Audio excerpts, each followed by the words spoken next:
양팔을 모으고 바르게 섭니다. 팔과 어깨 긴장은 풀어주세요. 양팔은 옆구리에 붙여 자연스럽게 내리고 손바닥은 다리를 마주보게 합니다. 머리를 바로 세우고 턱은 가슴을 향해 살짝 내립니다. 숨을 2번 참습니다. 숨을 들이마십니다. 양팔은 어깨 너비만큼 벌리고 손바닥은 아래로 향한 채 앞으로 뻗어줍니다. 양팔을 귀 옆으로 가져다 얹는 후 숨을 2번 참습니다.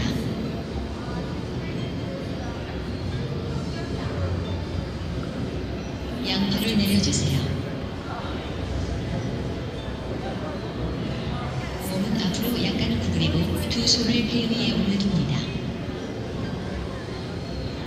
등이 이완된 것을 느끼며 숨을 2번 참습니다. 두 번째 동작을 다시 반복합니다. 양팔을 머리 위로 올려주세요. 숨을 2번 참습니다.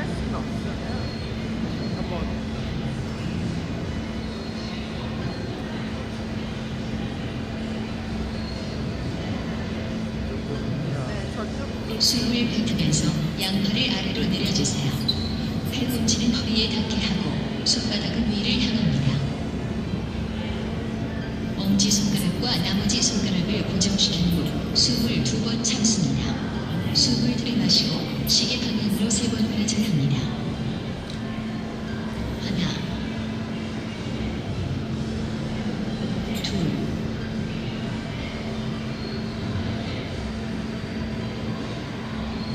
셋,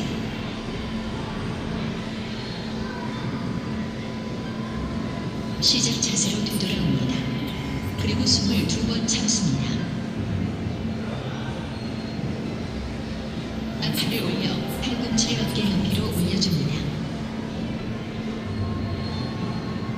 손바닥은 안을 향하게 하고 숨을 2번 참습니다. 양팔을 더 높이 올립니다. 팔꿈치를 눈의 높이까지 올립니다. 숨을 2번 참습니다. 양팔을 가슴 높이까지 내린 후 양옆으로 넓게 뻗습니다.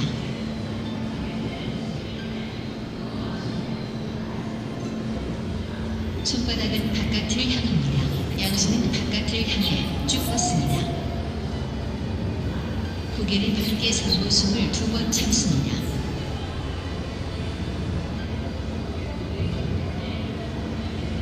숨을 들이마시고 두 손은 가슴 양옆으로 가져다 댑니다. 숨을 들이마시고 가슴을 펴니다. 숨을 2번 참습니다. 몸을 천천히 앞으로 구부리면서 두 손은 무릎에 올립니다. 머리와 등이 일직선이 되도록 한 후에 등을 곧게 펴니다. 숨을 들이마시고 무릎을 천천히 굽힙니다. 오른손은 위로 올리고 손바닥은 바깥을 향합니다. 왼팔을 앞으로 뻗어 손바닥은 위를 향합니다. 숨을 2번 참습니다. 숨을 들이마시며 손을 아래로 내립니다. 무릎을 굽히며 앉으세요. 오른손은 바닥에 닿게 하고 왼손은 왼쪽 다리 위에 올려둡니다. 정면을 향해 바라보세요. 오른손만 천천히 올려 박수를 칩니다. 왼쪽 손바닥은 위로, 오른쪽 손바닥은 아래로 향하게 합니다.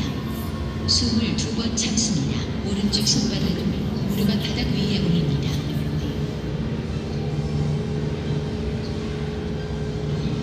왼손은 오른손보다 조금 더 앞에 올려둡니다. 이마를 바닥에 댑니다. 양손은 머리 옆에 둡니다.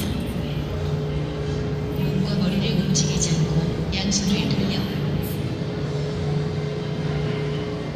손바닥이 위를 향하게 하고 호흡하세요. 주먹을 쥐었다가 편 후에 손바닥을 바닥에 둡니다.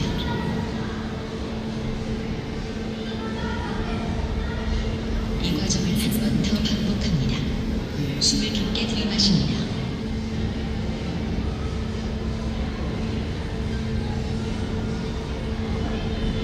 상체를 올려 앉은 자세로 돌아갑니다. 두 손은 허벅지 위에 올립니다.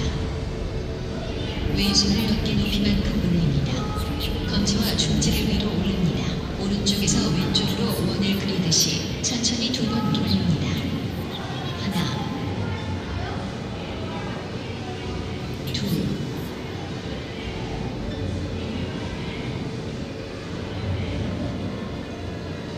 처음 자세로 돌아갑니다. 숨을 두 번 참습니다.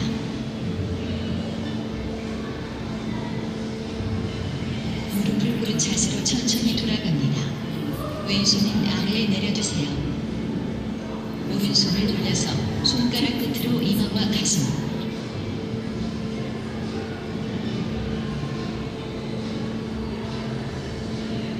왼쪽 어깨 그리고 오른쪽 어깨를 십자가를 그리며 만집니다.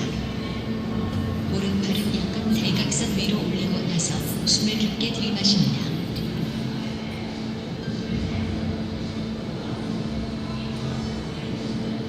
오른손은 왼쪽 어깨로 가져다 댑니다. 팔은 가슴 위에 올려둡니다. 숨을 두 번 참습니다.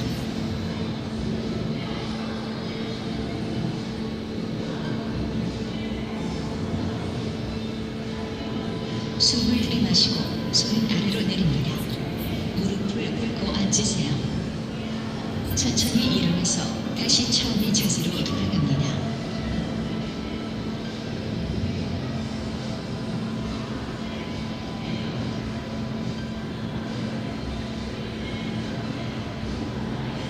두 번째 운동. 양팔을 물고 바르게 섭니다. 팔과 어깨 긴장을 풀어주세요. 양팔은 옆구리에 붙여 자연스럽게 내리고 손바닥은 다리를 마주보게 합니다. 머리를 바르게 세우고 턱은 가슴을 향해 약간 내립니다. 숨을 두 번 참습니다. 숨을 들이마십니다. 양팔은 어깨 너비만큼 벌리고 손바닥은 아래로 향한 채 앞으로 뻗어줍니다. 양팔을 귀 옆으로 가져다 올린 후 숨을 두 번 참습니다. 양팔을 내려주세요.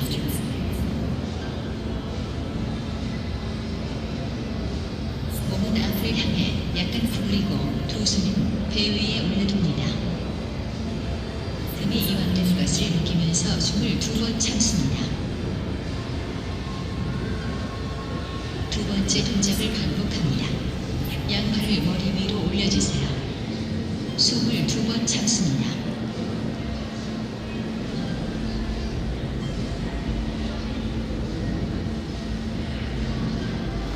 양손을 내려 마주잡고 깍지를 낍니다. 검지는 곧게 펴니다. 두 손의 검지를 교차시킵니다. 엄지는 붙여 곧게 펴주세요. 넷째 손가락을 펼쳐 서로 마주 보도록 합니다. 엄지와 약지는 떼도록 합니다.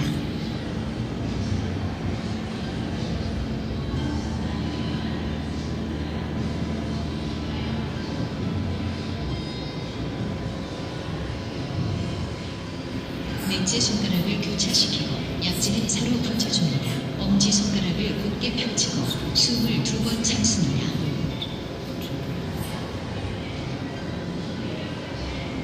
그 상태로 두 손을 펼칩니다.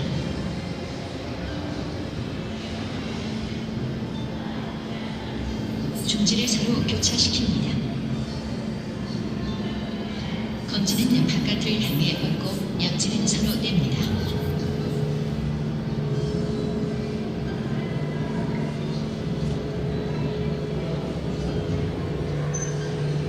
엄지와 검지로 배 위에 삼각형을 만듭니다.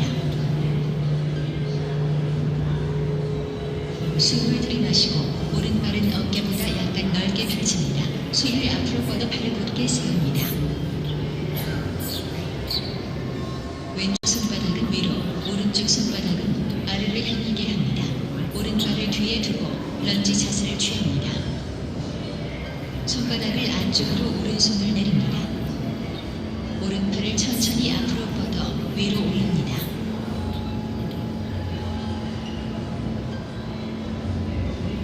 몸을 오른쪽으로 돌리고 왼팔을 올립니다. 양팔로 요인양을 만듭니다. 등과 다리를 곧게 세웁니다.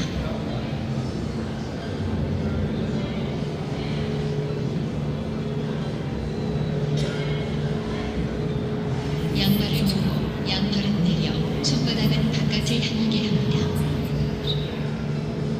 팔꿈치는 허리보다 약간 높게 올려줍니다.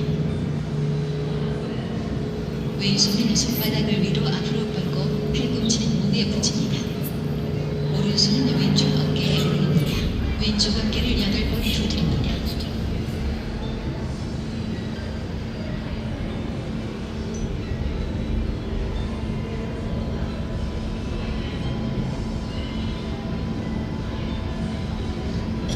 오른발은 오른쪽으로, 왼손은 오른쪽 어깨에 올려둡니다.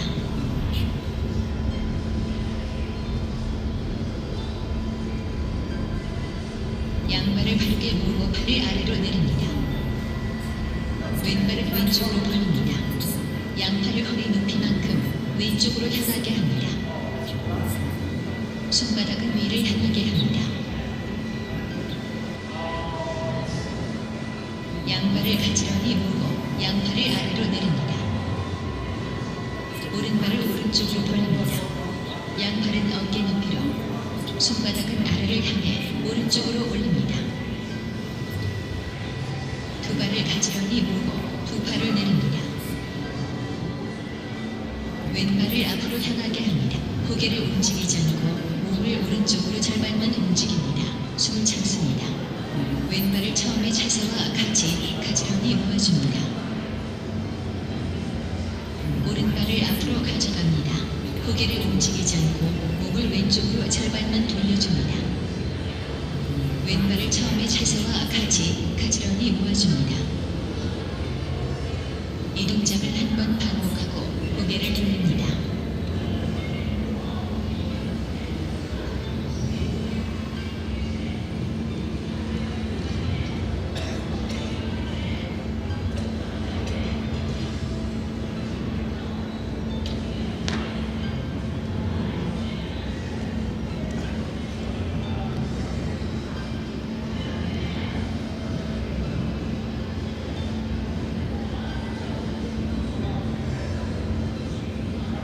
양손을 배 위에 올립니다.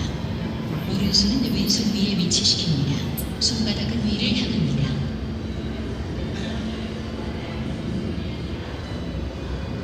양손은 선을 그리는 것처럼 허리 옆으로 가져다 댑니다.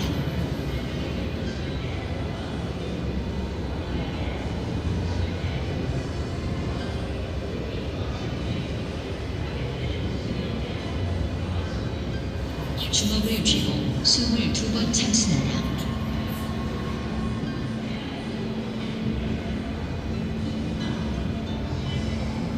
허벅지를 따라 주먹을 아래로 천천히 내리고 시작 자세로 돌아갑니다.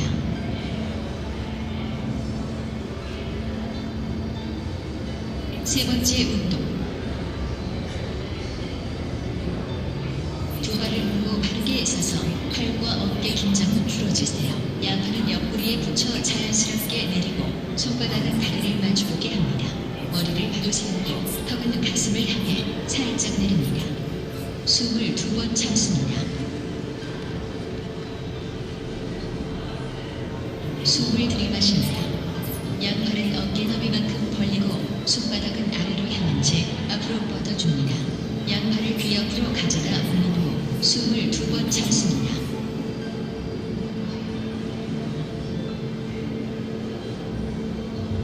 양팔을 내려주세요. 몸은 앞으로 약간 구부리고 두 손을 배 위에 올려둡니다. 등이 이완된 것을 느끼며 숨을 2번 참습니다. 두 번째 동작을 다시 반복합니다. 양팔을 머리 위로 올려주세요. 숨을 2번 참습니다.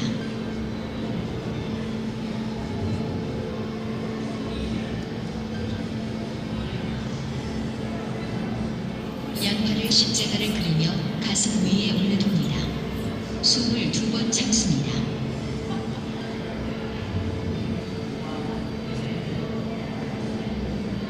양팔을 옆구리에 붙여 처음의 자세로 돌아갑니다. 오른발을 앞으로 움직여 무릎을 굽힙니다. 목을 앞으로 약간 구부립니다. 손바닥을 마주보게 하고 손가락 끝을 이마에 가져다 댑니다. 숨을 처음의 자세로 돌아가 양팔을 가지런히 합니다. 양손을 가슴 위에 올려두고 내보면서 합니다. 하나, 둘,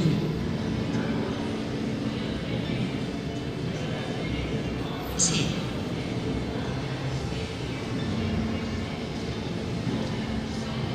넷,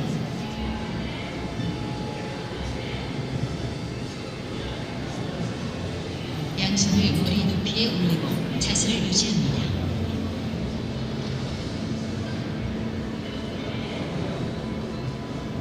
왼발을 앞으로 이동시킨 후 오른발을 가져가 무릎을 굽힙니다. 양팔을 뒤로 하고 앞으로 약간 구부립니다. 목을 왼쪽으로 4분의 1 돌립니다. 한 바퀴 돌 때까지 이 동작을 반복합니다.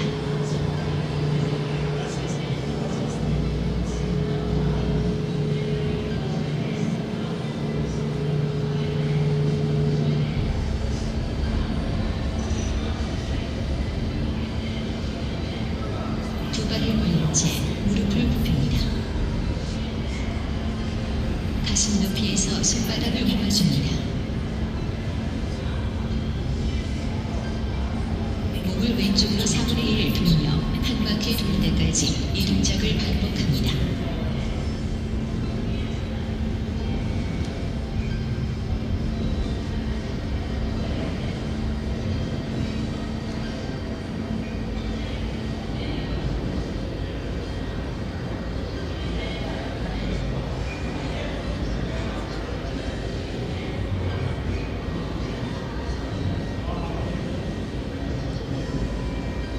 오른손을 오른쪽 귀 뒤에 가져다 댑니다.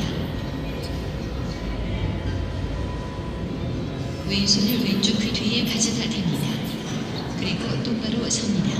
목을 왼쪽으로 4분의 1 돌려 손바닥을 위쪽에서 V 모양을 만들어 모아주세요. 오른쪽 엄지와 검지를 모아주세요. 그리고 왼손을 원을 그리듯이 돌립니다. 오른손으로 4번 누를 기포를 만듭니다.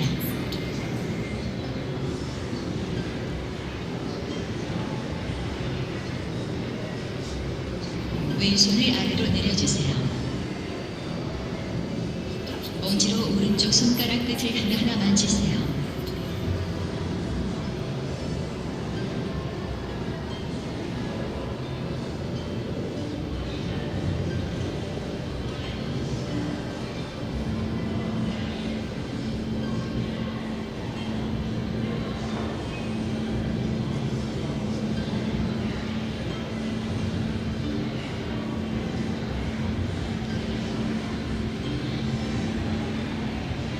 오른손 주먹을 쥐고 이마에 가져다 댑니다.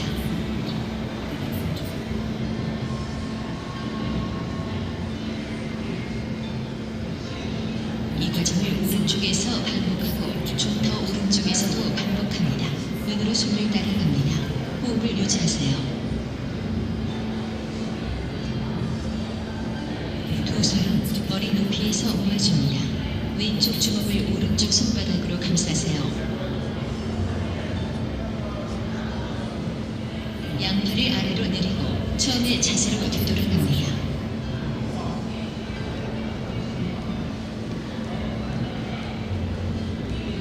네 번째 운동.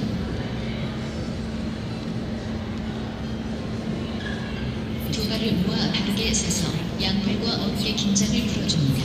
두 팔은 옆구리에 붙여 자연스럽게 내리고 손바닥은 다리를 마주보게 합니다. 머리는 세우고 턱은 가슴을 향해 약간 내립니다. 숨을 2번 참습니다.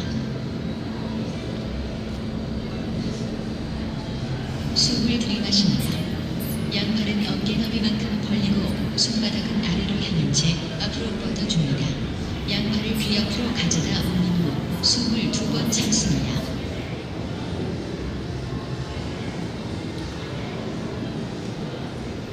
양팔을 내려주세요. 몸은 앞으로 약간 구부리고 두 손을 배 위에 올려둡니다. 등이 이완되는 것을 느끼면서 숨을 2번 참습니다. 두 번째 과정을 반복합니다. 오른팔 번 참습니다. 양팔을 아래로 내리면서 오른발을 뒤로 한 발짝 크게 움직입니다. 오른팔은 아래로 내려줍니다. 오른팔은 등 쪽으로 돌려 돌립니다.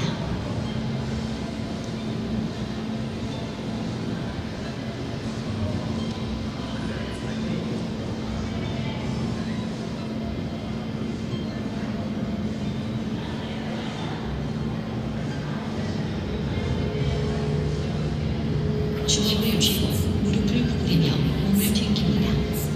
오른발을 왼발 뒤로 교차시키며 튕깁니다. 발을 가지런히 모아 튕기고 다른 쪽에서 이 과정을 반복합니다.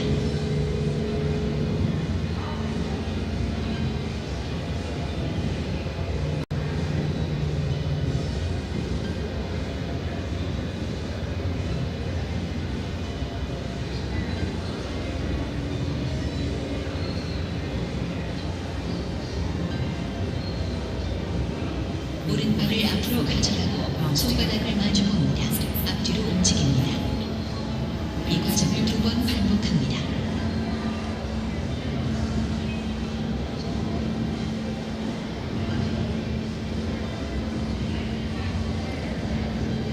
오른쪽과 왼쪽으로 뛰니다. 이 과정을 반복합니다.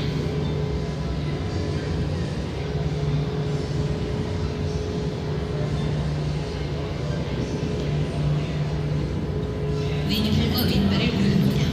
허벅지는 바닥과 평행이 되도록 들어 올리고 오른손은 아래로 내립니다. 오른발로 오른쪽으로 몸을 이동시킵니다. 제자리에서 원을 그리며 한 바퀴 돕니다.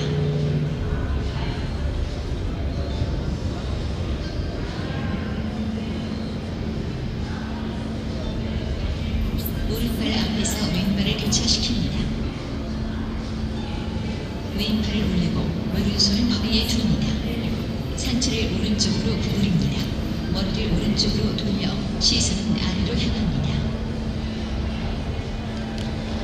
다리를 가지런히 모으고 양팔을 옆구리에 둡니다. 시작 자세로 돌아갑니다.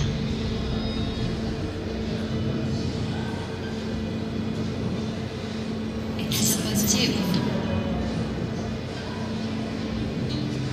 양발을 물고 바르게 섭니다. 팔과 어깨 긴장은 풀어주세요. 두 팔은 옆구리에 붙여 자연스럽게 내리고 손바닥은 다리를 마주보게 합니다.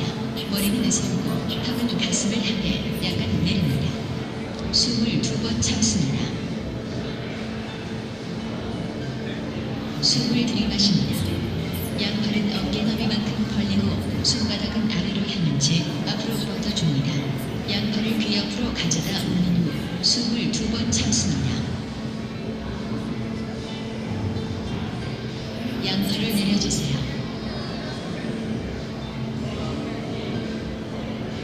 몸은 앞으로 약간 구부리고 두 손을 배 위에 올려둡니다.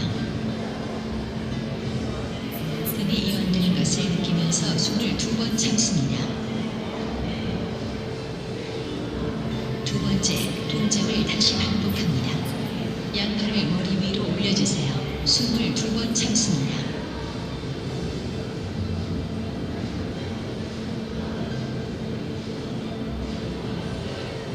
왼손은 내리고 오른손은 약간 구부립니다. 위를 올려다보며 오른쪽에서 왼쪽으로 한 바퀴 돕니다.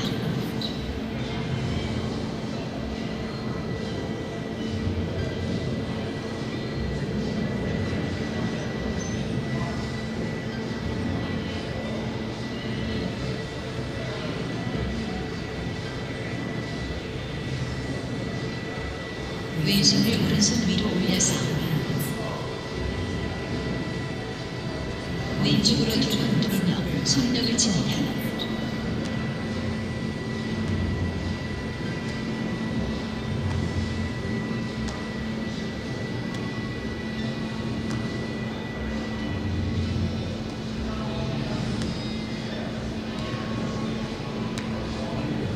양팔을 내리고 시작 자세로 돌아갑니다. 뒤로 가볍게 뛰어 돌고 앞으로 돌아옵니다.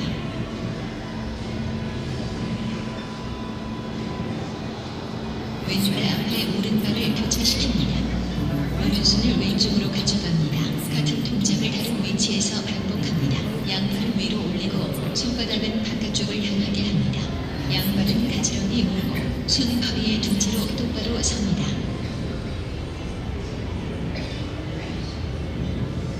오른쪽으로 한 걸음, 왼쪽으로 한 걸음, 이 과정을 반복합니다.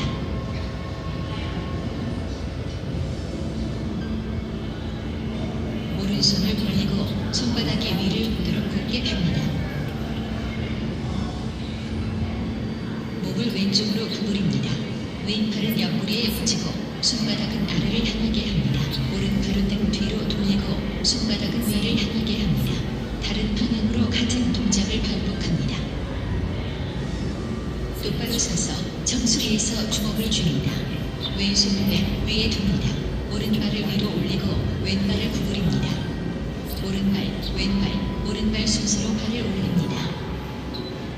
왼발을 올리고 나서 이 과정을 반복합니다.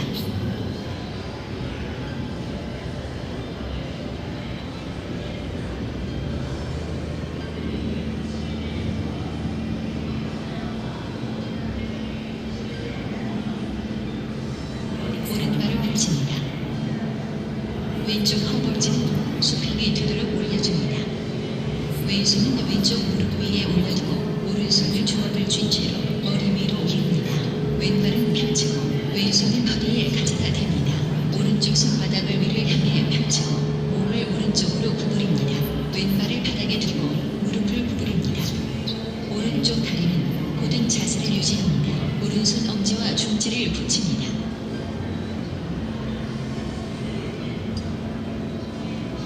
시작 자세로 돌아갑니다. 팔을 아래로, 다리는 가지런히 모아줍니다. 여섯 번째 운동. 양팔을 모으고 바르게 섭니다. 팔과 어깨 긴장을 풀어주세요. 두 팔은 옆구리에 붙여 자연스럽게 내리고 손바닥은 다리를 마주보게 합니다. 머리는 세우고 턱은 가슴을 향해 약간 내려주세요. 숨을 2번 참습니다.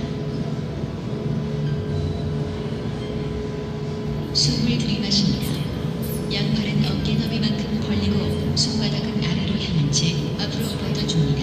양팔을 귀 옆으로 가져다 올린 후 숨을 2번 참습니다. 양팔을 내려주세요.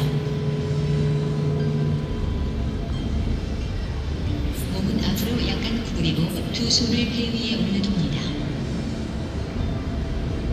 등이 이완되는 것을 느끼면서 숨을 2번 참습니다. 두 번째 동작을 반복합니다. 양팔은 머리 위로 올려주세요. 숨을 2번 참습니다.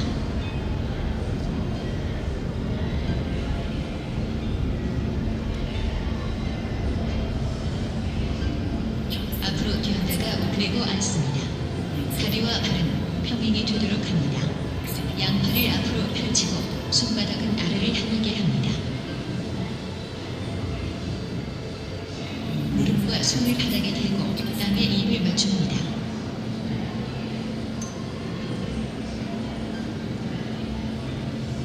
손바닥은 가슴 옆에 두고 얼굴은 바닥을 마주 봅니다. 숨을 2번 참습니다.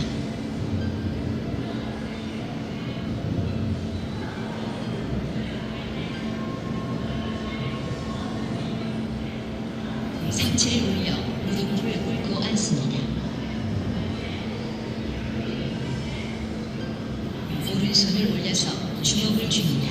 오른쪽 어깨와 왼쪽 어깨를 가볍게 칩니다. 이 동작을 반복합니다.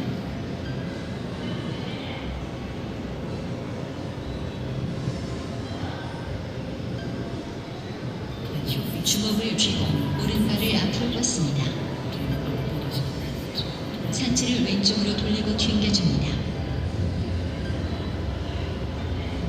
이 과정을 각각 반복합니다.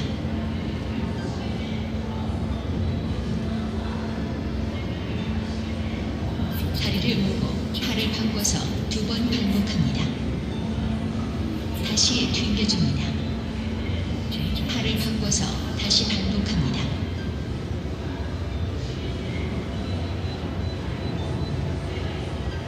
오른팔을 앞으로 뻗어 손바닥이 안쪽으로 향한 채 손을 머리 높이로 올려주세요.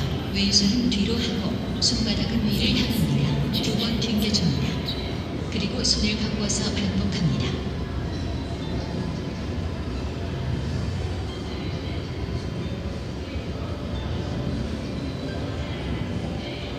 주먹을 쥐고 허리에 댑니다. 무릎을 굽히고 두 번 뺍니다. 다리와 팔을 옆으로 벌려 두 번 뺍니다.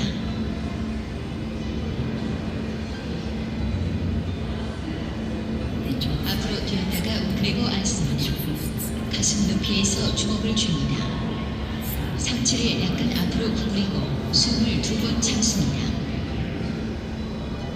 똑바로 서서 발을 물고 시작 자세로 돌아갑니다.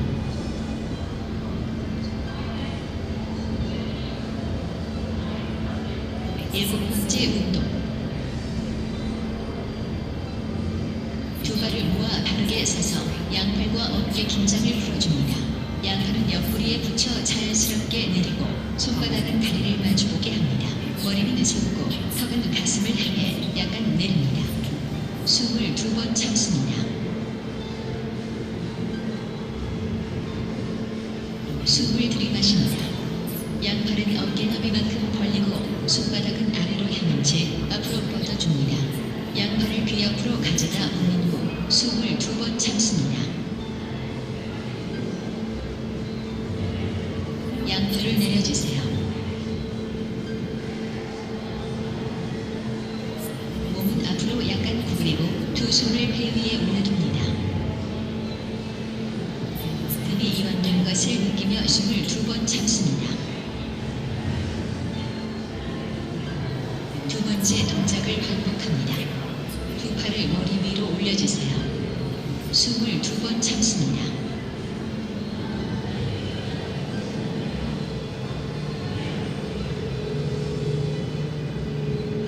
양팔은 등 뒤로 넘깁니다. 양손은 허리 위에 올리고 무릎을 굽힙니다. 앉았다 일어나기를 두 번 반복합니다. 가슴 앞부분에서 두 손을 교차시킵니다. 긴장을 풀면서 몸을 앞으로 구부립니다. 양팔을 앞으로 내립니다. 뒤로 한 걸음 물러나 몸을 일으킵니다. 두 팔을 벌려 위를 보고 숨을 두 번 참습니다. 이 동작을 세 번 반복합니다.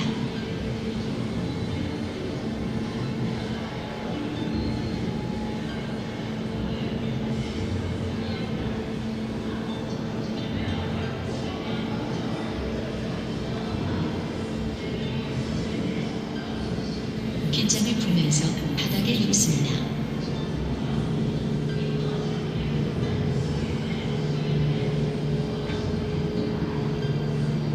양팔을 위로 올려 손바닥을 마주봅니다.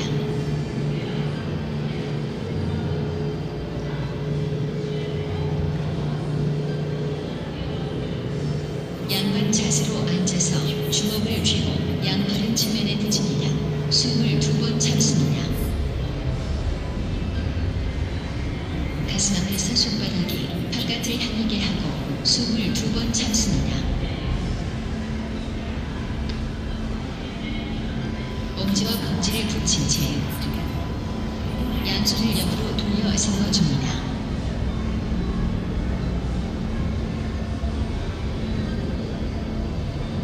손바닥은 위를 향해 벌리고 무릎 위에 올려둡니다.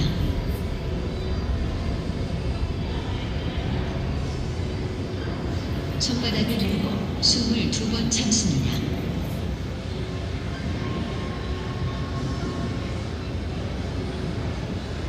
손바닥이 위를 향하도록 배 위에 두 손을 올려둡니다. 양손을 벌리고 바닥 위에 올려둡니다. 상체를 굽힙니다. 숨을 깊게 들이마십니다.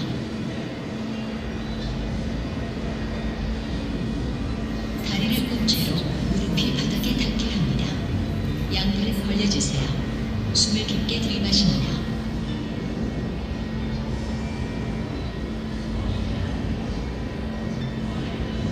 양팔을 내리고 똑바로 일어나서 시작 자세로 돌아갑니다. 두 손을 모아 머리 높이로 올려 왼쪽을 향하게 합니다. 마주치는 두 손을 오른쪽으로 가져갑니다.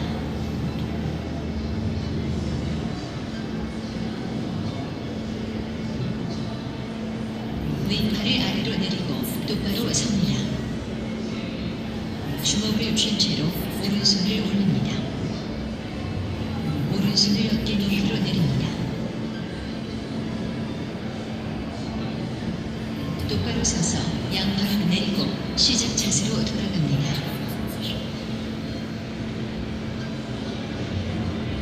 여덟 번째 운동. 두 발을 묶고 서서 양팔과 어깨 긴장을 풀어줍니다. 양팔은 옆구리에 붙여 자연스럽게 내리고 손바닥은 다리를 마주보게 합니다. 머리는 내세우고 턱은 가슴을 향해 약간 내립니다. 숨을 두 번 참습니다.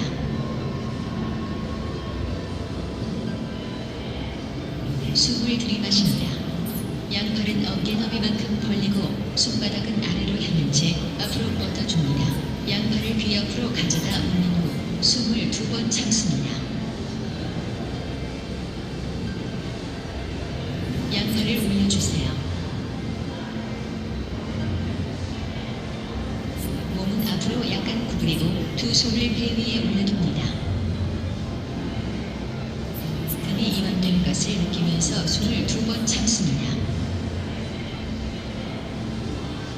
두 번째 동작을 반복합니다. 두 손은 머리 위로 올립니다. 숨을 두 번 참습니다.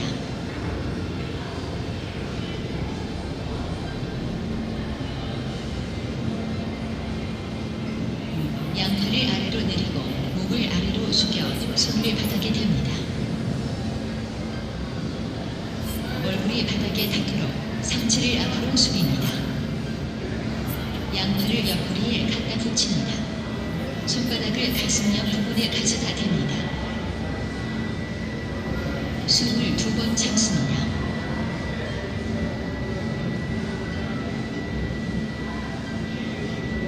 정장은 부처처럼 왼손으로 머리를 짚고 왼쪽으로 눕습니다. 숨을 두 번 참습니다.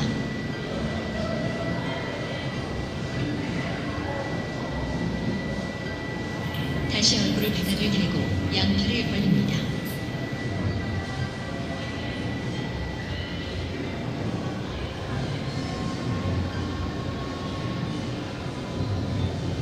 손바닥을 머리 위에서 모아줍니다.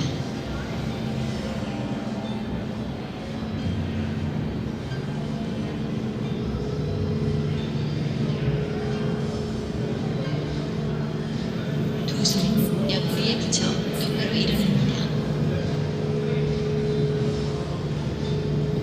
시작 자세로 돌아갑니다.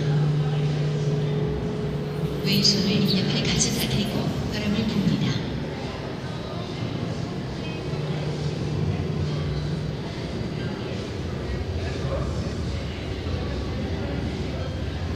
왼손을 위에 올립니다.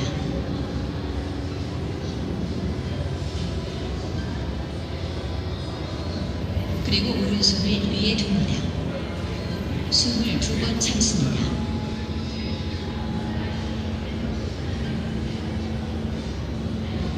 손바닥은 위를 향한 채로 양팔을 앞으로 뻗습니다.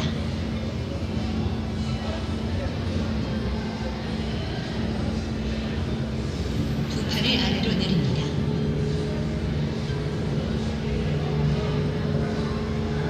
손바닥을 위로 왼손을 올립니다. 왼팔을 오른쪽에서 왼쪽으로 몸에서 수직인 상태를 유지하며 움직입니다.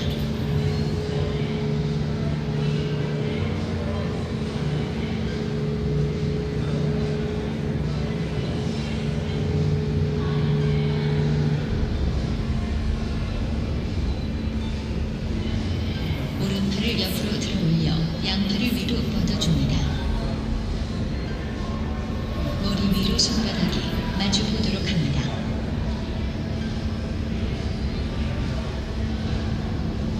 양팔을 교차시키고 주먹을 쥔 채로 오른쪽 다리를 굽힙니다. 왼발을 오른쪽 무릎 뒤에 가져다 댑니다. 허리는 곧게 펴줍니다. 양발을 모으고 두 손을 마주 잡은 채 귀에 팔을 붙입니다.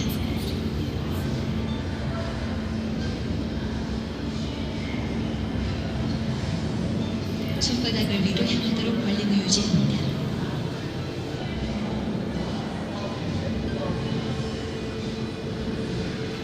양팔을 아래로 내리고 반드시 선처음 자세로 돌아갑니다.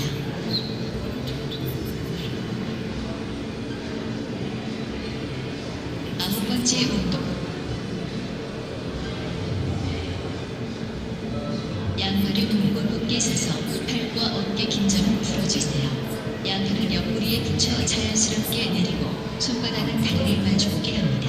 머리는 세우고 턱은 가슴을 향해 약간 내립니다. 숨을 두 번 참습니다. 숨을 들이마십니다. 양팔은 어깨 너비만큼 벌리고 손바닥은 아래로 향한 채 앞으로 뻗어줍니다. 양팔을 귀 앞으로 가져다 얹는 후 숨을 두 번 참습니다.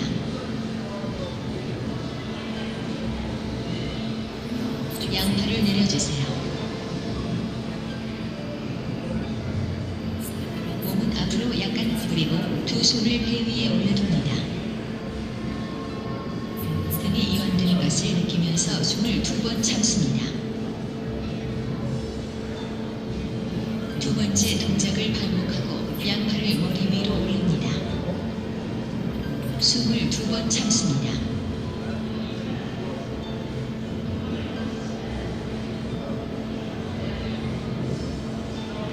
양팔을 내리고 오른쪽으로 반쯤 돌아섭니다. 양팔을 양쪽으로 뻗어줍니다. 왼쪽 다리를 오른쪽 다리 뒤에 교차시키고 앞으로 구부립니다. 오른발을 오른쪽으로 옮기고 곧게 섭니다. 양팔을 위로 올리고 손바닥 안쪽이 서로 마주보게 합니다. 무릎을 구부리고 팔꿈치가 약간 아래로 향하도록 합니다. 허리를 곧게 한 채로 몸통을 살짝 아래로 향하게 합니다. 천천히 일어서 발이 평행하도록 합니다. 양손을 어깨 위로 가져갑니다. 왼발을 구부리고 오른발을 움직여 벌려줍니다. 왼팔을 머리 위로 들어 올리고 오른쪽을 향하도록 구부립니다. 오른팔을 살짝 들어 올리고 팔꿈치를 구부리고 팔이 오른쪽을 향하도록 합니다. 양발을 가지런히 하고 웅크리고 앉아 다리를 벌려줍니다.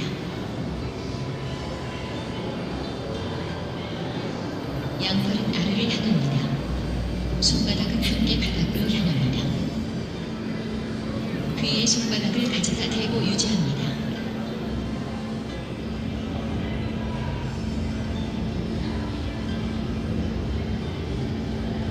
손바닥으로 얼굴을 감싸고 유지합니다.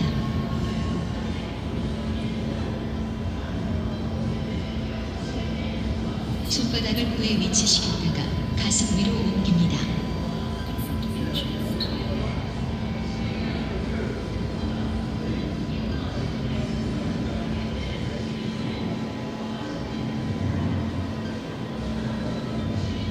손바닥이 바깥으로 향하도록 합니다.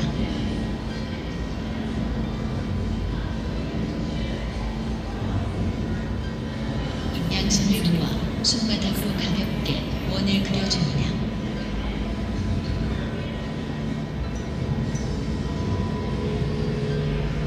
목을 왼쪽으로 약간 틀어 오른쪽 무릎을 바닥에 위치시킵니다. 오른쪽 손을 가슴 앞으로 옮기고 손바닥은 바깥을 향하도록 합니다. 왼쪽 손바닥은 오른팔 앞에 위치시키고 손바닥은 위를 향하도록 합니다. 허리는 곧게 펴줍니다. 앞으로 약간 구부리고 오른쪽 팔꿈치를 왼손에 위치시킵니다. 숨을 두 번 참습니다. 왼쪽 무릎을 바닥으로 옮기고 주먹을 줍니다. 무릎으로 세 걸음 이동합니다.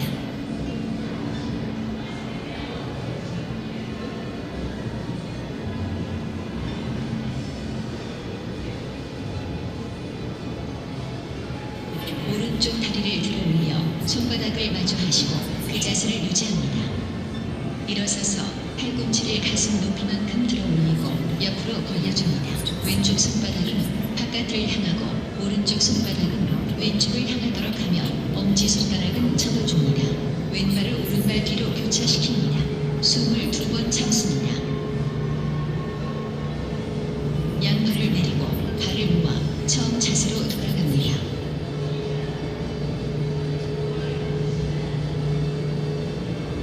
열 번째 운동.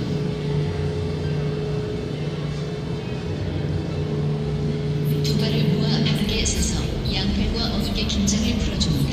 양팔은 옆구리에 붙여 자연스럽게 내리고 손바닥은 다리를 마주보게 합니다. 머리는 숙고 턱은 가슴을 향해 약간 내립니다. 숨을 2번 참습니다.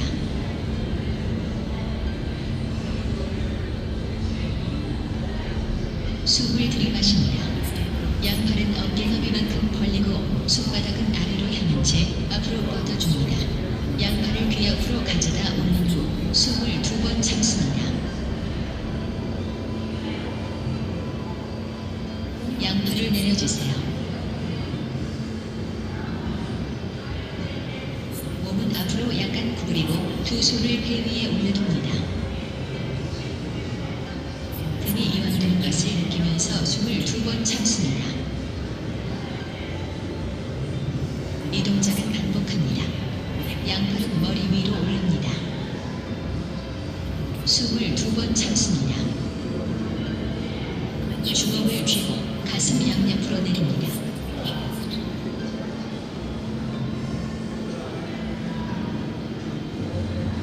주먹을 옆으로 어깨 높이만큼 올려줍니다. 검지와 중지를 올린 채 유지합니다.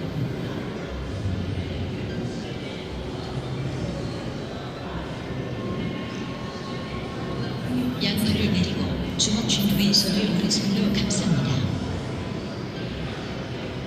무릎을 구부립니다.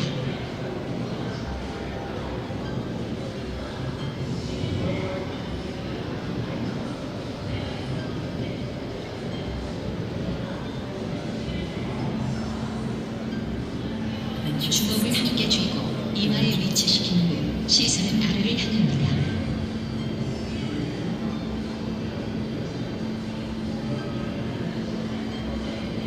손을 가슴으로 이동시킵니다.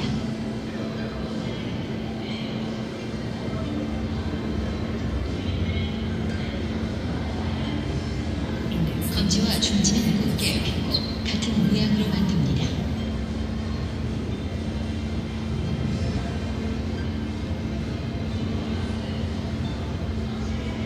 집게손가락을 교차시킨 후 중지를 각각 집게손가락 위에 올려줍니다. 다른 손가락은 펼쳐두고 양엄지를 붙여 꼬리 모양을 만듭니다.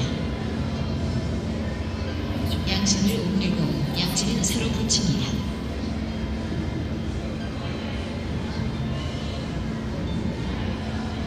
두 손을 약간 벌리고 엄지는 올립니다.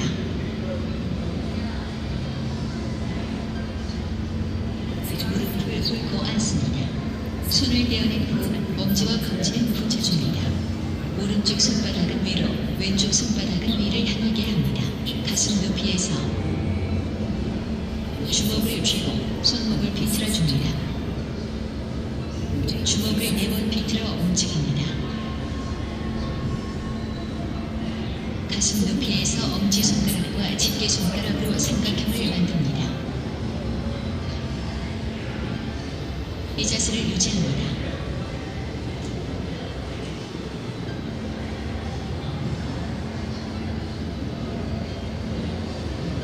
손바닥을 하나로 모으고 숨을 2번 참습니다.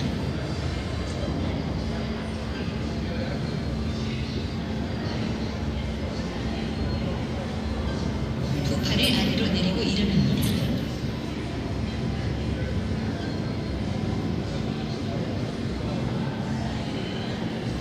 오른손을 들어 올리고 중지를 올립니다. 이 자세를 유지합니다.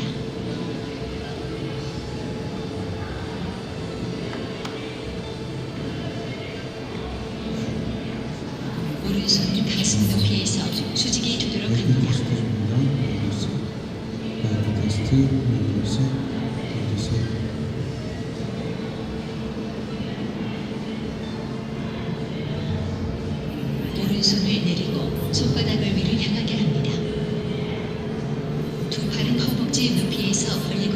숨을 2번 참습니다.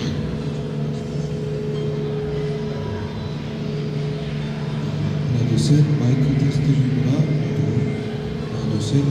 손바닥을 다리에 가져다 대고 시작 자세로 돌아갑니다. 네, 여기 음악 소리 때문에 네, 알겠습니다. 네.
Hello everybody, my name's Jason Barker, and the title of my presentation today is Asia's Contingent Modernity, and this is a paper that I've prepared, so unlike yesterday there won't be any improvisation, so if the translators are listening to me now, you should have had a text. Well, I'm just going to read from my text and give a good chance for questions afterwards if there's any questions. So this is a good volume, I can speak like this, and you can hear me, right? Or louder. Hello. So I'll try and speak a bit, yeah, like this. Okay, so Asia's Contingent Modernity. Since the late 1960s, there has been a growing awareness around Asian regional cooperation and identity. There have been political initiatives to increase prosperity and security in Asia, such as the Association of Southeast Asian Nations, founded in 1967. When it comes to defining Asia geographically, definitions are flexible. Consider the so-called Asian Parliamentary Assembly, founded in 2006 by the Association of Asian Parliaments for Peace. Its 43 members include China, South Korea, North Korea, and neighbouring countries to the south, with the exception of Japan. Countries in Eurasia, Kazakhstan, Kyrgyzstan, the Middle East, Iraq, Iran, Syria, most of the Arabian Peninsula, Kuwait, Saudi Arabia, United Arab Emirates and Yemen, those on the fringes of Europe, Turkey, and even those in the European Union itself. Cyprus, for example, is a member. So the APA itself is headquartered in Tehran. Last year I came to speak at the Asian Arts Space Network Symposium here in Guangzhou. My co-delegates arrived from just about everywhere on the globe, between Japan and Egypt, Russia and India. During the roundtable discussion, a delegate from Singapore questioned my participation on the grounds that I wasn't Asian, although not in those exact words. I responded that since I paid income tax in Korea, in at least one important respect, I was more Korean than most of the Koreans in the room. Forgive me for being facetious, but you see the point. The term Asia poses some serious questions when it comes to defining geopolitical boundaries. Today I have been asked to talk about the idea of Asia and the invention of Asia. The work of the Chinese scholar Wang Hui is interesting on this question. This is what Wang Hui has to say. And I'm quoting now, "The idea of Asia is not an Asian invention but a European.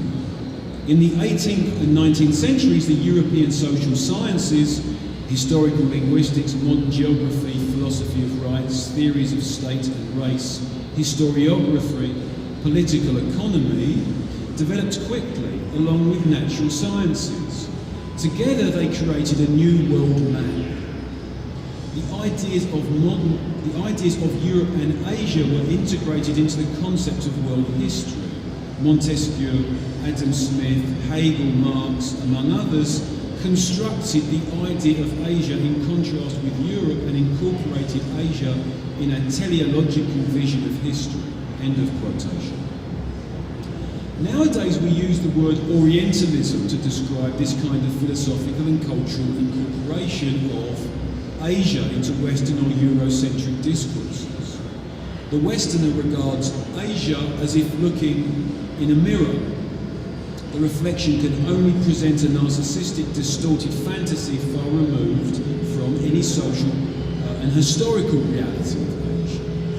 Nonetheless, Wang Hui concedes that, quote, "Through most of the 19th and 20th centuries, the idea of Asia was contained in a universal discourse of European modernity that provided a similar narrative framework for colonists and revolutionaries." End of quote.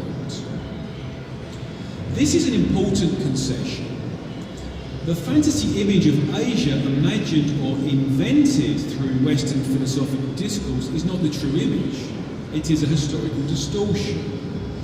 Nonetheless, the discourse of European modernity, along with the concrete processes of modernisation across Asia, have throughout the 19th and 20th centuries enabled Asian peoples to attain national consciousness, and in so doing overthrow those despotic regimes that were supposedly figments of the Western philosophical imagination. On the one hand, Asia is an imagined community in the sense of its invention through myth-making. We know that most places in Asia and most other regions of the world are intersections of multiple identities. One can only abstract a general will from this multitude at the expense of silencing virtually all the individual wills. And yet, on the other hand, without the formation of imagined communities by Asian peoples themselves, the communities would remain trapped in myths of colonial invention, rather than being able to reinvent them in their own self-image and to their own ends. In my opinion, this dialectical approach is hardly satisfactory in understanding Asia, since it implies that modernity and political consciousness in Asia are to be understood as the outcome of or responses to European colonialism. Is Asia pre-modern, prior to the overthrow of colonialism in China and Korea in the 20th century? To the extent that modernity is far from a question of technology alone, this is absurd. And even if modernity were a question of technology alone, how can one dismiss China as a backward agrarian society given its invention of printmaking and gunpowder? Japanese scholar Miyazaki Ichisada argues that East Asian modernity can be dated back to the building of the Grand Canal between the late 6th and early 7th centuries. But Asian modernity can by no means be limited to technology. According to Wang Hui, Miyazaki suggested that East Asia, especially China, not only provided the necessary market and material for the Industrial Revolution, but also nurtured the growth of humanism in the French Revolution. He logically concluded the European Industrial Revolution was definitely not a historical event affecting only Europe, because it was not only a problem of machinery, but also an issue of the whole social structure. To make possible the Industrial Revolution, the prosperity of the bourgeoisie was necessary, and the capital accumulation from trading with East Asia was also indispensable. To make the machines work not only required power, but also cotton as a raw material. In fact, East Asia provided raw material and market. Without intercourse with East Asia, the Industrial Revolution might not have taken place. End of quotation. In my opinion, this is where we need to recognise the historical contingency of Asia. But let's be clear what this entails. Instead of merely recognising Asia as a Western invention, or as a product of the Western philosophical imagination, we need to face up to something else. We need to recognise that the contingency isn't simply limited to Asia. Instead, it goes to the very heart of the Western philosophical imagination and its political, I stress political, project, known as the Enlightenment. The Enlightenment, which emerges in 17th century Europe and lasts up until 1789, the year of the French Revolution, was not an artistic movement. However, since Enlightenment philosophers to varying degrees supported the expansion of social and political emancipation, freedom of thought and expression, such principles inevitably found their way into music, culture and the arts. As the power of free market capitalism increased in Europe and the power of monarchy declined, musicians and artists became reliant on private patrons and publicity for their works. The prosperity of the European bourgeoisie was not only crucial for the expansion of the Industrial Revolution, it was also crucial for the expansion of the market for arts, culture, music and ideas. And yet it's important to note, following Miyazaki, that this market is inconceivable without the capital that the European bourgeoisie managed to accumulate through its trade with East Asia from the beginning of the Industrial Revolution. In this crucial respect, not only is bourgeois prosperity and wealth production and the global economic dominance of Europe from the time of the Industrial Revolution dependent on Asia, but so too is the very idea of Europe right down to its Enlightenment origins. without the incorporation of Asia into the technology of world history, the Western ideas that characterized Europe as the present and America the future of Western civilization are unthinkable.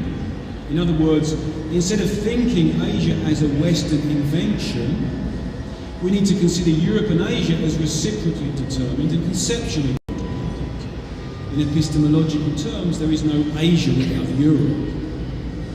But equally, there can be no Europe without Asia. This historical encounter between Europe and Asia is contingent in the sense that it might not have taken place in the way that it did, or might have taken place under different conditions, with completely different consequences for what we understand today as Europe and Asia. Speaking of the emergence of capitalism in Europe, the French philosopher Louis Althusser says the following: the capitalist mode of production is certainly born in the midst of the feudal mode of production, but from the coincidence of relatively autonomous processes which might not have encountered one another, or encountered one another in conditions that did not permit the appearance of the capitalist mode of production.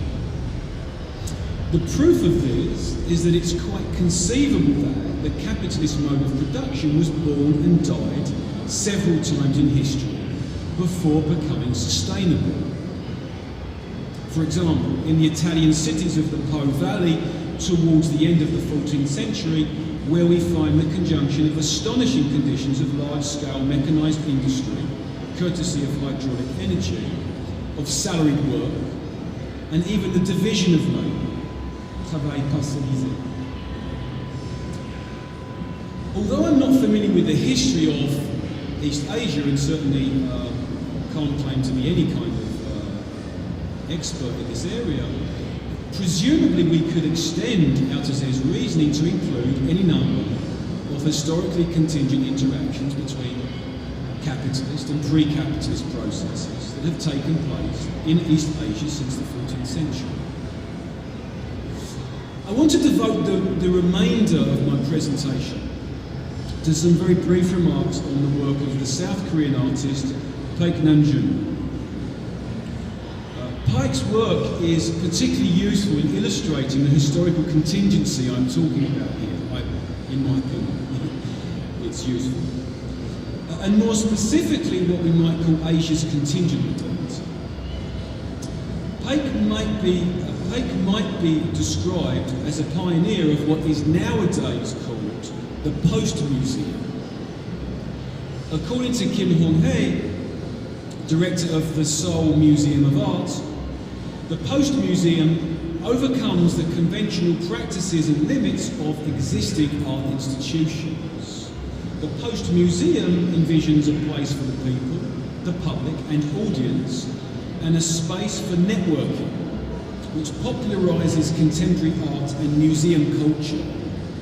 Moreover, Kim informs us, popularisation is the manifestation of the museum's will towards social communication, through which it will be able to go beyond the non- or anti-popular elitism of modernist art that has alienated the general public and expand the ground for art and culture.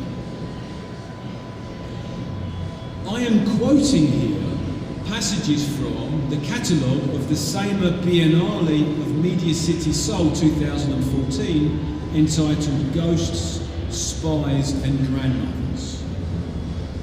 Again, I'm quoting from Kim's catalogue here, and I quote: Biennale events such as Media City Seoul function as alternative projects that enable an innovative transformation of the museum.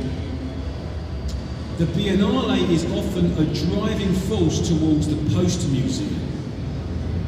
It is a vessel for experiments with post-genre, alternative art and hybrid culture, and addresses the changing criteria of art. As a field of international exchanges for the art of the marginalised or the others, it explores the idea of symbiosis on a global level. End of quote. On the face of it, these descriptions could quite easily pass for catalogue notes to a Paik exhibition from the late 1960s. So-called symbiosis on a global level was precisely what Paik, in his Marshall McLuhan-influenced video art, was engaged in. I'm thinking, for example, of the video work The Medium is the Medium from 1969, produced by the Boston public TV station WGBH, and which includes Paik's short film Electronic Opera No. 1. I just should pause a moment and say it probably would have been a good idea to have a clip from that. I found one actually on his work is very difficult. His video artwork is very difficult to find on the internet, which is slightly ironic maybe, given the type of art he was involved in. But it's very difficult to find his work. I did try, and I did find a clip from Electronic Opera No. 1, but unfortunately it was only a very brief clip. I couldn't find it. Watching this film today confirms just how ahead of his time, and ahead of ours perhaps, Paik and some of his contemporaries were in aiming to achieve symbiosis on a global level. I doubt we can say that Paik's work in general goes beyond the non- or anti-popular elitism of modernist art. In fact, Paik's work has its origins in the classical tradition. For example, after studying with the composers Thrasyboulos Georgiades at Munich University and Wolfgang Faulkner at the International Music College in Freiburg, Paik became heavily influenced by the American composer John Cage. He also collaborated with the classically trained musician Charlotte Moorman. However, despite such classical influences, by the 1980s, Paik was dedicated, or his work was dedicated to exploring a form of global communication that was popular, not elitist. Technology was Paik's medium, and yet, as the title of The Medium is the Medium confirms, Paik was not concerned with using technology to communicate a message to the public. He was not interested in explaining technology.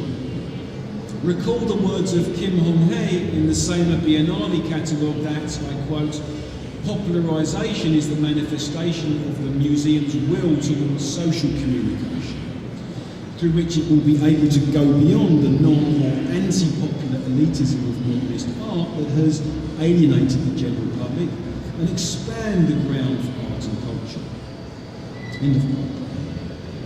How patronising and dated this statement sounds today when we watch Paik's video work from the 1960s, 70s and 80s.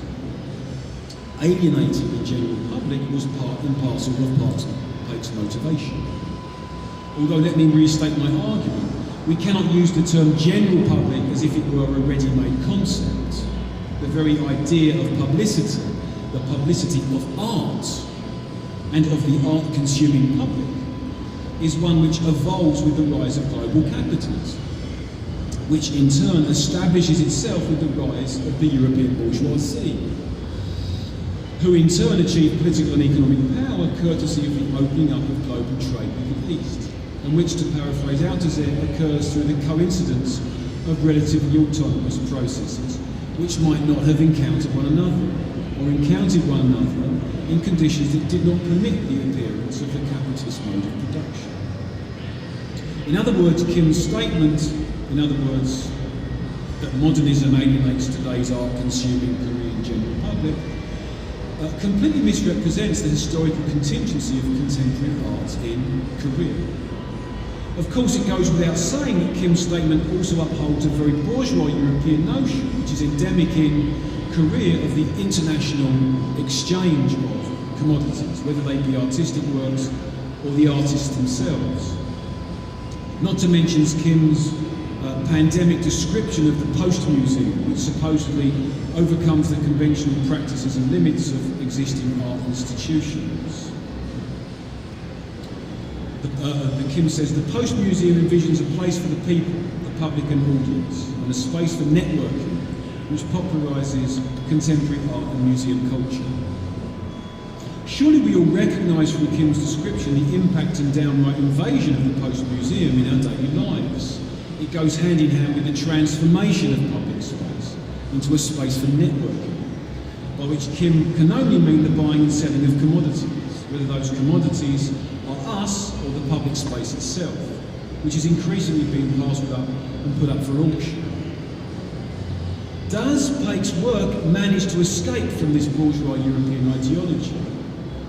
By no means in every respect. But I would say that Pake's work, which is currently on show in a major exhibition at the Sejong Centre for Performing Arts in Seoul, does manage to interrogate this ideology through its representation of the contingency of Asian modernity. I hesitate to say Asian modernity, because Pake's work is internationalist, or rather non-nationalist. But the contingency of modernity is certainly apparent in his video sculptures, as well as in his many video works and satellite telecasts, all of which deal with the redundancy, the noise of technology in our modern world. During a famous TV interview from the mid-1970s, Pake is seated in his New York studio atop a ladder underneath dozens of TV sets suspended from the ceiling. The interviewer's question as to what the TV sets are doing there is greeted with a mixture of confusion and amusement. After all, the medium is the medium. What Pake is doing with his video sculptures, apart from celebrating television as a pure form of technology, or as a form without content, or as pure noise, as purely incompressible form, is asking the following question. Is it possible that this technology might have evolved differently to no practical purpose? In our globalised post-museum world of international exchange and networking, this is the crucial question. And it's also the crucial challenge to think and practice art outside the restrictive and ubiquitous confines of the post-museum. Thank you.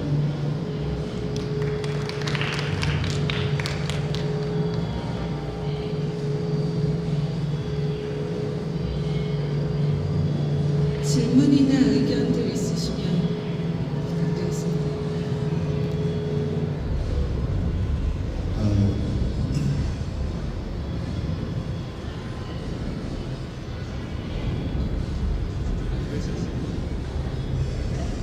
Hi, is there any questions for Jason?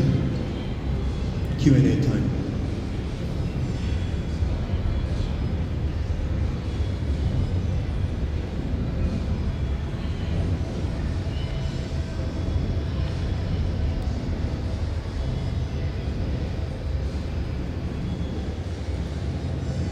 Yeah.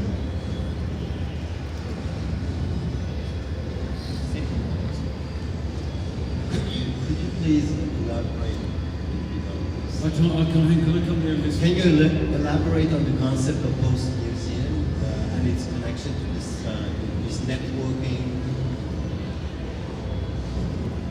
As far as I understand, you were saying that it's a transformation of the public space, right? Yeah, I mean the term is not my concept. I was quoting from a catalogue where the idea of the curator of the Yeah, I know, but assembly was, I mean the idea is basically with post-museum that in the past the exhibition of Korean art or Korean art in art exhibited in Korea has suffered from its kind of modernist elitism, right? So the idea of a post-museum is about producing art which can go beyond those academic or academicised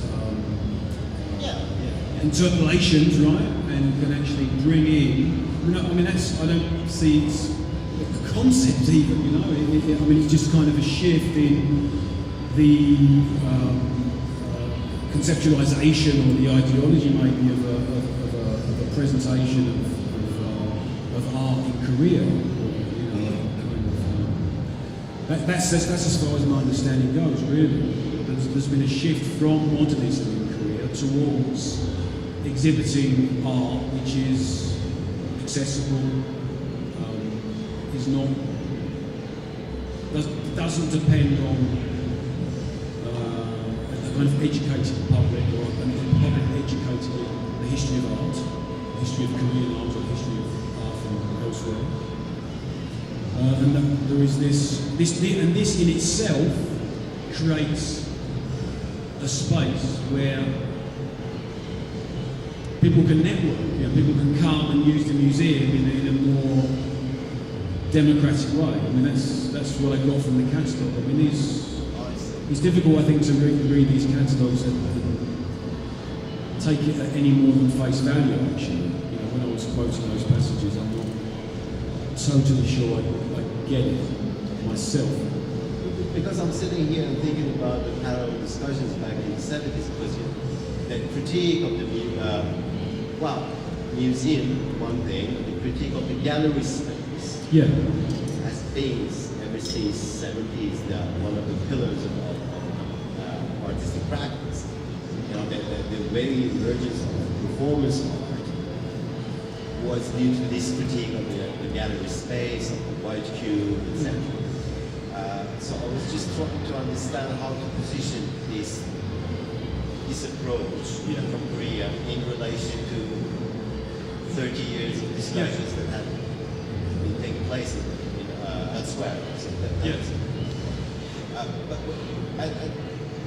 this networking that you mentioned, that was also a good quote. I was quoting, networking, public space for networking. That's a more new thing compared to that critique of the gallery space. That is a new thing. That's a new thing, definitely for me. So that is perhaps the more local specificity. I got the impression that I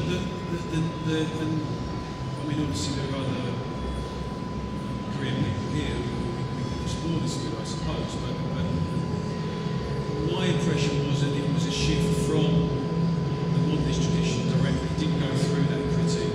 It bypassed that critique. That's my reading of just from the categorization. But it's kind of this okay, we get away from modernist art and go straight into this post-museum space. But I think I would need to be slightly more informed about that, but your point is taken. Thank you. Very interesting. 저는 한국말로 할게요.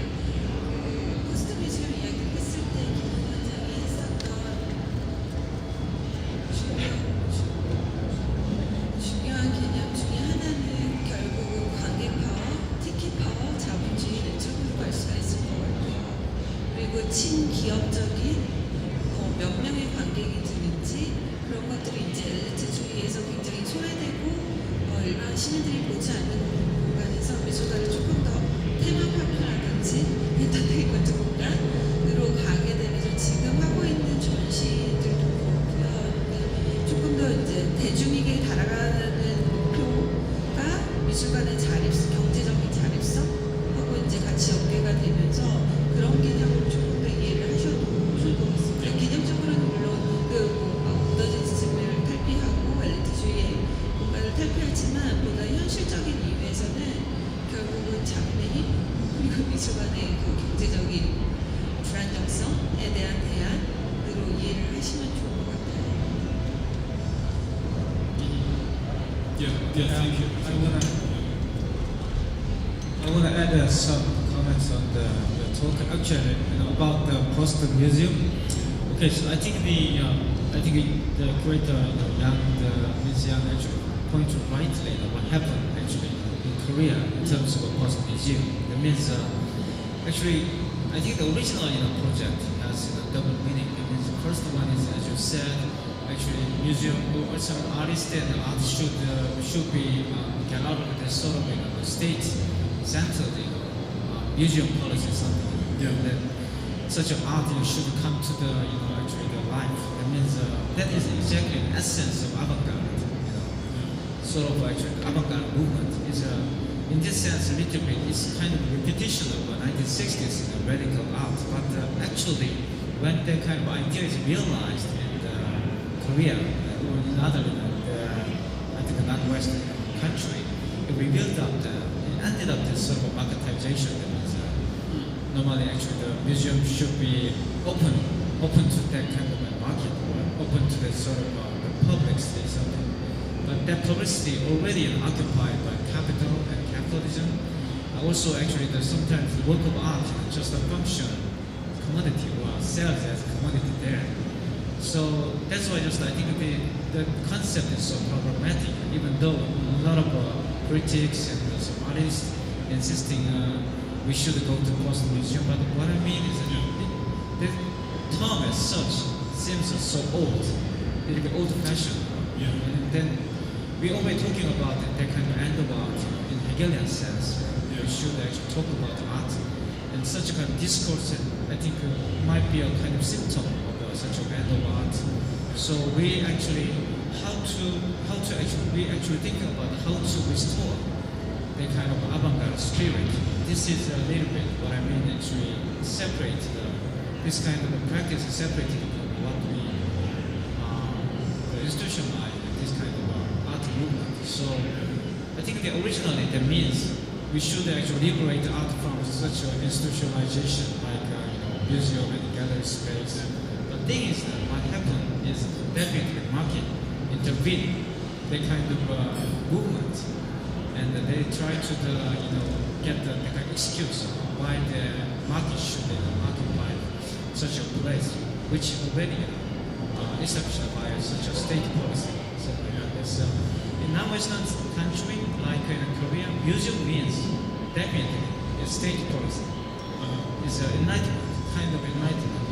Japanese and even nowadays Chinese, they actually use that kind of museum, the so-called state institution, for the kind of enlightenment project. The building of the civil society, civil education. I don't know why they're actually doing that, but anyway, just they repeat the kind of enlightenment project. Yeah. That's my opinion. Okay.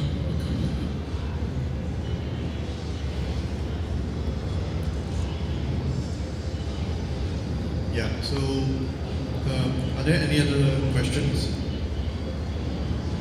about the idea that Asia is an invention? Does the audience have any idea?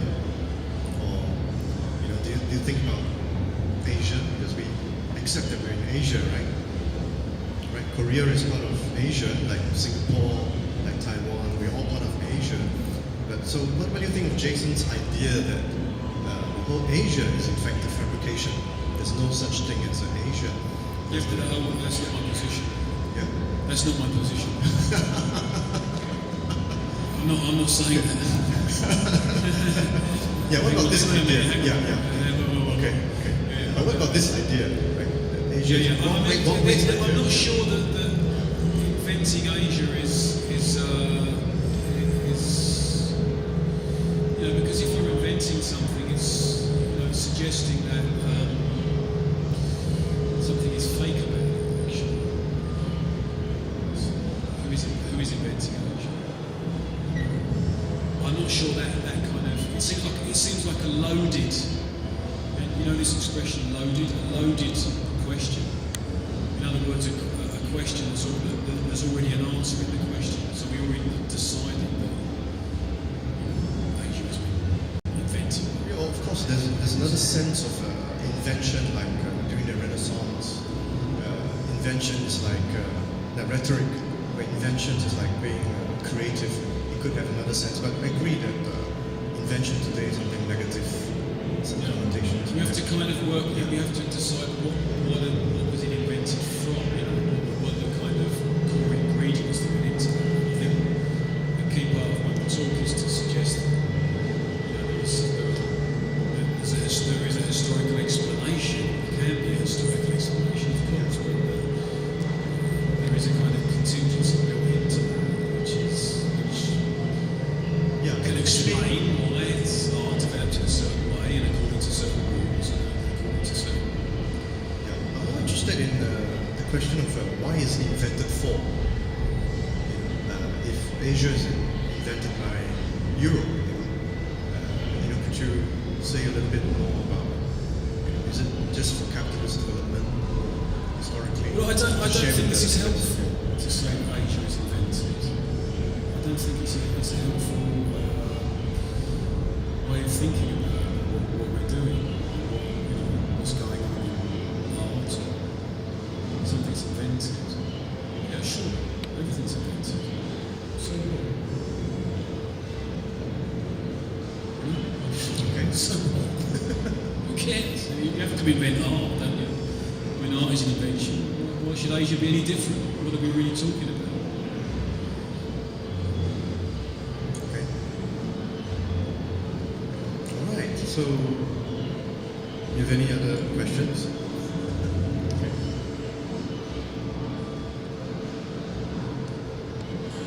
Thank you for your lecture, and I have a question related to the reference. Actually, you made a reference with Radio City last year, and actually, I want to know if there is a reason you picked up like the show, because I think there are a lot of shows in Korea, and also there's a lot of museums in Korea, but you picked up the Kim Hong-mi and Seoul Museum and Media City, so I want to ask the reason. Yeah, thank you for your question. I mean, I visited that show. I visited it a couple of times, and I enjoyed the show. It was a very international show. Very international show. I liked the Korean artists. I liked all of everything that was on show. I enjoyed it. But then I kind of read the catalogue, and maybe I shouldn't read catalogues. But I mean, catalogues are an important element in shows, right? Because the curator, you imagine that the curator has some sense of what the show's about and so on. But when I read the catalogue, it didn't seem to have anything to do with the show. I had to ask myself, well, is this the same show? Did I really? And it just seemed like, and so I focused on that because I guess it's probably not the only example I could have used. But I focused on that because I just thought it was a really simplistic and oversimplistic account of an important show. Yeah? I mean, I could have spoken about that actually in the talk. I could have, and that's a whole separate question actually. I could have talked about that in this presentation, but it just seemed to me that So I haven't spoken about this, but that's another thing. It didn't seem to make sense to me. But as a statement, I mean, the statements I was quoting to you, I think are important statements because they do inform a lot of the shows that go on, and they correspond to a certain mindset that curators have, I guess. Yeah, I'm just reading those things at face value. So the statements were important, yeah. But they were weird. It was a bit weird reading those comments in the catalogue. And that whole post-museum thing, I mean, I'm not quite sure, maybe there's something I'm missing with that. I think it's depressed me a little bit, actually. Kim's statements. I don't know if that answers your question, but yeah, that's basically why I chose it.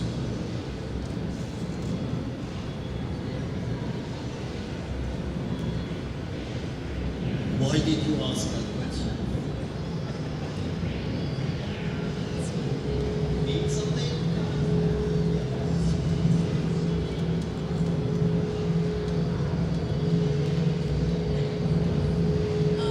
Actually, I have a question related to the notion of the Kim Hong-mi's Post Museum.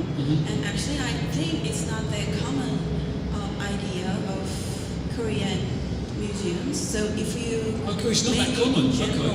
It's not that common. You think? Okay. Or you saying? You probably know better than me, actually. No, I don't think so. But for me, I think it's not the common notion of the Korean art museums. That's why I'm asking. about why you picked Kim Hong-ik. Well, it seemed to be typical. I've been to many museums and many galleries, most of them in Seoul, I have to admit. And it does, okay, so to answer directly your question, it does seem to, whatever other curators think in other galleries, it does seem to, I've been to other shows where the catalogue notes could have been the same. This idea of networking the public space, how what the audience are doing now, what the audience are supposed to be doing. They're not supposed to attend and look at it and then go drink a coffee, whatever. But so maybe it's not so typical, but I think it is indicative of a certain curators. I don't know. Other shows seem to have the same ideology, the same notion of the gallery space, right? That actually we're going to bring the public in there, and it's not a museum. It's more than that. It's actually it's bringing together the public to enjoy the space, to use the space in their own way. So but that's just an impression. Yeah, I mean, maybe you're right and I'm wrong.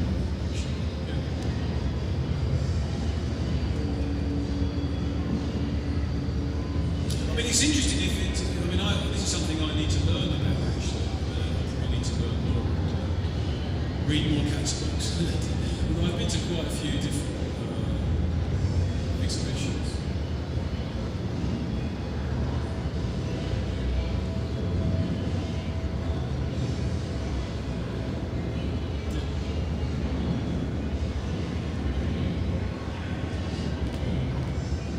Hi. I'm sorry I came a bit late, so I couldn't really get most of the talk. But just reacting to this, the last word that we have been discussing about the idea of post-museum. I come from a country where we hardly have any museums. The ones that are kind of behaving as museums are basically government organizations that refuse to show anything which comes within the periphery of the contemporary. Rather, they are showing something which is more questionable whether it falls under the larger umbrella of art or not. What we have, so if there are no museums, then what are the other forms which allow the artists to show their works, or I wouldn't say for the artists to get connected to the public, because we have the galleries, which are basically private spaces. Now the galleries more or less play the role of, they do work in a very corporate manner, but also at the same time they want to get involved in a situation which is more public. Yes. Now to support the situation which is more public, we have another layer of spaces which call themselves as the alternatives. Yes. Now the alternatives began as a non-system. Yes. Slowly they are kind of, the alternative is becoming a system in itself. I'll be talking more about it in the paper I'm presenting today. Yeah. The sad part is that there is no neutral situation which can look at the engagement of the artist to the society. Any given situation is a created situation where the public becomes a kind of an audience, though they don't want to. So it's kind of a passive audience to something. So in a current situation, it is poised in a very, in a very weird way that you have certain museums that are non-functional, then there are certain private museums that again are the larger prototypes of the galleries, and then there are the galleries, and then you have the alternatives, and of course then the artists. Yes.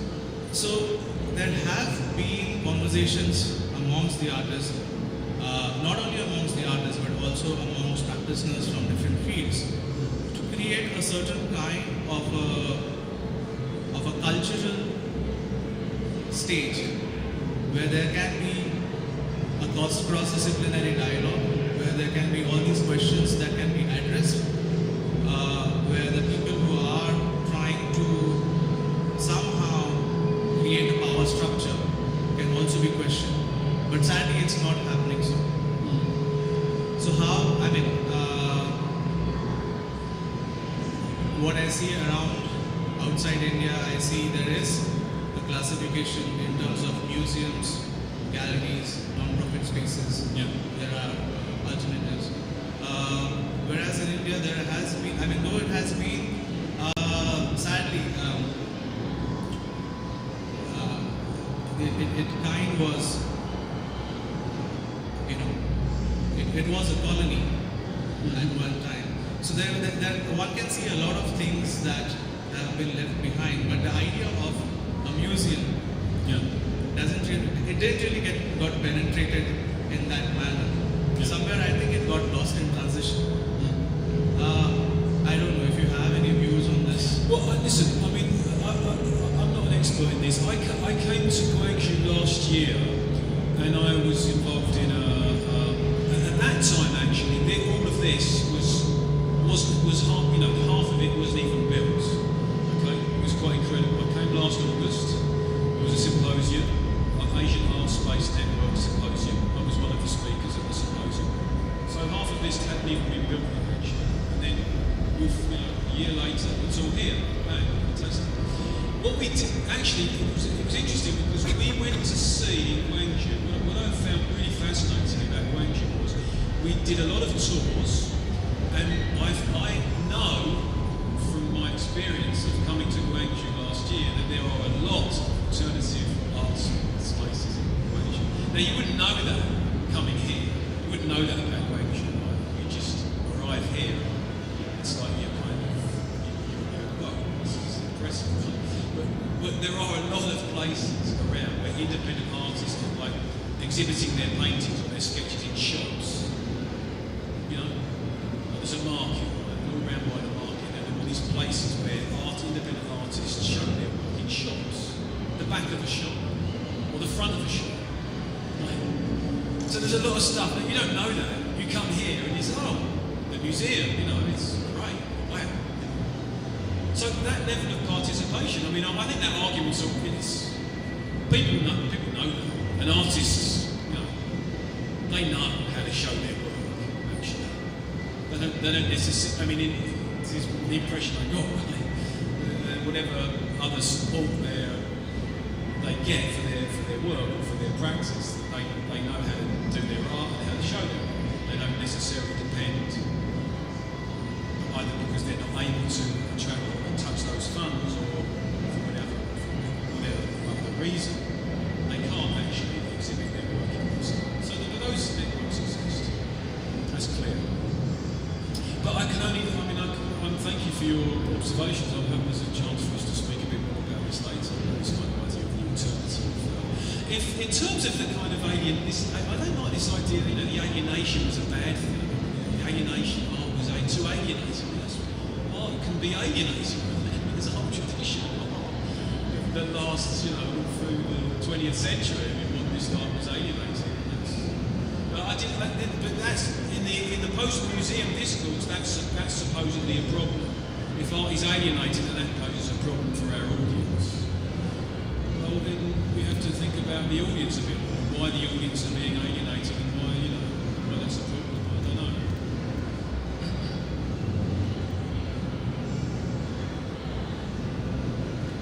Any further questions?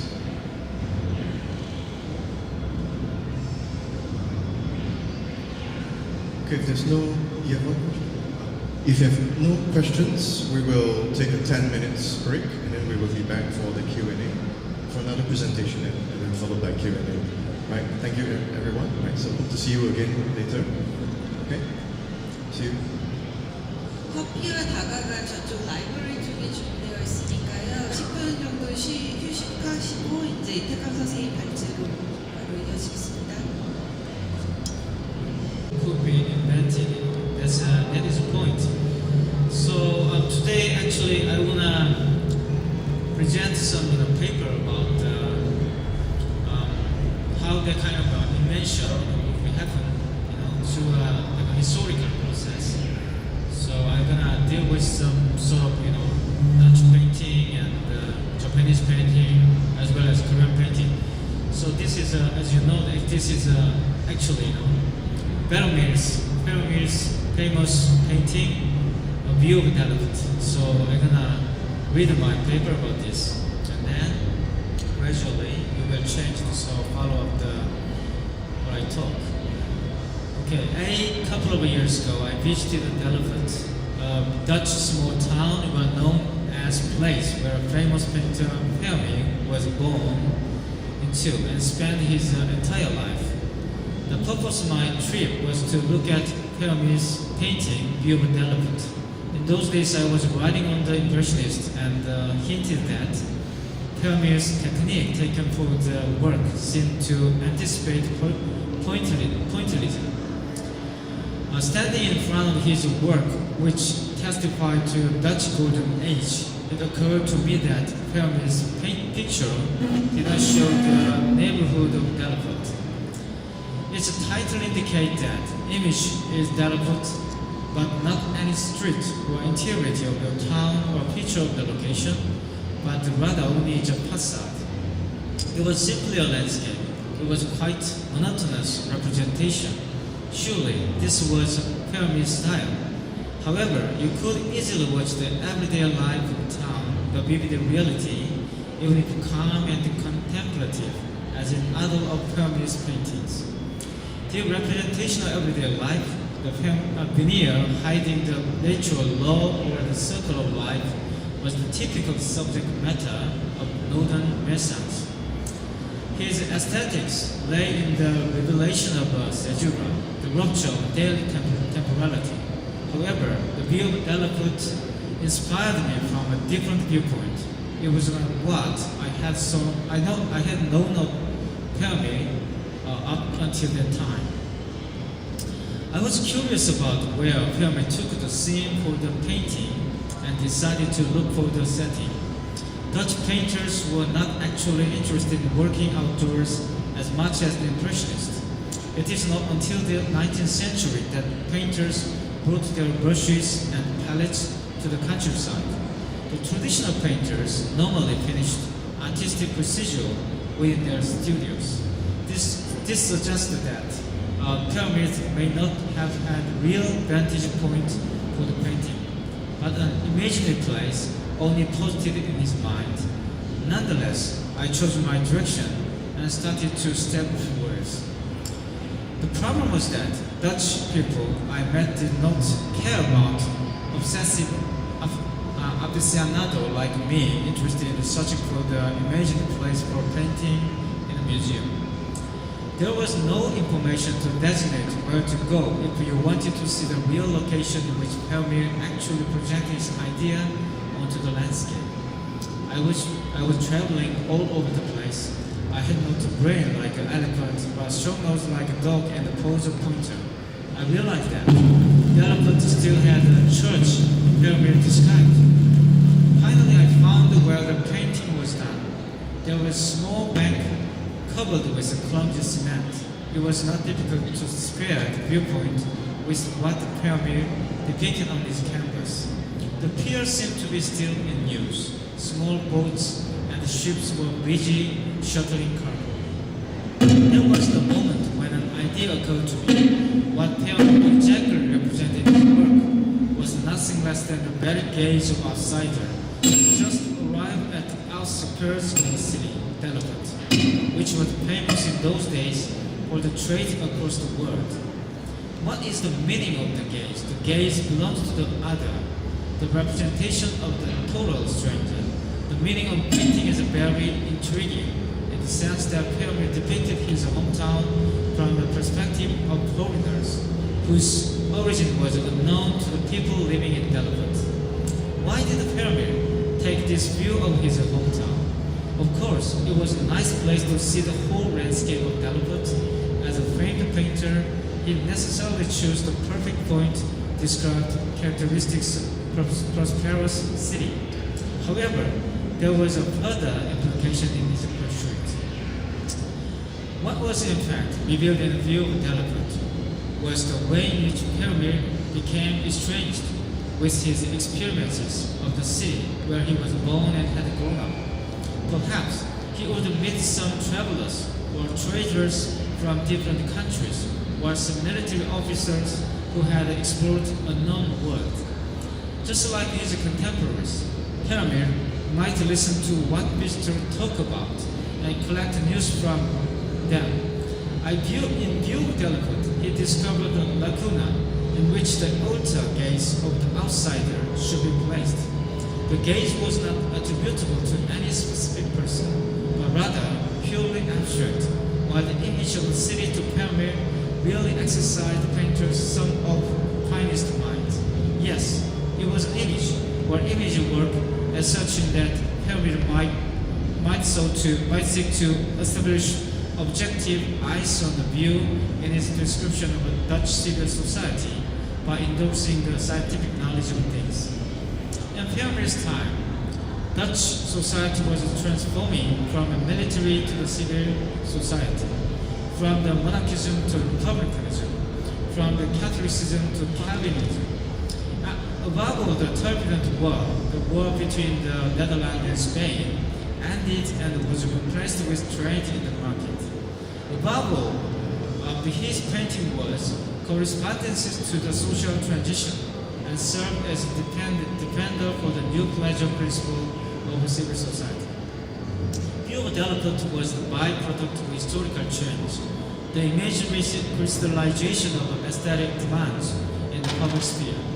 In short, the image work embedded in the painting was the representation of modernity, the theorization of a relation between community and the sovereign power, through which the idea of equality came to exist.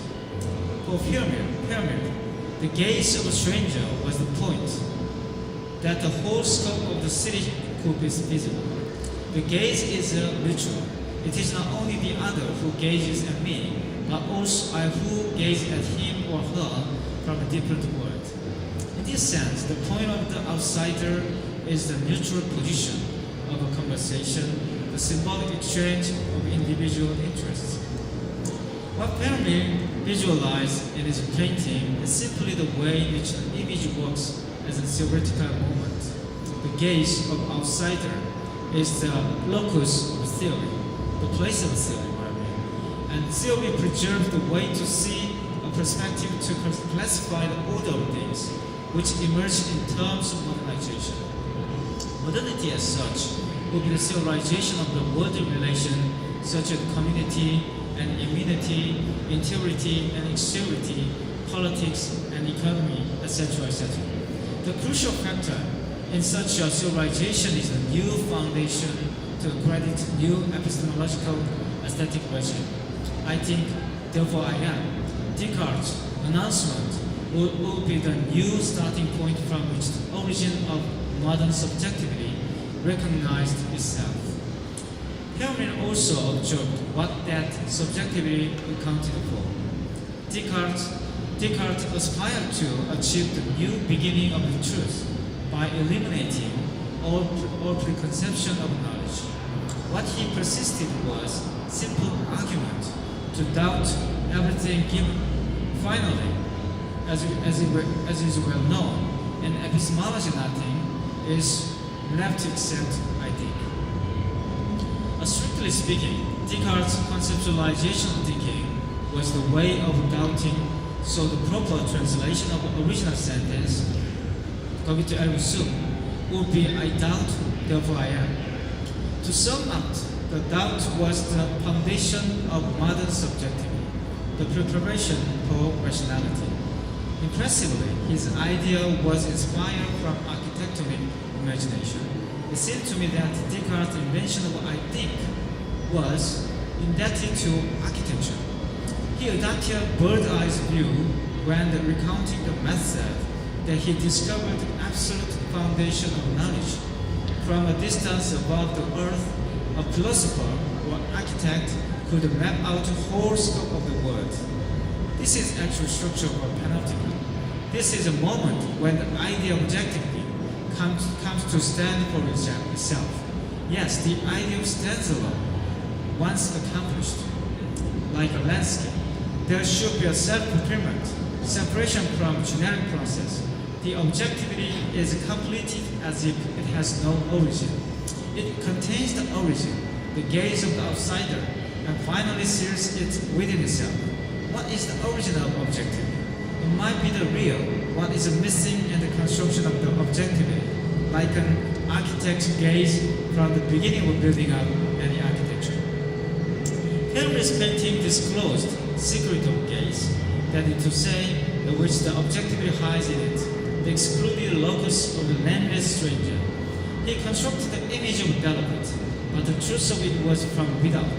This shows how an image works, not in its content, but with its form. The form of an image carries the truth of the world in this way. Henry seemed to understand it and represented a glimpse on the theoretical moment of modernity. Considering Permian's modernity, a question occurs to me. Why is that we Koreans don't have painter like Permian? That was my question when watching this kind of Permian painting, and after finding out the place, where the actual pyramid was supposed to paint, that kind of perspective. Of course, Koreans are not Dutch. It might be stupid if anyone asks why Koreans are not Dutch, right? The Korean peninsula in which Koreans are born and live is a geographically different place. Such a physical barrier prevents Koreans from assessing Permian's modernity. However, it seems to me that deeper meaning is submerged under the surface. It might be interesting that first modern painting in Korea was influenced by Impressionism.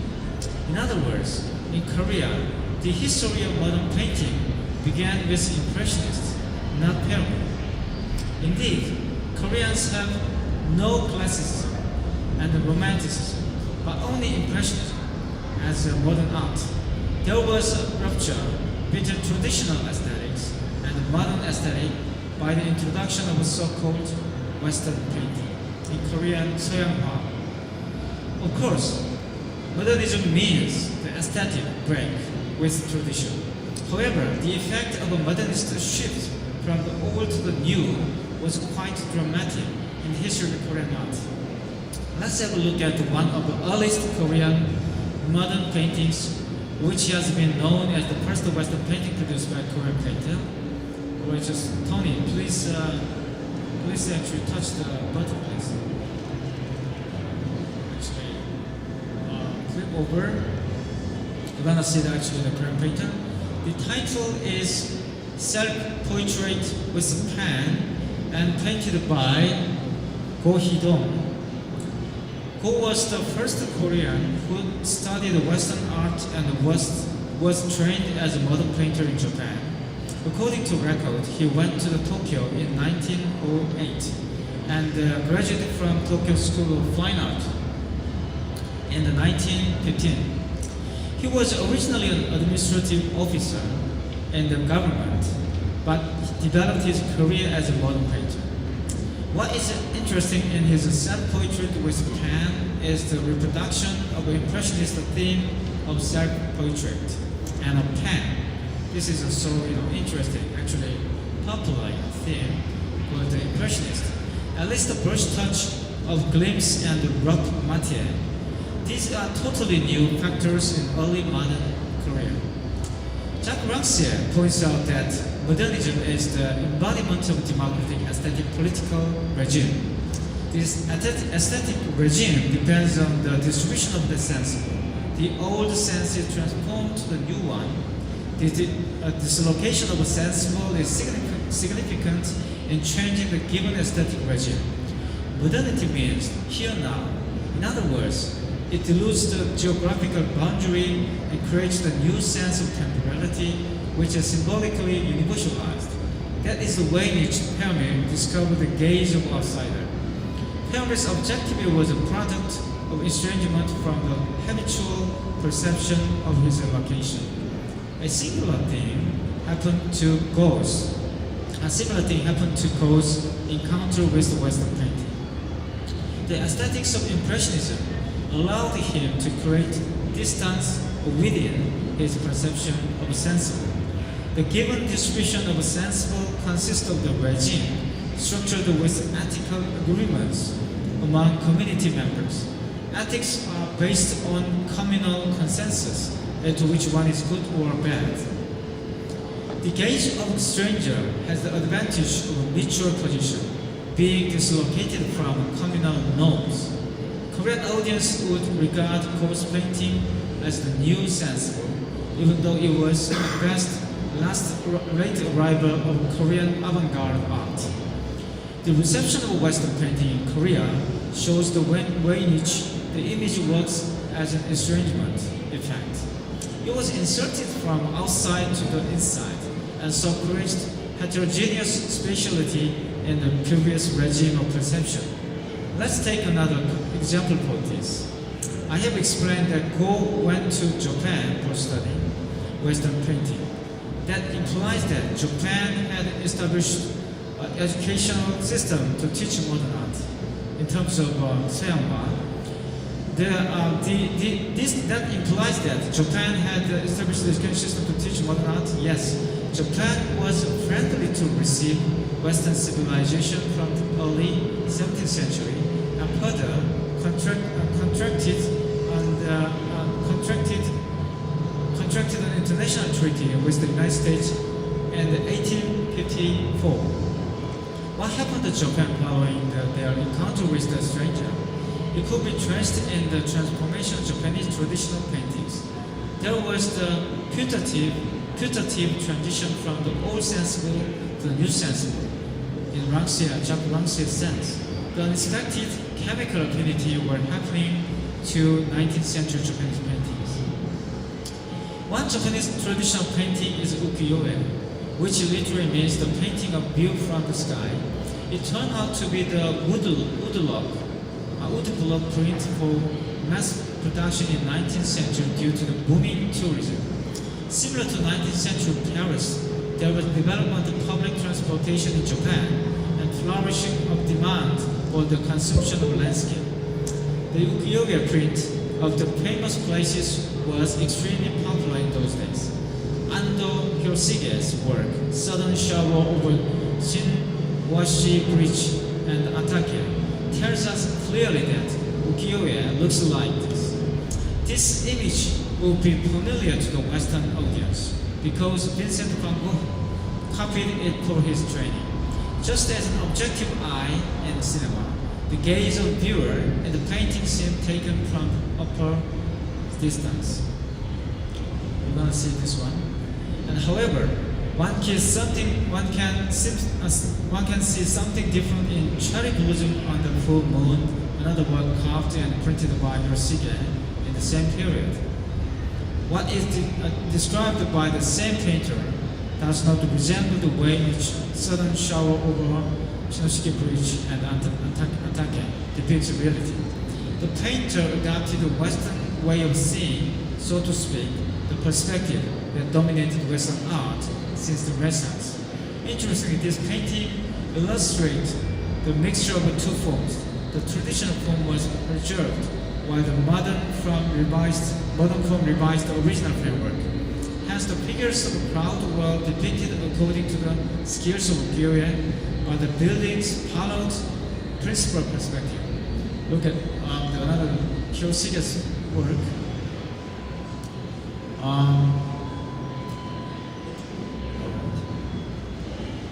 Actually, you could see the Hyosige described crowd in a traditional way, while describing the building, according to a principal perspective, is the Western style. So this is a little bit, you could see the kind of encounter between the West and the East or something. So what does actually the Western? All right. Okay, it's just that the new sensible in the East came out of old sensible in the West. This is actually what exactly this painting shows. The Western avant-garde, such as the Impressionists, rejected rule of perspective by introducing the aesthetics ukiyo-e into their works. They aim to criticize the Western tradition, reclaiming the possibility of a non-Western aesthetics. This is an Impressionist project. They actually use Japanese painting to defend their aesthetic achievement or aesthetic, pursuit. And indeed, it is ironic that early modern Japanese painter has an advantage of perspective for reinvigorating their traditional form of art. That means, actually, on the contrary, Japanese modern painter literally actually use Western art or Western Impressionism to defend or to revise their traditional, aesthetics. So this is a little bit actually. That means I think what kind of invention happened in terms of modernization. It's not just the one direction flow. It's kind of the interactive, so reciprocal relation there. So what does discipline mean? What does discipline means and what does this imply? The significant point is the formality of image work rather than its message. The graphic perspective in the history of Western art vindicated aesthetic regime of enlightenment or the axiom of representation in a neat manner. It was easy to believe that perspectival representation was firmly related to the science of perception, as invented by Renaissance Italian. The disposition of the order of things, aligned from a vantage point, reflected early modern geometrical imagination. The perspective was as if the representation of truth, regardless of unresolvable discrepancy between the representation of thing itself. Therefore, it might be necessary for those modern painters who assure themselves with realism that traditional framework of seeing the world should be refuted and give way to the more immediate perception of nature. Japanese paintings were for them the excuse to justify the fact that non-Western aesthetic were possible. On the contrary, the graphic perspective, the Western tradition of representation, influenced the Japanese painters in the name of modern art. From this, it is not an exaggeration to say that modern is a contingent. There is no clear boundary between the old and the new in this kind of encounter. It depends on the location. In other words, not only geographical difference, but also aesthetic estrangement. The modern aesthetic strangeness. The new is created in the conjuncture due to the dislocation of the sensor. In this way, an image is a traveler. When encountering the unknown world, it articulates new conjuncture of aesthetics. The image separates itself from its original location and stands for itself. This is actually modern. This is, I think, a function or it's just a meaning of modernity. This is a reason why actually Asia is invented, or Asia also now being invented. No doubt, this is the way in which the image works in itself. This is the reason why we are living in the invented world. Not only actually Asia, but also actually, in other words, it might be a wordlessness in an Arendtian term. So this is what I'm told. Thank you very much.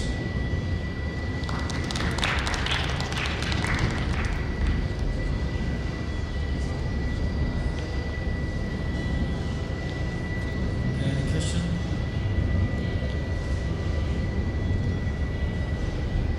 질문 있으시거나 의견 있으시면 같이 나눠주세요.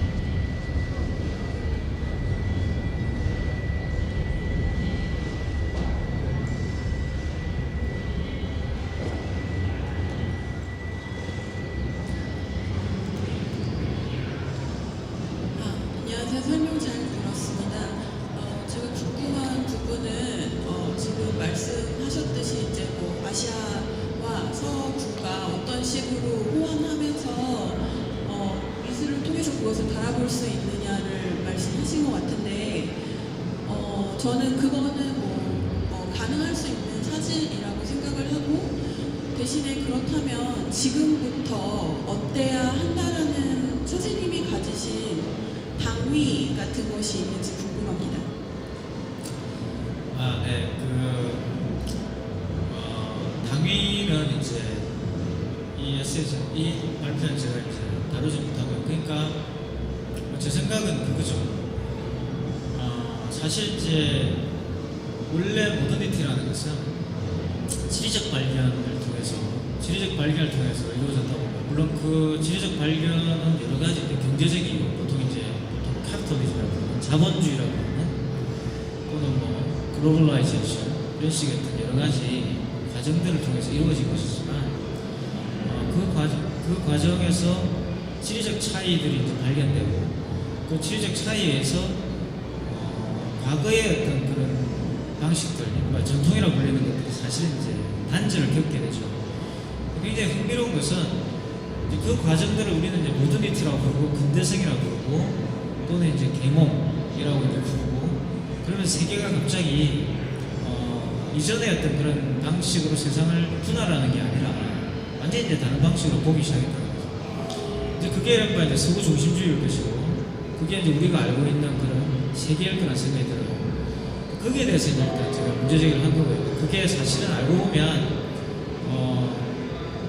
예를 들어 우리는 그렇게 생각하면 서양이 이제 선진국이고 그죠? 서양화라는 것은 선진 문물인 거죠. 이 고이동 같은 경우도 원래는 뭐 하는 사람이었냐면 그 당시에 구한말에서 과거 시험을 쳐가지고 전국 관료를 하는 사람이었어요. 이 전국 관료를 하는 사람이 왜 그 관료직을 버리고 미술을 공부하러 갔을까라는 거죠. 일본에. 왜냐면 그게 선진 문물이었기 때문에 그랬다는 거죠.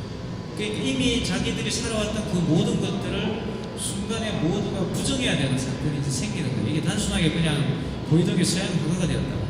고이동이 한국 최초의 서양 화가다 이 문제가 아니라 이 사람이 그게 갔다는 것 자체는 그 이전에 갖고 있던 모든 트레디션을 버려야 되는 상황이 왔다는 거죠. 오히려 이 고이동 같은 사람은 그게 빨리 적응했던 사람이라고 볼 수 있거든요. 근데 사실 이 우리의 삶, 지금 현재 우리의 삶을 돌아보면 이 삶이라는 것들도 그 당시 고이동이 결심했던 그런 삶에서 크게 벗어난 게 없죠.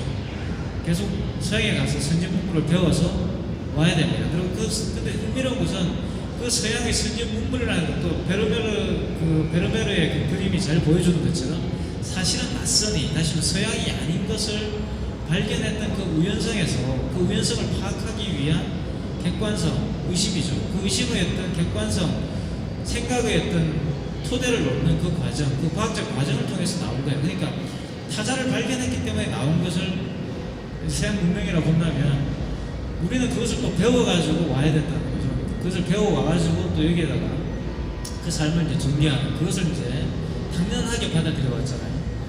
저는 이 인식이 이제 이상하다고 생각하는 거죠. 이건 막 이 아주 사소한 제가 에피소드처럼 이렇게 나열을 한 이 사소한 예만 보더라도 굉장히 우리가 그렇게 생각하는 거 서양의 선진국에 우리가 가서 그게 뭔가를 배워와서 여기에서 우리나라를 개조해야 된다 또는 발전시켜야 한다고 생각하는 생각 자체가 상당히 이상하다는 걸 알 수가 있죠. 근데 왜 그러면 우리는 그렇게 생각할까 하는 것이 제 의문이고 그 의문에서 출발해야지만 사실은 베르메르가 그랬던 것처럼 또 데카르트가 그랬던 것처럼 새로운 어떤 토대를 만들 수 있다고 생각하는 거죠. 근데 그 토대라는 것도 제가 볼 때는 뭐 옛날에 그 초기에 그런 근대 주제를 갖고 있었던 것처럼 확고한 어떤 과학적 토대가 있는 것은 아니라는 생각입니다. 그러니까 이제 금방 물어보신 것처럼 질문하신 것처럼 어떤 이제 대안이 있느냐고 물어볼 수가 있는데 저는 기본적으로 우리의 어떤 생각들을 바꾸는 것이 가장 중요하다고 봅니다. 일단 우리가 세상을 인식하는 방법을 바꿔야지만 세상을 바꿀 수 있는 방법도 나온다 봐요. 세상은 너무나 많이 바뀌었어요. 세상이라는 것은 우리와 상관없이 사실 바뀝니다. 그러니까 저는 이제 현대 예술, 그러니까 근대 예술로부터 내려왔던 그 현대 예술을 부닥치고 있는 장벽이 바로 그거라고 해요. 현실, 세계, 바뀌는 세계를 보여주려고 하는 것이 초기 예술이었던 근대 예술의 목적이었죠. 세상이 바뀌고 있다는 것을 보여주는 게 목적이었다면 이제는 세상이 예술보다 더 빨리 바뀌는 거예요.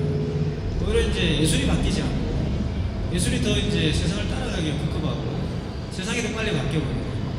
그랬을 때 이제 우리는 어떤 생각을 해야 되는가라는 질문을 던질 수가 있죠.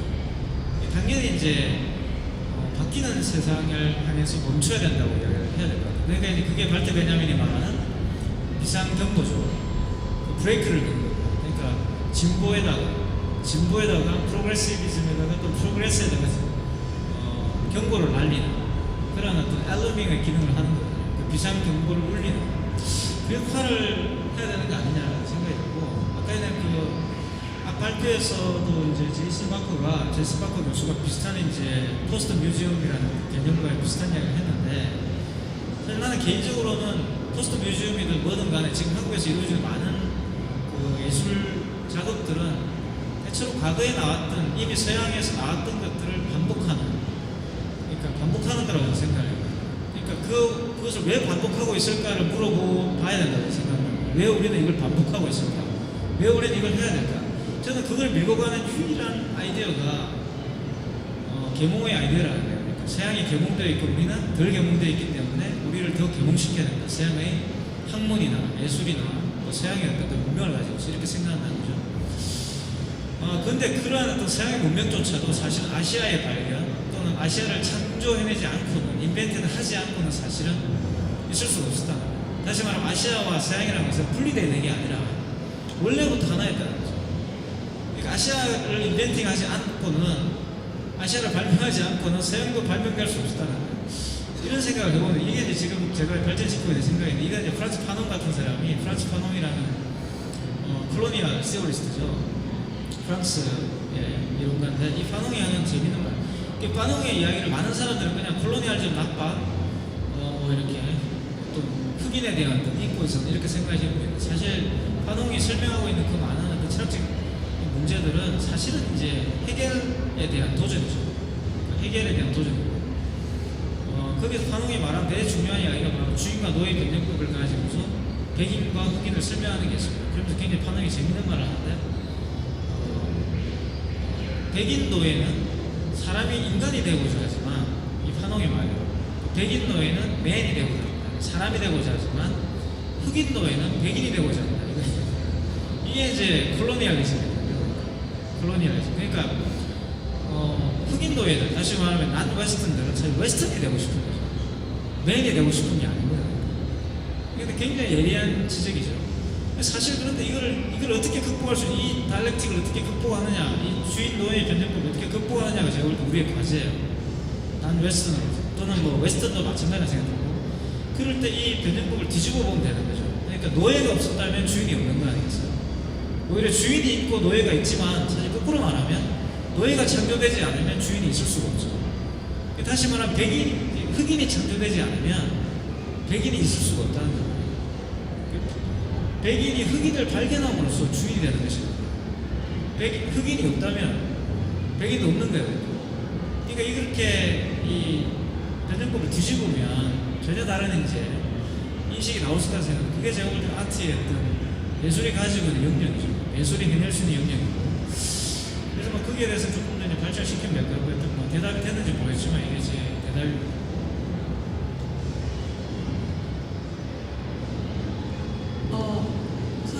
대답 잘 들었고요. 저는 궁금한 것이 그렇다면 선생님께서는, 그러니까 지금 정반합에 대한 이야기를 하시는 걸로 보이는데, 그렇다면 그 정반합이 가능하기 위해서는 정과 반이 동시에 거기에 기본적으로 인정을 깔고 들어가는 전제가 되는 것이잖아요. 그렇다면은 진짜 그것은 말 그대로 서양은 조금 더 개봉되어 있고 조금 더 발전된 사회이며, 동양은 사실은 그렇지 않다라는 것처럼 들릴 수가 있어서 문제를 발생시킬 수가 있다고 생각하는데요. 이거를 미술과 적용을 해봤을 때 요즘 한국 사회 미술이 물론 뭐 그런 서구의 이론들이 동시에 물밀듯이 들어오고 그러면서 이 부분에서 사람들은 사실은 그게 더 이상 어떤 선진된 문물이다라고 인식을 하지 않은 상태로, 그러니까 전 세계가 진짜 동시다발적으로 미술을 이어가고 있다고 생각을 해요. 그렇다고 해서 뭐 한국 미술이 서양을 바라보면서 어떤 부분이 떨어져 있다 이런 식으로 말을 하지 않고 다 같이 진짜 진짜 한국의 미술을 뛰어나 봤을 때 네, 도시적으로 발생하는 부분들이 있다고 생각을 하거든요. 그래서 그렇게 정반을 나누게 되면 더 오히려 문제가 생기는 게 아닌가라는 생각이 들거든요.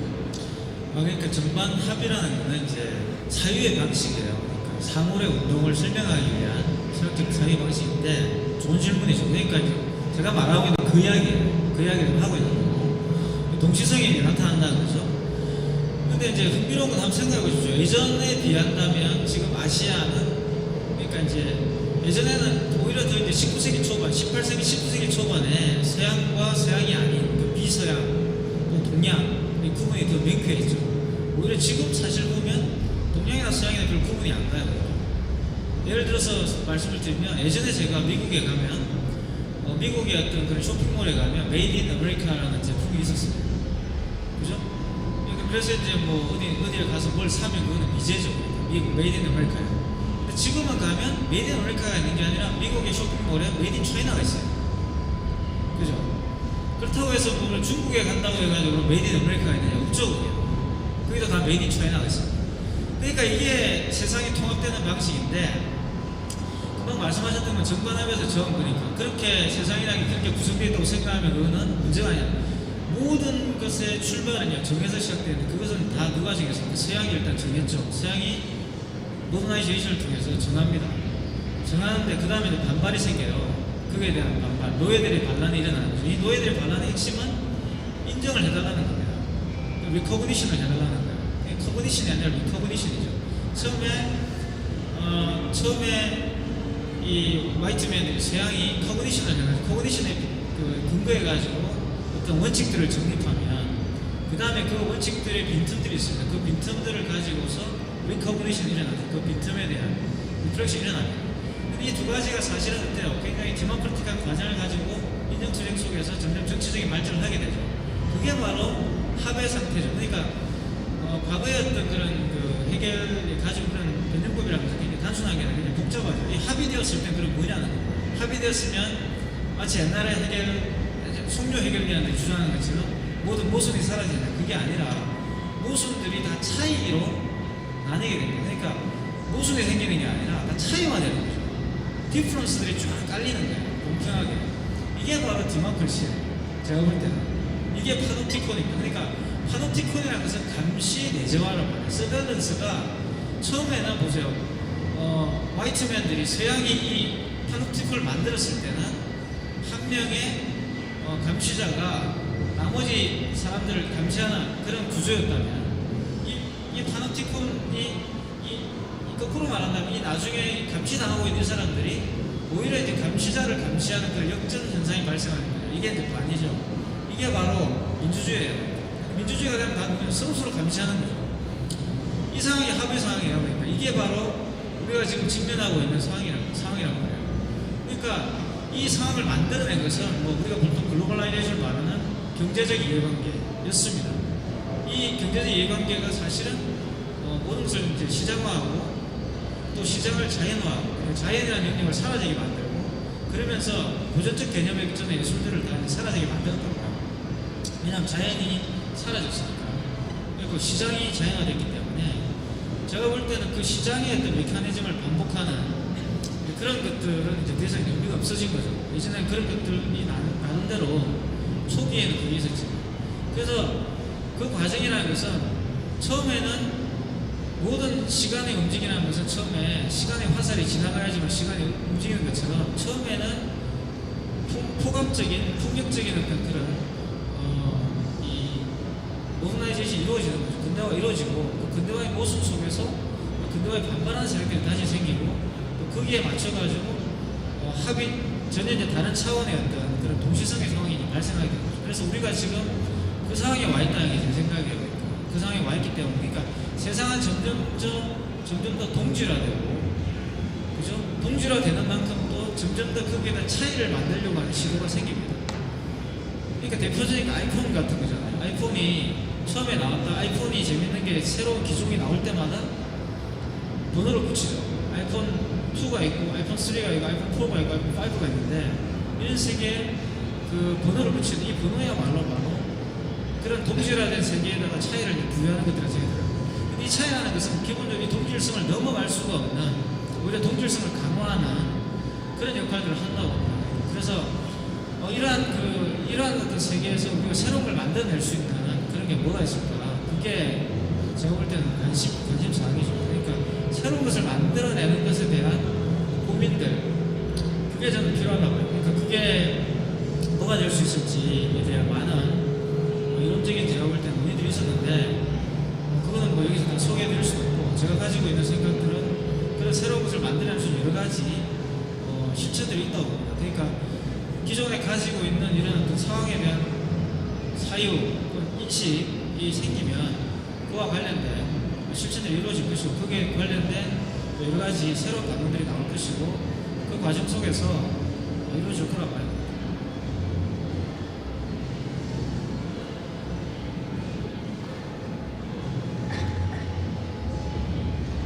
Any further questions? Comments? 추가 질문이나 의견 있으신가요? 선생님께서 말씀하신 근대의 변화, 그 변화를 얘기하시고 정반합의 이론을 가지고 설명하시는 그런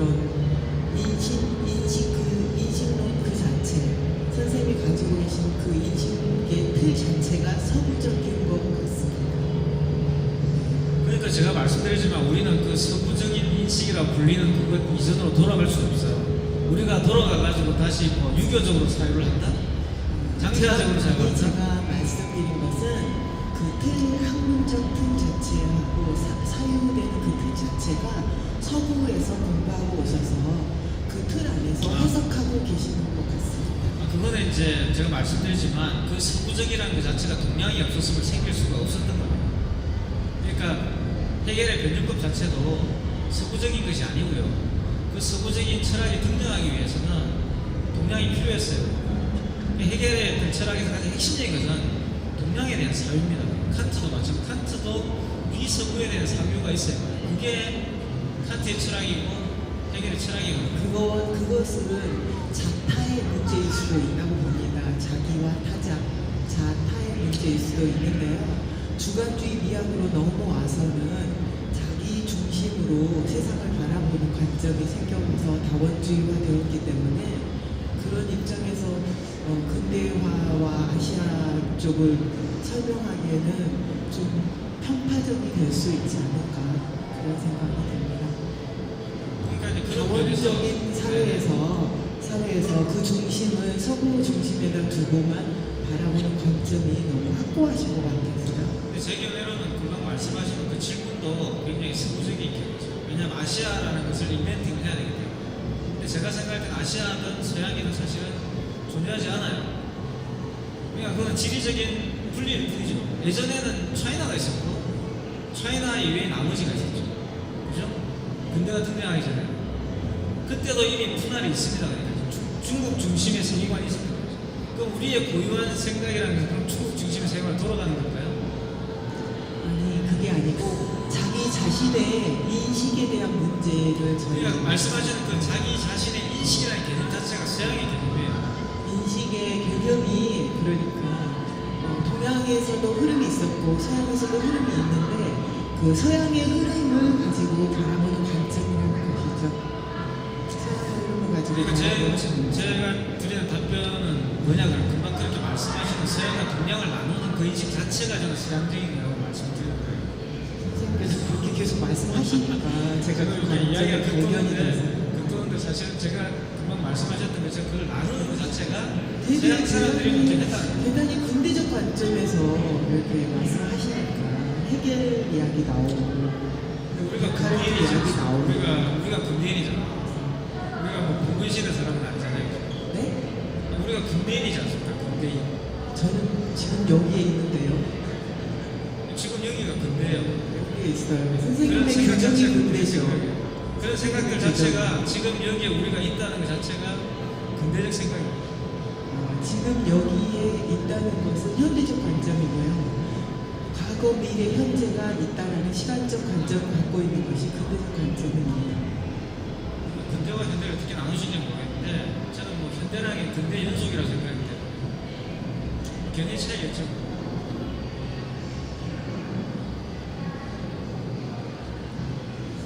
추가 질문이나 의견도 있으신가요? 저희 그러면 10분 정도 쉬고 그룹 컨클루딩 디스커션 마무리하는 토론 갖도록 하겠습니다. 사실 지금 많은 이야기들이 나온 것 같은데 다 같이 라운드 테이블 형식으로 진행될 예정이니까요. 좀 더 많은 이야기들, 다른 사유들 나왔으면 합니다. 네, 감사합니다.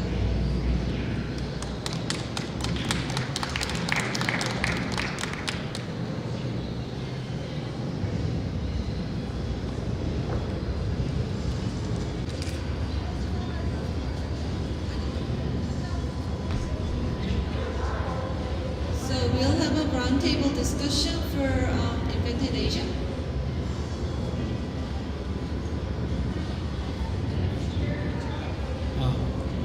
All guys, stage up, please. Stage up. Come to stage.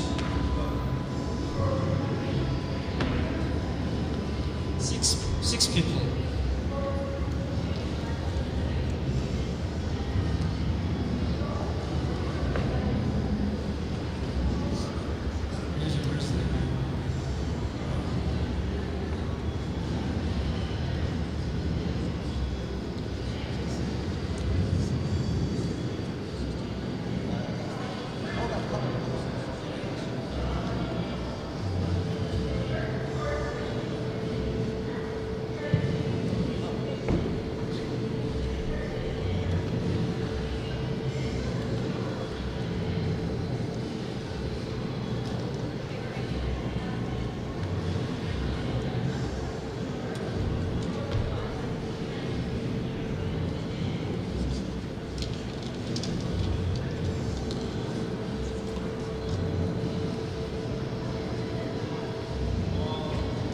Okay, we start now. This is a roundtable to wrap up. We have talked, since yesterday. So, quite actually free discussion. And any question, any comment, any kind of issue could be raised by anybody here. So, I actually welcome the Sharia crew to join this discussion together. This kind of roundtable to synthesize that we have talked. So any just suggest idea about inspired by any artwork or some by our talk or some any words. I will welcome. Okay, just distribute a machine. Translation. This Korean question is okay. Welcome. All right. So during actually 2 days we discussed the Invented Asia. That is the main theme of our the colloquium. The point we try to make through this session is definitely what the meaning of invention. What the meaning of invention of Asia, what the meaning of what kind of actual project, we could find out through that sort of rethinking Asia or rethinking meaning of invented Asia. So after this kind of talk and colloquium, we would actually draw on some sort of conclusion about how to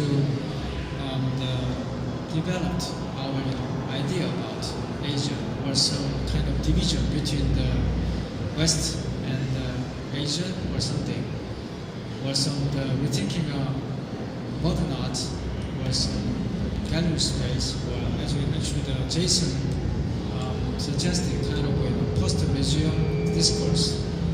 All right. So actually, this order from this order just talk about something kind of impression or any idea, right? Ritual.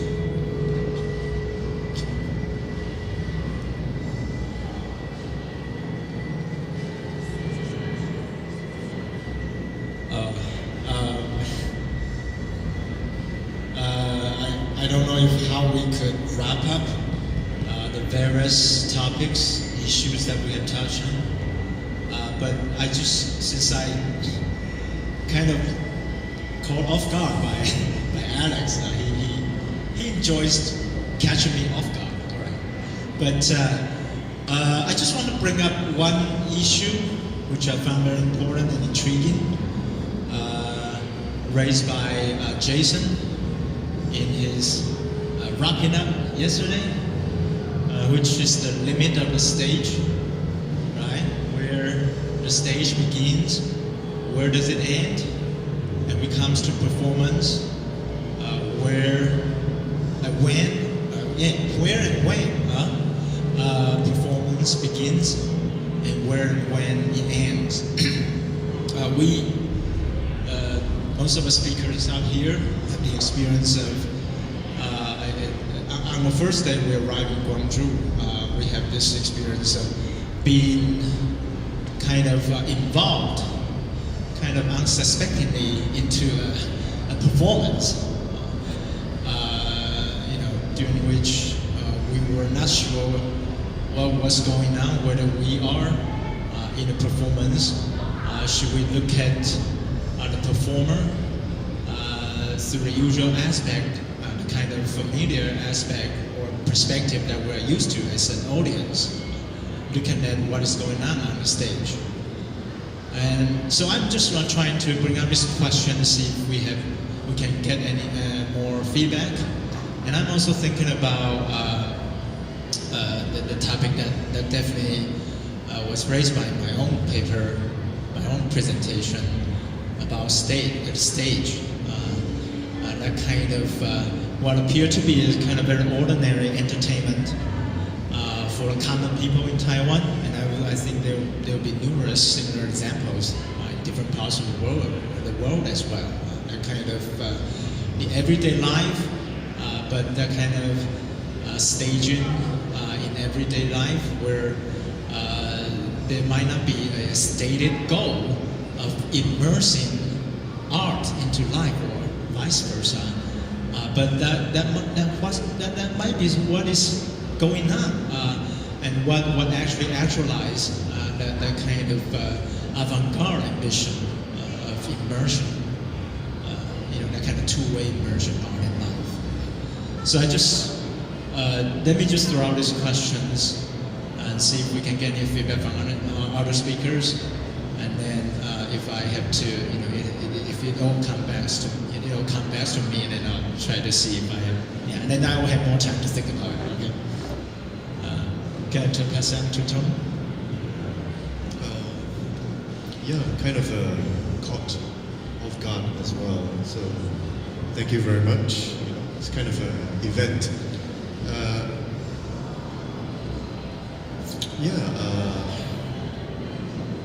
I think one of the main things I've come to consider that's very important is the idea of invention. As we've discussed previously, it may have some kind of a pejorative and negative sense. So in my paper, I was trying to consider if there is a possibility of invention in a positive sense. So basically, my paper was trying to say that one quiz work, right? One quiz work to replace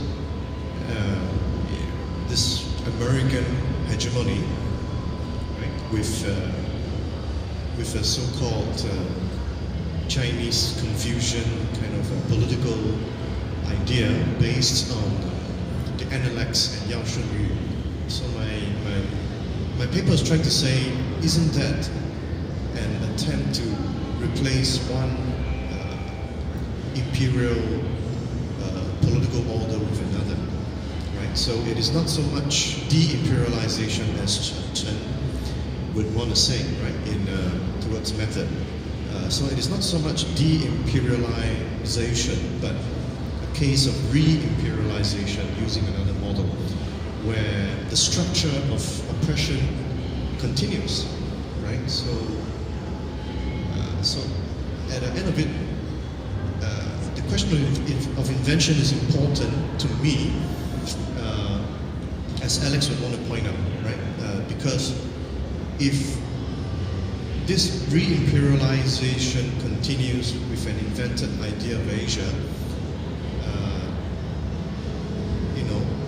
if we don't recognize, we need to recognize its invented nature.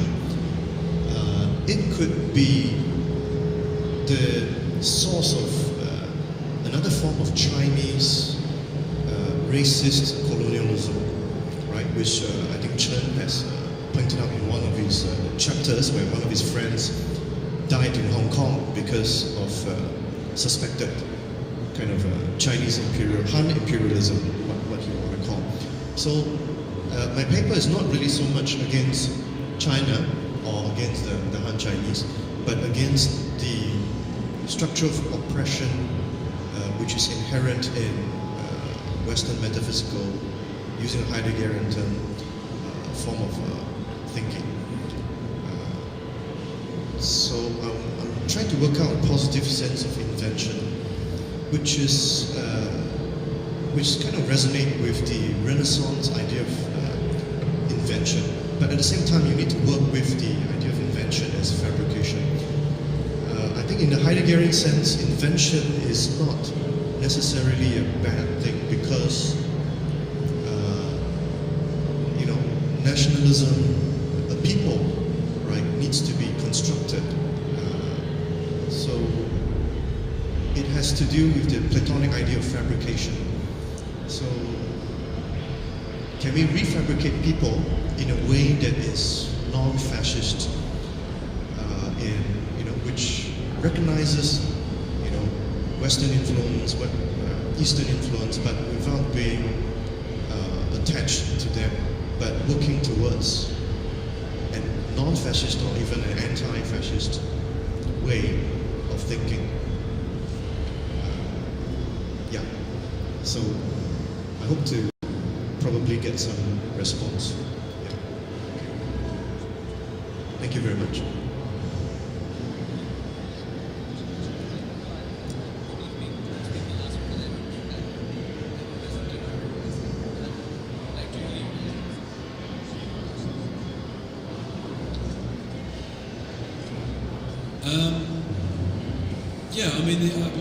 We're speaking here in a very informal way. I don't really know what I'm supposed to be saying now, but maybe I could say something more about, or just very briefly, I guess, about this post-museum idea. I suppose the reason that I use that term was because it's a term I've come across. It's a term I it's a term that exists in catalogues, art catalogues, museum catalogues, and exhibition catalogues. And it kind of intrigued me, I suppose, because it seems to make some assumptions about audiences, which I'm not totally convinced are good assumptions or true assumptions, right? That's essentially why I was using the term post-museum. It seems to be,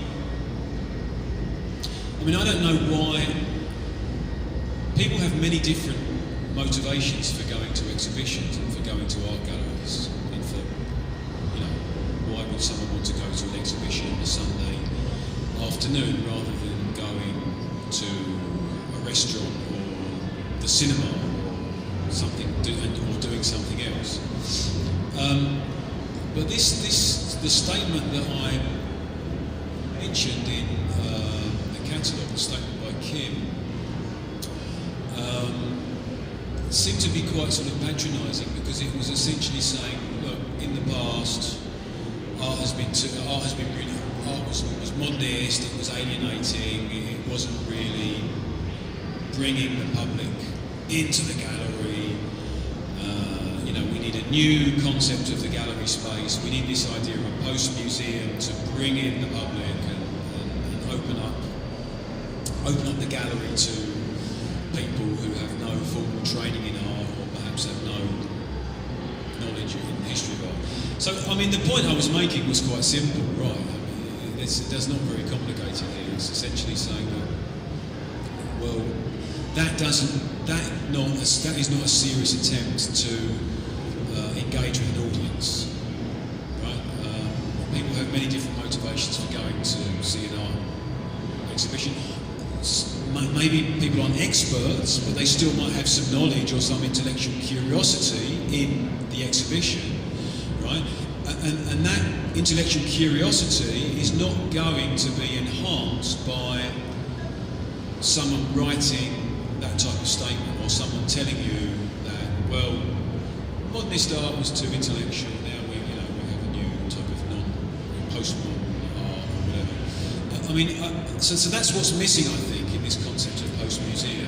It's making these very reductive assumptions and very, very patronising assumptions about the type of people who go to exhibitions. And of course, let's not forget that there are, we can, in a historicist sense, we can date artistic movements, right? It's quite easy to do that. But let's not forget that if we're using those kind of historicist assumptions, then we also have to apply the same assumptions to the audience. And think of the audience as a variable, right? The audience is also something which changes. The idea of the general public doesn't just fall from the sky. The idea of the general public and the audience for art is a contested idea. There is not always the same audience for art throughout history. So again, these type of ideas, post-museum, I didn't find that term, and I still don't find that term particularly helpful in the context of Korean contemporary art. I think if curators are prepared to think more about the type of people that are coming to the exhibitions, and if artists actually are also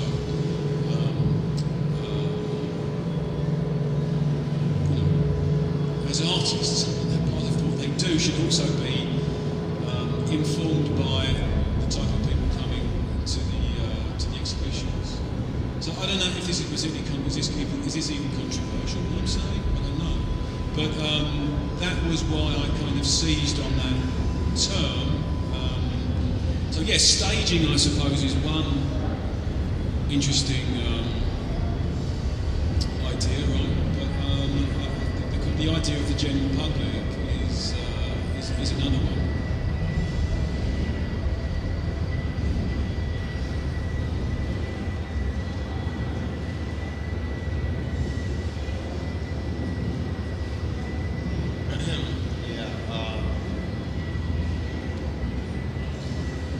Perhaps I can continue on the same note. I asked the question about this term, museum, etc., in order to understand better what's going on here. And it seems to me that it has nothing whatsoever to do with what I was hoping there was those critical discussions from the 70s. Back in the 2000s, even earlier, the end of the 90s and during the 2000s, there were a lot of seminars, normally organized by museum people. And they were very keen about public accessibility. Those were the terms. And I think this post-museum is a recent transmutation of the same ambition to make museum space more accessible and for the public. And public, as you know, I'm becoming more and more certain of the truth in the sentence uttered by Jean-Luc Godard. You know, he said, "Public is a National Socialist invention." Talking about inventions. his reference was, of course, Leni Riefenstahl. And Leni Riefenstahl's, you have seen her films, The Stadium and Spectacle. This brings me also back to the second track here. Actually, like what you said over there about staging, etc. I'm not sure what Jason is trying to develop there, but my initial reaction is that, we are not in the society of spectacle. That has already taken place. We have been staged and framed in all senses of those two words. And this is something more, I wonder if consumption, I think that's also the background to what I tried to say yesterday. As a kind of, I was fully aware of the ambitions of this seminar, etc. But what I was trying to emphasize was the death of, the death of someone standing before a piece of art, whatever it is that may be, the death of the spectator, if you so wish. I was trying to emphasize that perhaps that kind of experience, I'm old enough to remember it, that kind of experience is no longer available for a great part of at least those publics or those audiences constructed, established by the dominant discourse in art circles. That's why people here in Korea, I'm sure they do that too, but in Europe, a lot of younger generation, they tend doing no art. They don't do anything. Just, gather, they create organizational forms, but they do not produce anything. Well, okay, that could be enough as a conclusion.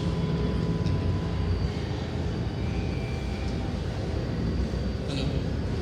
Hi. It's a bit weird to talk on this panel because I have yet to present my paper. So it's, but I'm still trying to figure out how the entire discourse has, it's been shaped up since yesterday.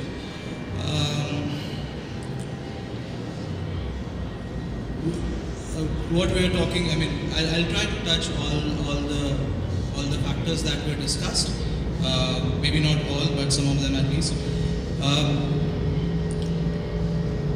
Since yesterday we are trying to look at the term of inventing or invention.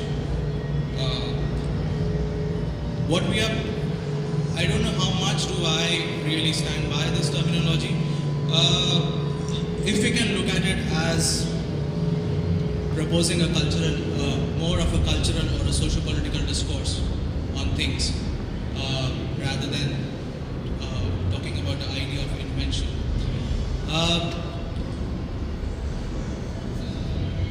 Also, I think when we come to the notion of contemporary art, the contemporary art thrives on the idea of new. Now, there are two ways in which we can talk about this. One is contemporary art new, or is contemporary art defining new?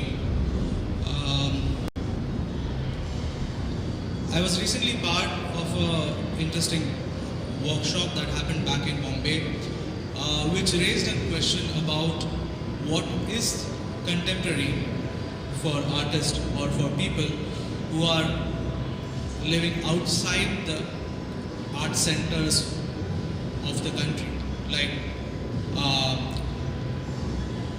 all the artists who are staying in Bombay or who are working or showing at galleries in Bombay, their work fall within the contemporary art system.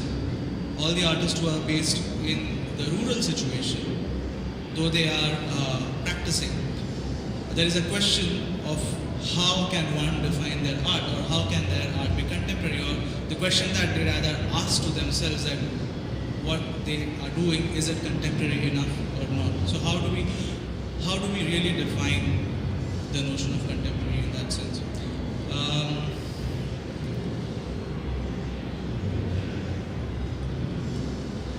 Going back to what Jason was talking about audiences, I'm actually going to talk about it later. I've written certain points on it, but I think what art is doing right now, it is trying to negate the idea of audience in a way. The audience just becomes a kind of it becomes quite passive to the entire spectacle of art. So there is no notion of participatory. There is no notion of understanding, and I think wherever there is a notion of participatory and understanding, that kind of plays a very dramatic role to define that particular kind of practice.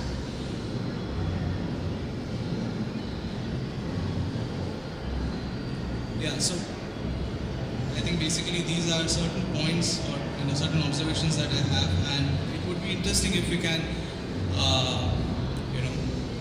open it up a little bit more further. So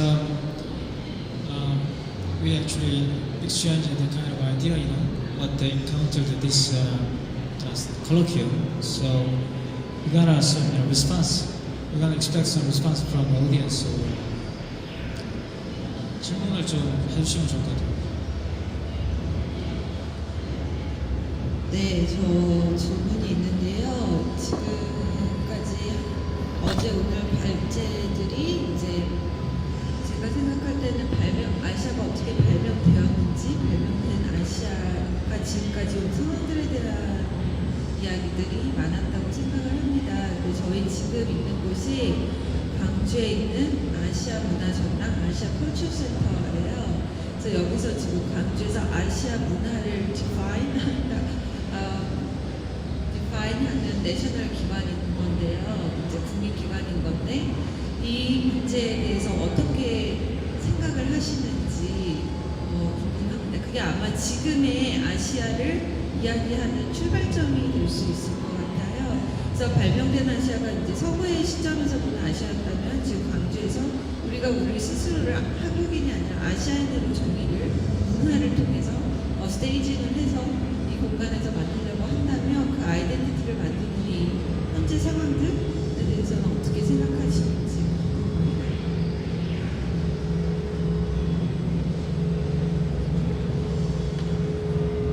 Others. First, your turn. So you mean that this place, this institution, has or tries to find a definition for what Asian culture is, which is the normal thing everywhere in the world. First, you create an institution, and then try to find a resonance. All right, and of course, you want to intervene in that process, right? Fine so far. The thing is that basically, if you think about it, this, I tried to say that yesterday, the adjective for Asian, and then Asian culture, whatever, cultures in the plural form, there are only two possible ways to go. One is the intensive way, which means that you go vertically to find what is Asianness. It doesn't matter if you do it through the history or you do it through some other mystical methodologies that allow you to get into the core of Asianness. And anyways, it will be a search for a substance. It will be a search for the one that is Asianness, right? And the second way to go, and the first one, I would call it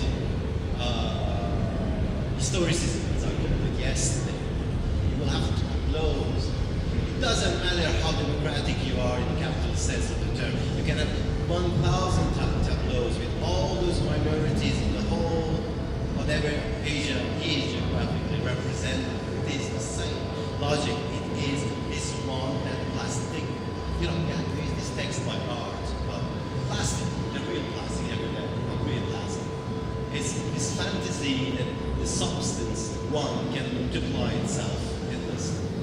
The second reading is an extensive, which means that you set up this Asianness, you define it in relation to non-Asianness, which is normally part of what I've heard about post-colonial stuff here in Asia. So you have another non-Asia that helps you to define Asianness. You go this way. And if you go this extensive way, of course you create again a plurality of otherness, both within that Asianness and also, more importantly, outside. And that creates a chain of differences. And this chain of differences, one-dimensional space, will be the same as exchange value of values. It will be perfectly coherent in capitalist logic. It will be assimilated into capitalist logic. They will be very happy about what you are doing. So, what I'm trying to say is that there must be some other third, and I tried partially yesterday to apply this third, which is silence. You do not talk. And if the institution wants to define something, fine, define whatever you want to define. I'm going to talk about something else anyways. Can I pick up on that? I mean, just very simply, with a simple observation, actually. I mean, just because it's called the Asian Arts Centre, we don't have to believe it, actually. I mean, there's a question of enunciation, involved in that. But just because it's called the Asian Centre, so what? I don't believe it. I don't believe it represents anything important about Asia. I mean, we can also take that approach, right? In that sense, it's so what? Who are you to define what Asia is? Just because you have a lovely big exhibition space, I couldn't care less. I don't believe you. 제가 하나 short comment.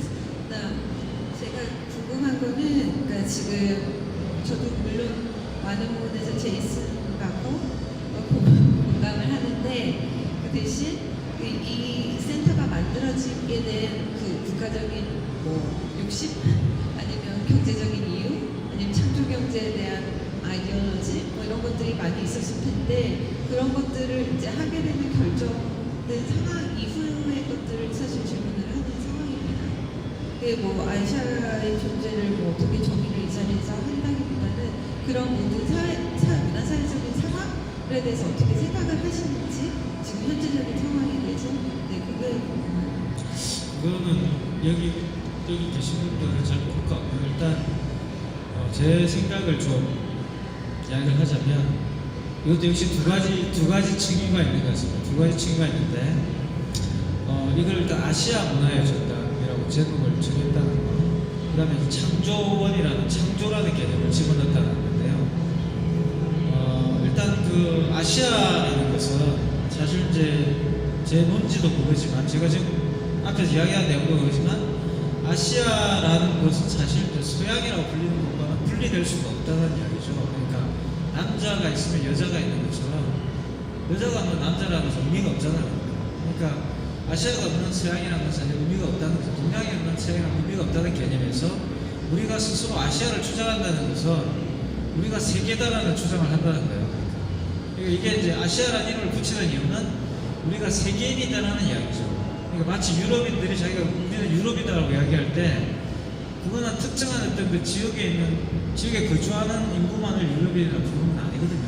그러니까 우리가 일정하게 이야기해 유럽인이라면 분명히 화이트 유럽인들을 말하는 거지, 화이트들을 말하는 거지, 거기는 블랙이라든가 에이전 유럽인들이 들어가는 게 아닙니다.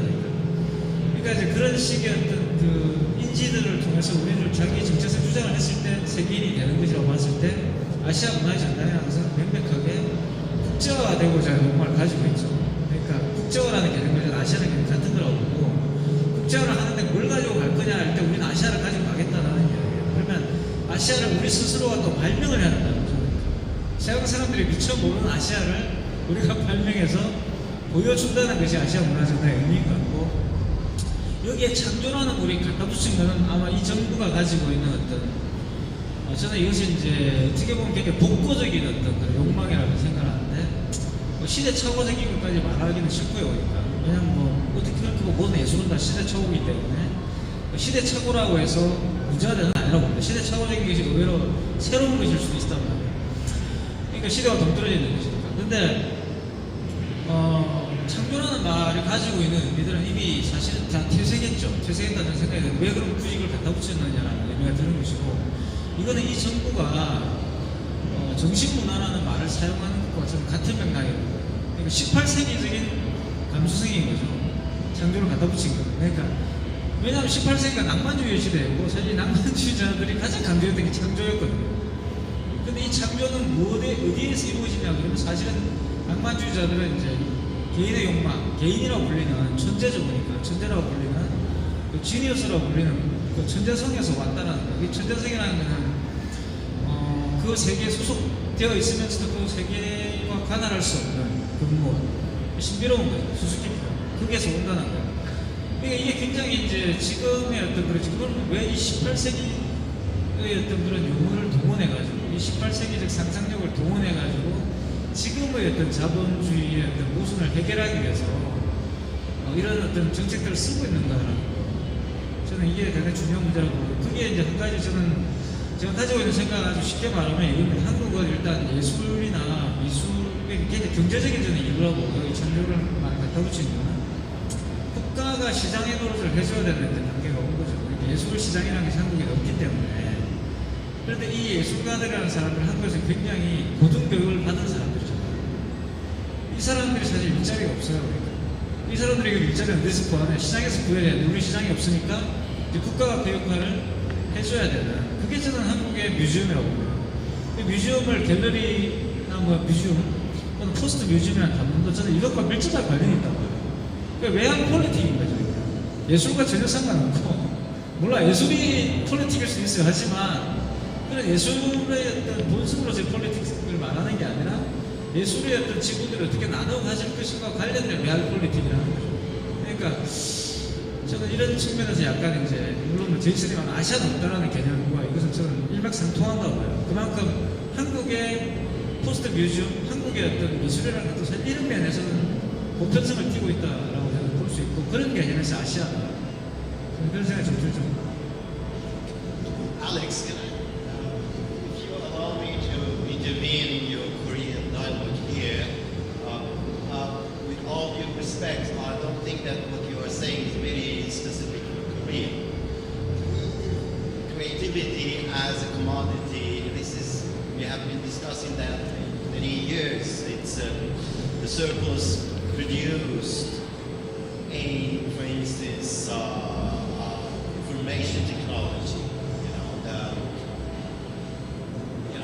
All the theories by post-operaist people, Italian theoreticians, is concentrated around this question, and creative economy, sponsored by government, is something that also actually happened in Europe too. In Sweden, where I'm coming from, we have done that years ago. So there's nothing. I don't think there's anything. Unfortunately, there's nothing particular about that ambition in itself. But what kind of configuration of forces this ambition is introduced into, I'm sure that is very particular and specific to South Korea. Now, the thing about this creativity as a piece of commodity is that you have this horizontal, quite democratic dispersion of new ideas. There is a very interesting theory about this. It's called pollination theory. Are you familiar with pollination theory? Pollinating bees that pollinate forests, etc. The main gain from bees is not actually honey. It it is the fact that these bees, when they produce honey, they have a side effect, and it is pollination. So what capitalism at this stage expects from artists, etc., is to be exactly this bee, to pollinate, to inspire industry, etc., etc., create quite unstable networks that you can enter and get out of. And this one goes hand in hand with a certain social phenomenon that we call precarity, which means that you create more and more precarious job conditions. Yeah, precarious job conditions for people, so that and the reason for that is that you have to be maximally creative when you are working, and then you're out. You have to search some other job, and that is considered as also a skill to be able to jump from one to another sector all the time. So it's I think that if I understand it, the whole thing correctly, I think the ambition is to enter into this kind of cognitive capitalist logic and leaving behind industrial organization of labor force in South Korea.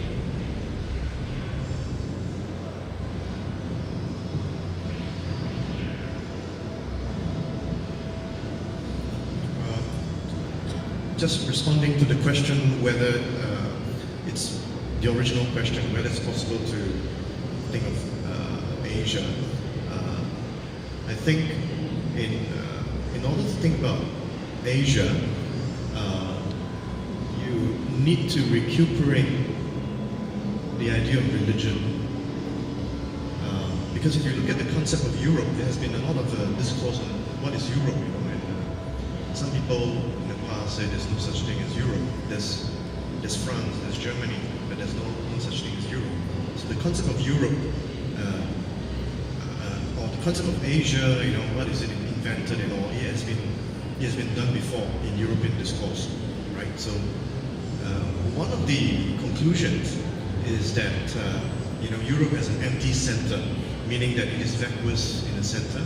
It is just a kind of political alliances, which is after the Battle of Westphalia, the 20 Years' War, and before that, Europe was held together, by religion, namely the Roman Catholic religion, and it was in an attempt to break away from this Roman Catholic sort of image, right? This political alliances that after the Westphalia, that the European states, sort of developed the idea of Europe and then subsequently European Union and all. So I think now in an attempt to think of Asia without religion, because we are now in a secular condition, we have a lot of scholars, left-right theories and cultural studies and all. We pretend to be open and we accept difference and cosmopolitan, but with the hidden agreement, subterranean agreement that we keep our religion, right? Nobody wants to talk about Buddhism, for example, or Taoism, when you want to talk about Asia. When we climb this Mudong San, right?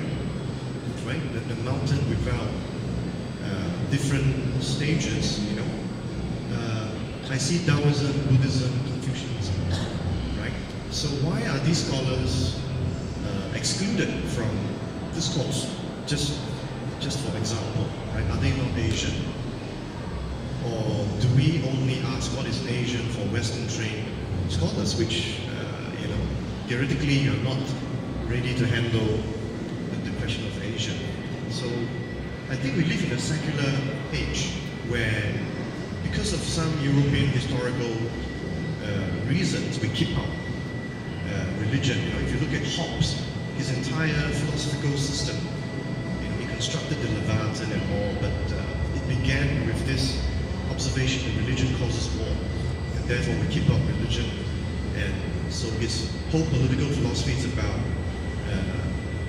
the conflict of different energies, different forces, motion, and then you construct a state out of that. So I think it is impossible to think about constructing Asia if we already begin with the assumption or with the insistence that religion is an unimportant question. But of course, this is not to say that we recuperate religion, but at least it is not to exclude religion from this discourse, which is why I'm very happy to see the Pitaka project, because you can't discuss Asia without Buddhism or Taoism or Confucianism, right? And I think it is important to recover that aspect in which at least East Asia, right, as a political construct is deeply rooted, right?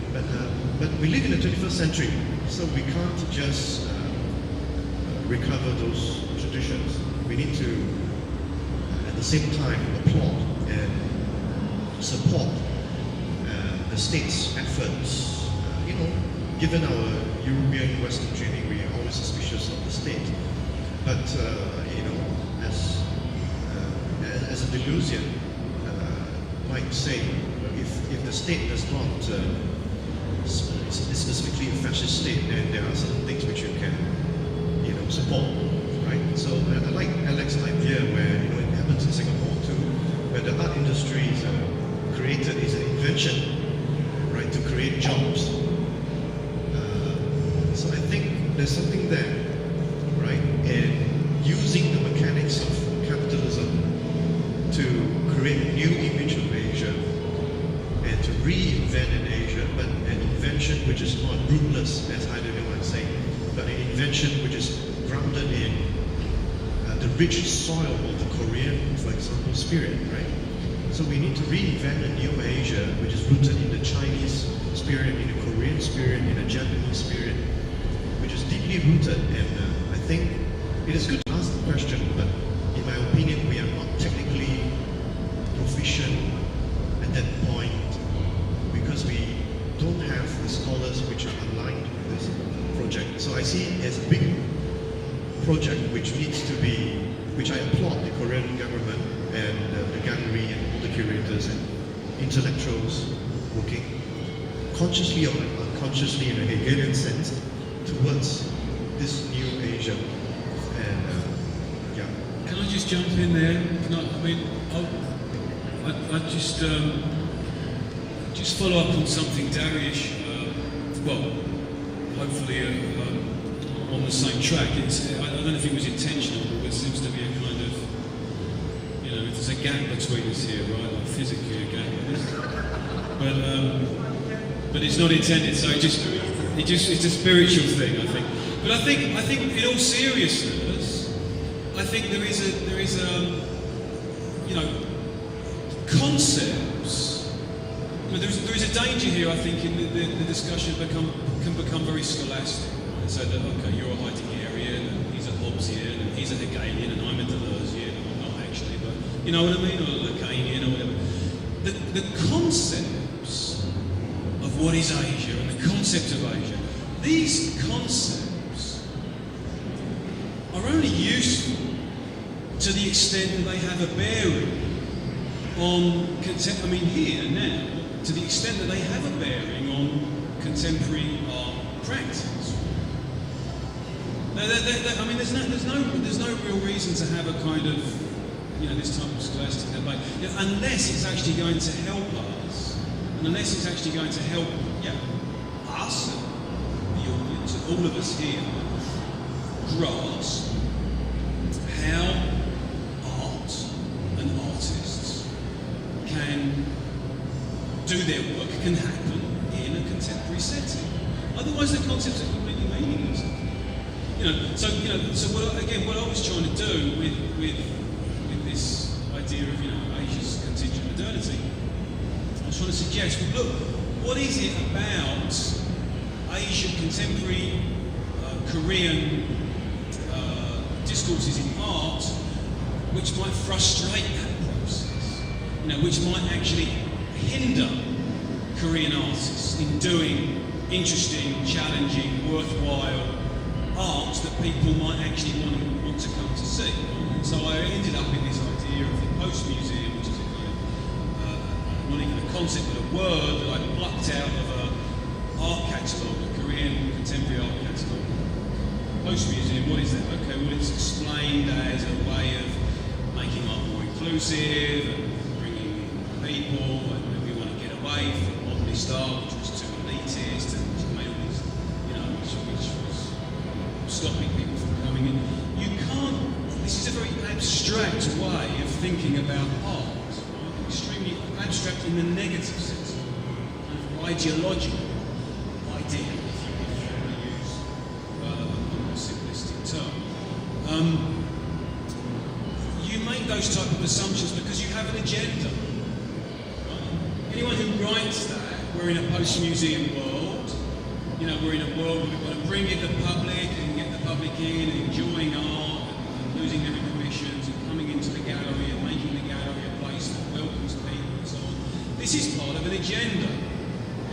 And it's an agenda which is linked to the politics of the museum in Korea or anywhere else.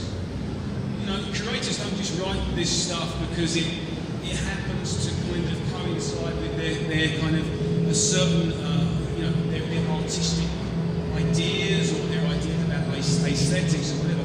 It's informed by a certain kind of technocratic idea about what the museum is and what it's supposed to do and how people are supposed to engage with it. So that's what I'm saying. So the this idea of Asia and so on is very interesting. Yeah, Europe and Asia and all the rest of it, yeah, great.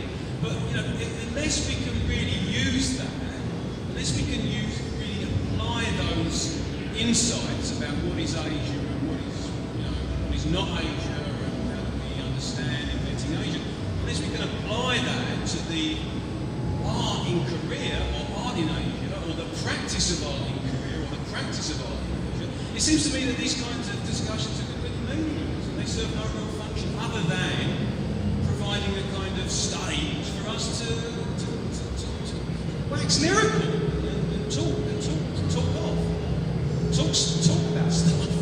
So I think that's the important thing that I'd like to try and emphasise from its experiences. That these conceptual debates are very interesting, but they must be connected to the institutional setting and the way in which art is being organised and the way in which art is being practiced.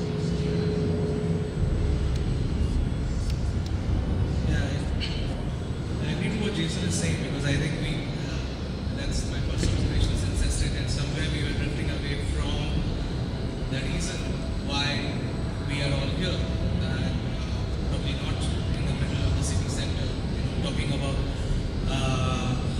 whatever cultural, social, political discourses that each one of us carry. The primary function is to understand that how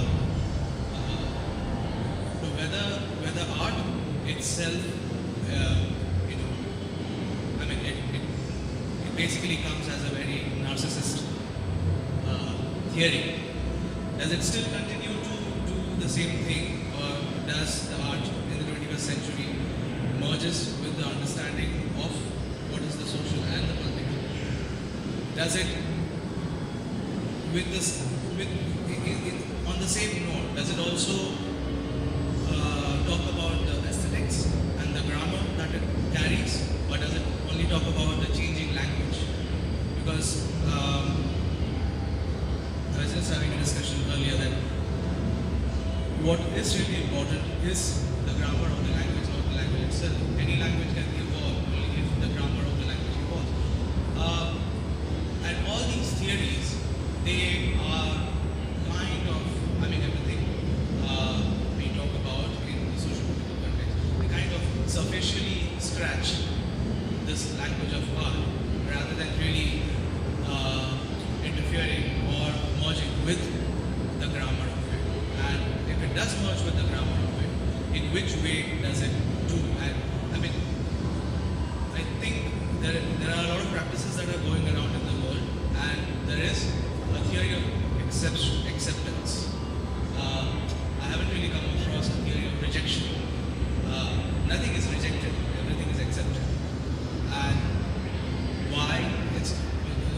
why it's not rejected, because there is no discourse around it.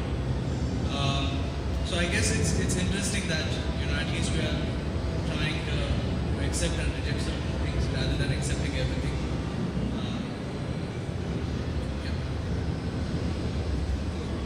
Excuse me, I have something to say. I think it's very important. Let me introduce myself first. I'm Mukul Basu. I have a cultural center known as Universal Cultural Center, and we do the NGO activity here for different migrants living here in Gwangju. Anyway, coming to this topic, I think the post-museum discussion must come into some kind of conclusion for Gwangju people and the curator and all the people present here to come into a discussion and some kind of conclusion. First of all, the Asian Cultural Center, it doesn't really mean that the Asian culture has to be focused, neither it means that European culture is to be adopted or anything. Simply, Asia has its own defined areas which should be a communicating center for the Europeans, as well as there are many European ways that might be conveyed to the Asians. So I believe that ACC should play the role for that exchange things.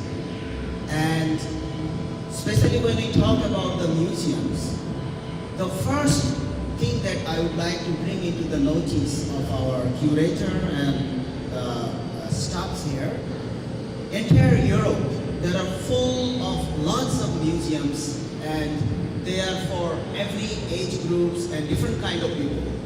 You can go to any major cities, they have museums that can give some information for kids, information for teenagers, information for adults. So when you develop some museum as innovative ways, the two things I would like to bring into the notice of all of you is that what is art? You need to define that at first before talking about art. It seems to be that all the way of thinking of art seems to be in a Western way of look. I will give you an example. When we talk about Asian way of life, absolutely, there are certain things. For example, meditation. Though one gentleman has just mentioned about Buddhism and Taoism and Confucianism, but the most important root is the meditation that comes. This meditation has taken an innovative way in the West, even to create money. For example, transcendental meditation, TM. You know, the meditation cultures were going to the nature and be with the nature and have your creativeness of thoughts. So thinking is also an art of life. Nowadays there is a group known as Art of Living. So that involves the yoga as well as the breathing technique and the meditation. So when we talk about art and innovativeness, why should we be only concentrating the way the scholars so far have only focused on the Western way? So this is what I would say is something more Asian, for which I would like to hear the comments from the Western scholars and the artists. So I think in this kind of discussion, we are not here to prove something which is more great or not, because I believe art is something that you can never compare, but you have to just understand as it is. So how in the Western loop these Asian art and innovative things are, by which this museum can be more well equipped and it can be more constructive. Maybe we would like to hear something more on those areas. As a concluding, because we are running out of time, sorry, but what you said is very interesting, and I think that music can unite all people. So I suggest as a conclusion, they can go with song. Eastern boy meets Western girl.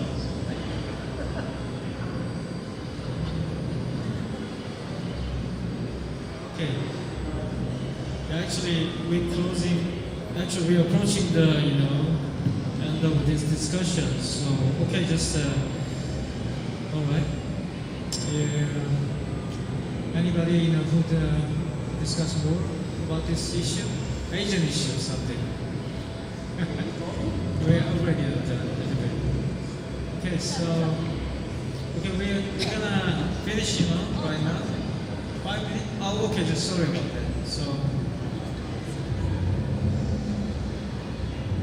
Hello. Okay, I just wanted to say that when I visited Indonesia and I went to island of Bali, there was no museum of this size. I think nothing even close to the size, and most people had no interest actually in any museum. But they just were involved in their culture to produce things and create things and performances for their community and for their family, and it was a very beautiful, vibrant, and I think more importantly, everyone was very involved and didn't have that distance as artists, something else.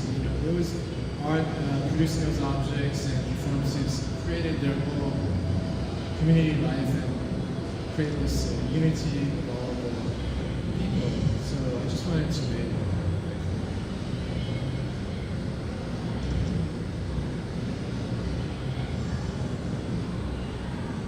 Anybody who will respond to comment?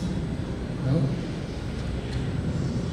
Okay, just the performance is waiting for us, so we must stop here the discussion. Well, thank you for all and participants. You're well done. Thank you very much.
Should I begin? Okay. Firstly, thank you for inviting me to do this talk here. Well, its title, I don't want to talk about community arts in India. Lately, with so much dialogue of intolerance that's growing in India, I've decided to use the phrase, I don't want to talk about. I don't want to talk about certain things. I just use this phrase, I don't want to talk about. And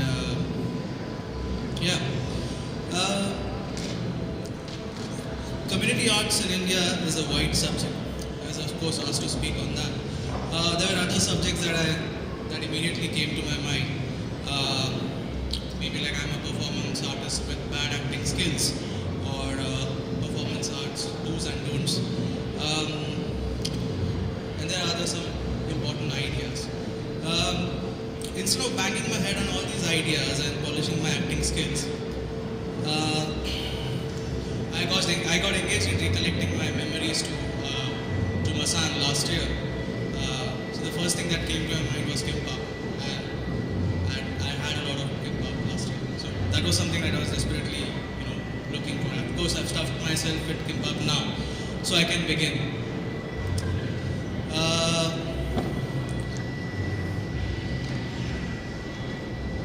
So, just to give a short introduction about myself, I am a visual practitioner based in Bombay, in India. I was the director of Sandhya, which is a site-specific community arts center program in rural India. I'm currently the co-director of Kona Foundation, which works on the interdisciplinary discourses and pedagogical structures. We have recently established a design cell. So this just kind of sums up what I'm doing now.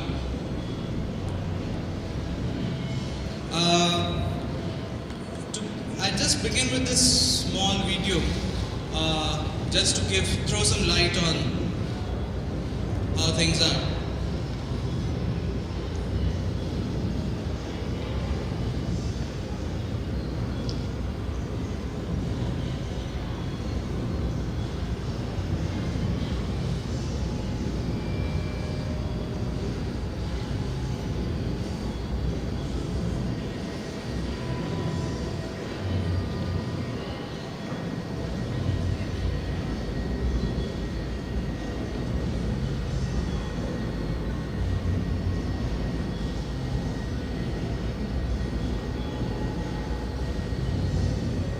Is there no sound?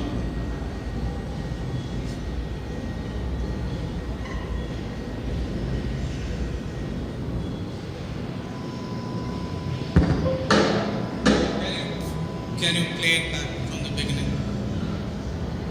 And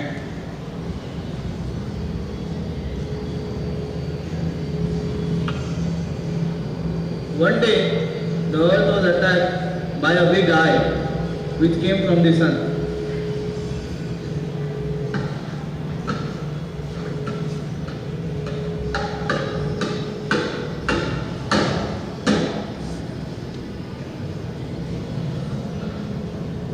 And that day onwards, everyone started seeing things clearly.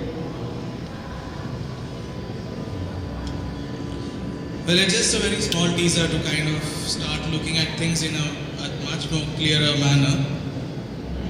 Can we go back to the presentation?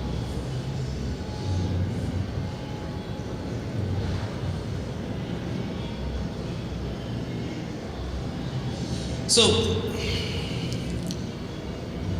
if we break this subject, community art in India, because you have community art and art in India as two different sections of it. This is, don't take things very seriously in this presentation, because I'm just trying to figure out, even for myself, that how did these thoughts occur to my mind. But just to kind of break down and look at each word in its own specificity. If you look at the idea of community, it is a group of people, specifically a group of people who do care for each other. India, of course, as a nation, it can be, there can be any other nation. It doesn't need to be India. And third is art. This can be art.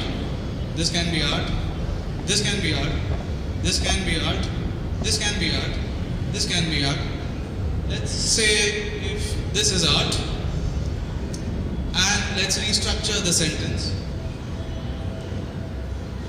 And does it read Community Bomb India? So,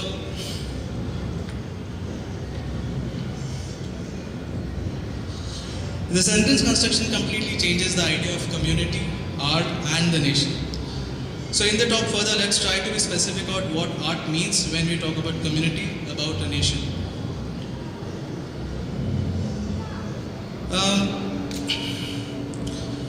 One of the facets of the community art projects that I would want to portray is, like one of it is host audiences, or rather understand the question of the continual question of what an audience is. I would also be interested in discussing the equation one needs to position himself or herself as an artist working in a social spectrum. What is the prototypical community artist and what role does he or she play to harness the ideas shared by the community platform? There is almost a negligible support for community arts in India. In fact, the visual arts in India depends largely on private individuals for monetary support. The lack of grants from the government agencies forces the institutions to look for foreign funding. The interesting and the most speculative part of this process are the applications that are made for the funding bodies. I would also be interested in digging around the nature of these applications and specific agendas for which they are made. Just to have come across certain applications in the past, a lot of spaces, alternative spaces in India, we happen to know each other. So, well, also we run a space ourselves. Well, I've used a medical diagram, it's a first step diagram to kind of break down that. We have the funding body and the non-profits or the alternative. Well, the non-profit says that I need a grant to sustain. The funding body says that, here, let me see what I can do. Well, the funding body of course says that you need my support. I mean, that's true.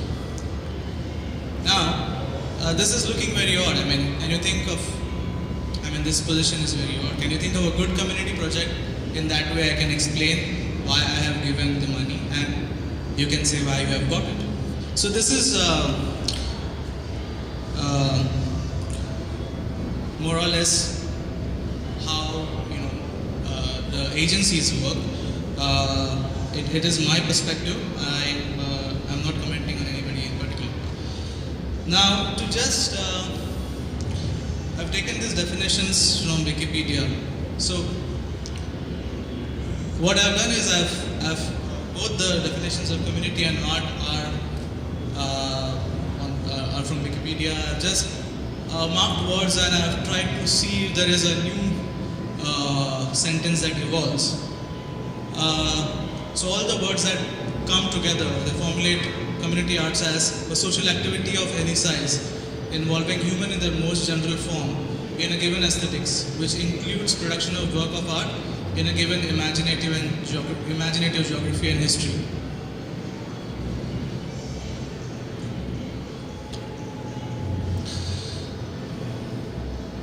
So, 1 minute. What I'm trying to do, what I'll be doing now is showing another video which talks. I'm using basically the metaphor of Indian folk tales to try to see if we can use Indian folk tales to talk about certain issues that I'm trying to resolve here.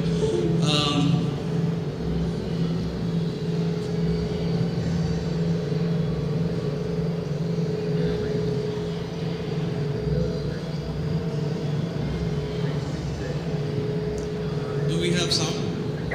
I am the greatest. The blacksmith said, I am the greatest.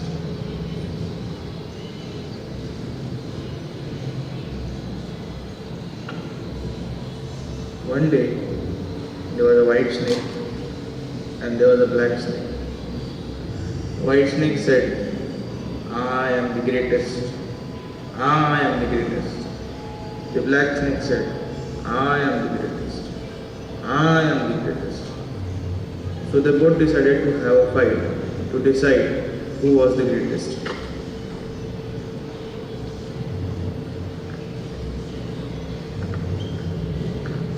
Now, the bearded man who was seeing all this thing decided to end the fight by killing both of them.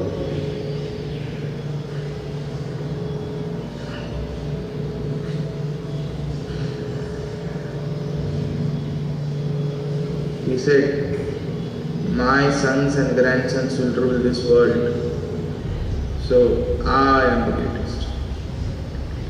Since that day onwards, the snakes bite every bearded man.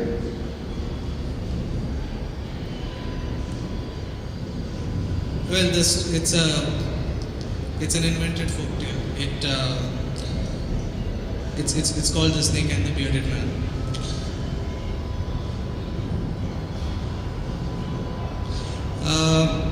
So there was a black snake, a white snake, and the bearded man.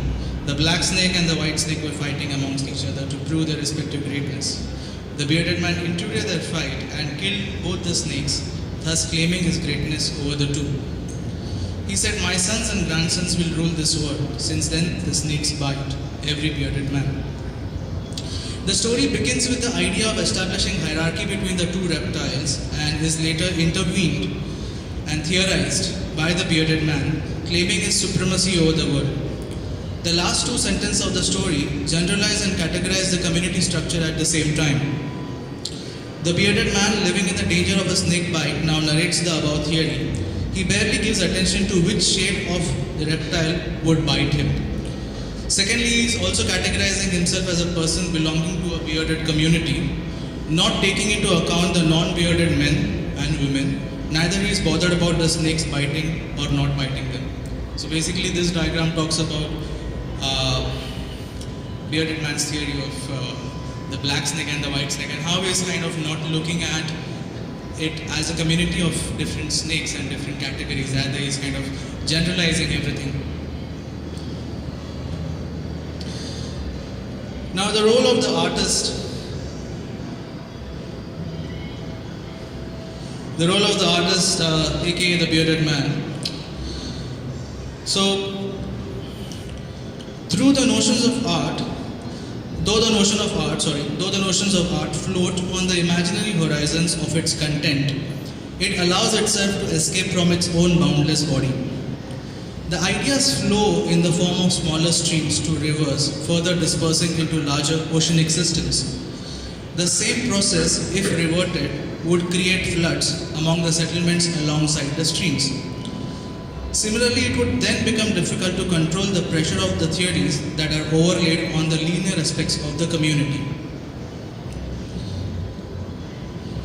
In such cases, the audience, the subjects, would withdraw themselves in a shells that breed on the awareness of ignorance. The more one would want to engage in such system, the further theatrical it would emerge, with the community becoming a mere audience. These two diagrams talk about whatever I said right now. I think this complicated diagrams here does prove the point where I'm trying to conceptually put forth something where, as a certain audience that is quite passive to it, kind of pushes itself in a shell of not being able to understand this. So basically, these diagrams are made to complicate things further, rather than that. They don't really talk anything about themselves.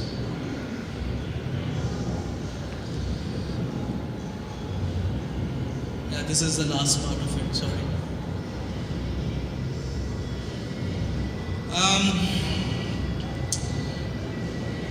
Going to audiences now. First audience, or rather the continual question of who is our audience.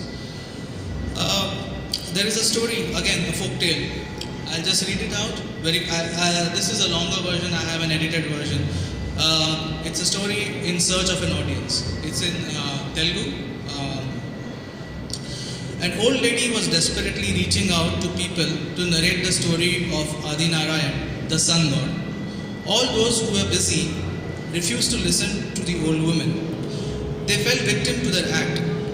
The old woman, dejected from the loss of audience, narrates the story to a pregnant woman's womb, which shows interest in listening to the story. The old woman, after completing her story, blessed the unborn child a prosperous future and promising destiny. The girl born from this womb grows and gets married to the ruling king and unknowingly performs miracles that bring peace and prosperity to her land and people. The girl, Queen, is blessed by the sun god himself, thus bestowing her with the power of bringing her dead husband, the king, to life from his deathbed. Since then, the story of sun god is heard and narrated by everyone by performing a ritual connected to it. The first part of the tale affects both the old woman and her non-receptive audience. The later half of the tale glorifies the participatory quality of the girl and how she benefits from the attentive listening of the narrative by the old woman. The tale generates fundamental idea of listening and how listening to the other can be beneficiary for the larger social group. The term audience here underlines the idea of singular and multiple. To simply put it, the one who exercises the basic act of listening is an audience. The tale uses the metaphor of a mother's womb that symbolizes the quintessence act of listening.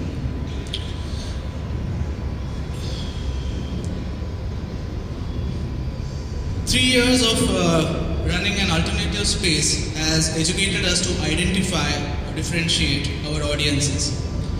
Based in a gated society, we did not establish a space that would cater to the immediate community. Rather, we tried to understand what our role was as art practitioners. There was or is a need to address the grammar of visual language. After a year of displacing our ideas into various directions, we zeroed down in the areas of pedagogy and multidisciplinary dialogues. As a group of people that initiated Kona, we were not editing our focus, but we were also editing the people who formulated it.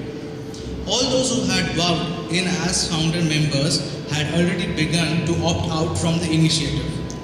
Following this ritual, in the second year, many students and young artists who were actively involved in the functioning of the space took the liberty of limiting their participation as well.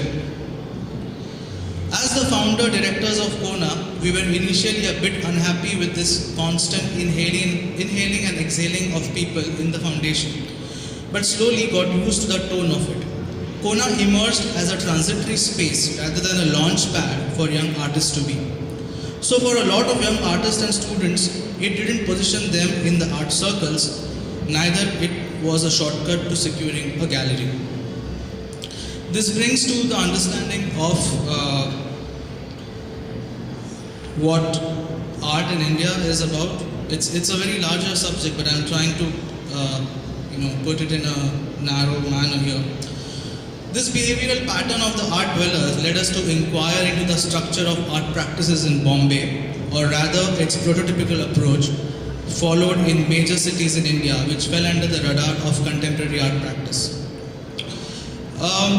To talk about it, there's another tale. It's called The Mountain of a Question. In the early days, when the moon was still referred as the white sun, lived a man. He grew trees and killed smaller animals for food. He had neither name nor any identity, but he had an urge to find a reason for his existence. He knew he was different from the four-legged beast and two-legged apes around him. He knew he could not fly like birds, neither could swim deep as the oceanic creatures. He had questions: why he was something that others were not, and why he couldn't do certain things that others were capable of. He took on a journey to find answers and walked till many moons disappeared and came back. One day he walked into a valley surrounded by Mount Meru, which peeked into the house of gods. He thought to himself, these mountains have stood the test of time, and I would have answers to his question. In desperation he shouted loud, why am something that you are not, and why cannot I do things that you can? His own voice echoed back to him asking the same question. The mountains had spoken. The same words kept echoing in his ears till he realized them. The above folktale may not completely resolve the idea of contemporary art system, but may allow us to inquire into the crux of it. The man's thought is to position himself in his surroundings. He wants to understand what is he in relation to the other bodies that are focused in his landscape. He takes an external journey to find out answers to his questions. The mountain echoes his words back to him, internalizing the same question. Here he is portrayed as a question to others and as an answer to his own. This is again a small diagram of how this entire circle works. The idea of the other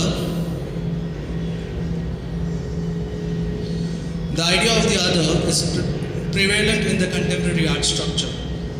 The system of positioning oneself is of primary importance.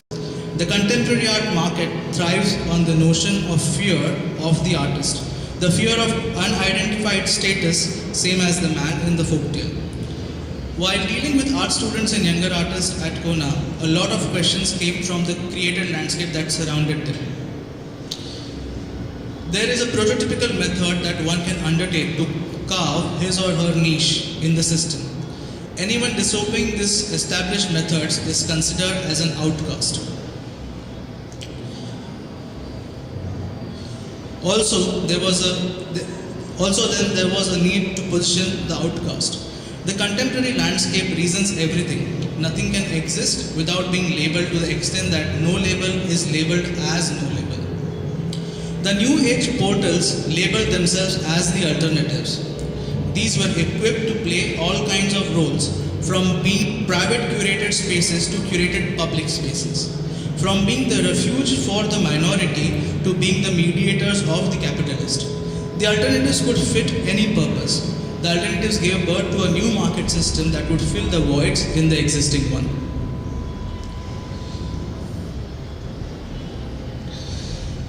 Any system cannot be static. It has to constantly keep evolving and adding newer dimensions to itself. The alternative now became a part of the system. The alternative became the mainstream. Everything is categorized. If it cannot be categorized, it is kept aside until it evolves itself and fits into a category.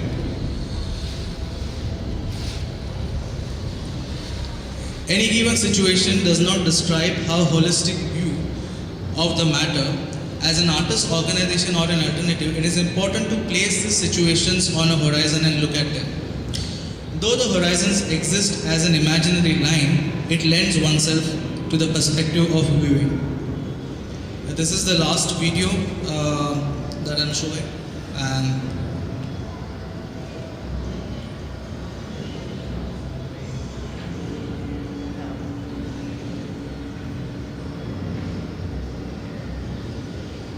when you are into the situation, you can't see it clearly, you don't know what is happening around you.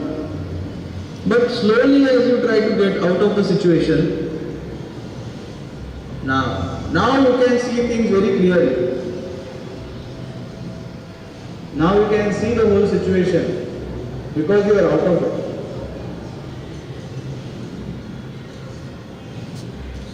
So yeah, that was the last slide. I end my presentation. Thank you.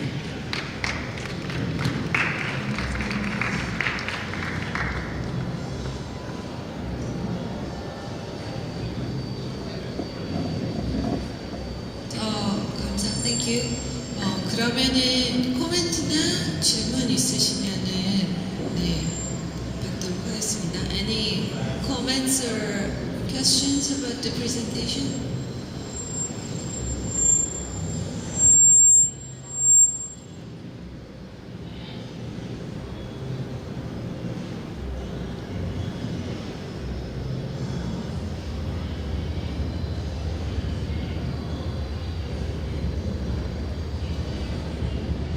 So can you once again give a simple explanation?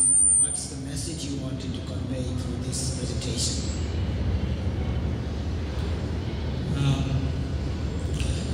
I guess I tried to make the presentation as simple as possible.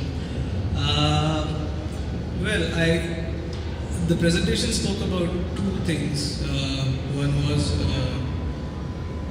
I mean, it was a larger topic about community arts in India. I kind of divided it into two sections, community arts and art in India specifically.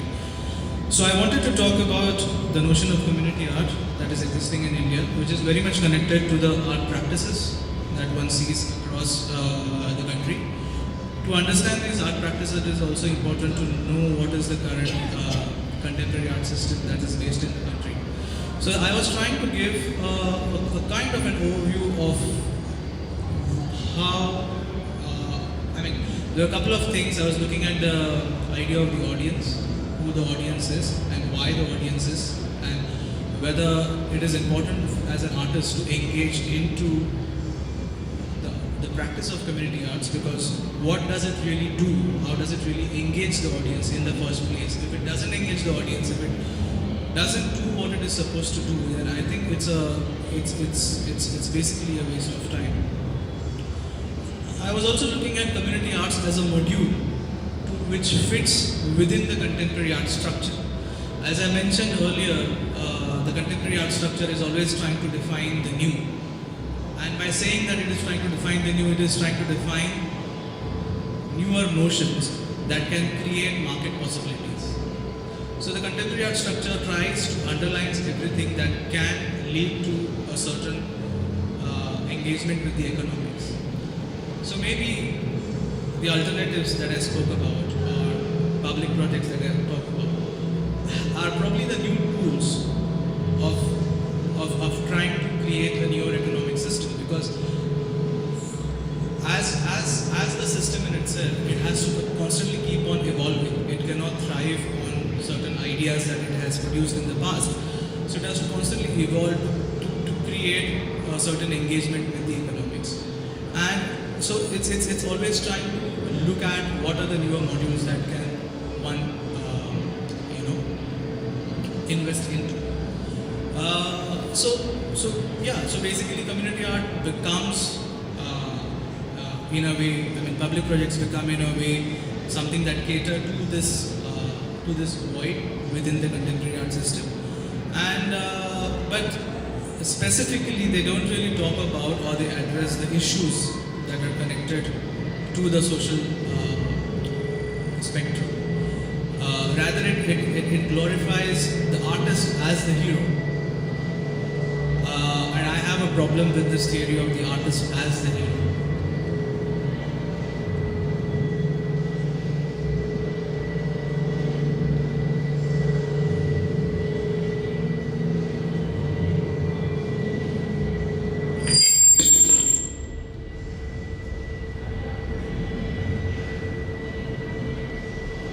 추가 질문.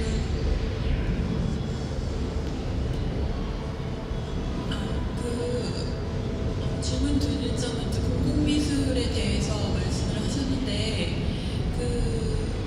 이전에 한국에서도 공공미술 프로젝트를 진행하셨던 걸로 알고 있고, 그래서 지금은 인도의 공공미술에 대한 이야기를 하셨는데, 그거를 이제 포크테일하고 연관을 시켜서 진행을 하신 것 같아요. 근데 그 한국과 인도의 공공미술을 스스로 직접 경험을 했을 때 어떤 공통점이라면 공통점, 지금 현상에서의 공통점이라면 공통점, 아니면은 차이점이라면 또 어떤 차이점과 특수성이 있는지 여기에 대해서 좀 듣고 싶습니다.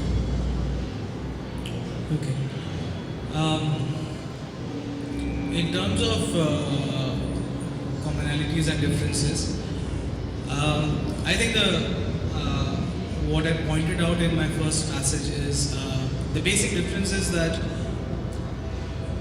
a lot of public art or community art or art in general is not supported by the state or the central government. So a lot of money that is generated towards this project is from the private organizations. Whereas on both my trips last year and this year as well to Korea, I realized that the government is giving very strong support to understand its cultural standing. So you have, as an artist, as an art practitioner, as a theorist, as a curator, you have in India, you have to begin with this idea that there is no money involved. And if there is money involved, it has to be generated from a private organization. And once you start toying with the idea of money being generated from a private organization, there is a certain sense of, of lobbying, a certain sense of a capitalist ideology that plays into the whole system. So that is the major difference. When it comes to artworks, I feel, I think more or less all over the world, there is a major issue in the public art practices. Because the public art practices I don't know till what extent do they involve the public. Like I've seen many projects back in India where they are done in public spaces, but the people who are really the audiences, they are not really aware about what is happening. There is no discourse on why the projects are done. I don't see active engagement of the audience. As I said, it's the artist who plays the heroic role in these situations. And the artist takes for granted that there is a public that is watching him or that is engaged into the situations. In Korea, I can't really comment on it because I was part of a biennial that happened last year, the Changwon Biennial. And what I did was I visited all the places, basically where pieces of art were installed from the earlier biennials. There is,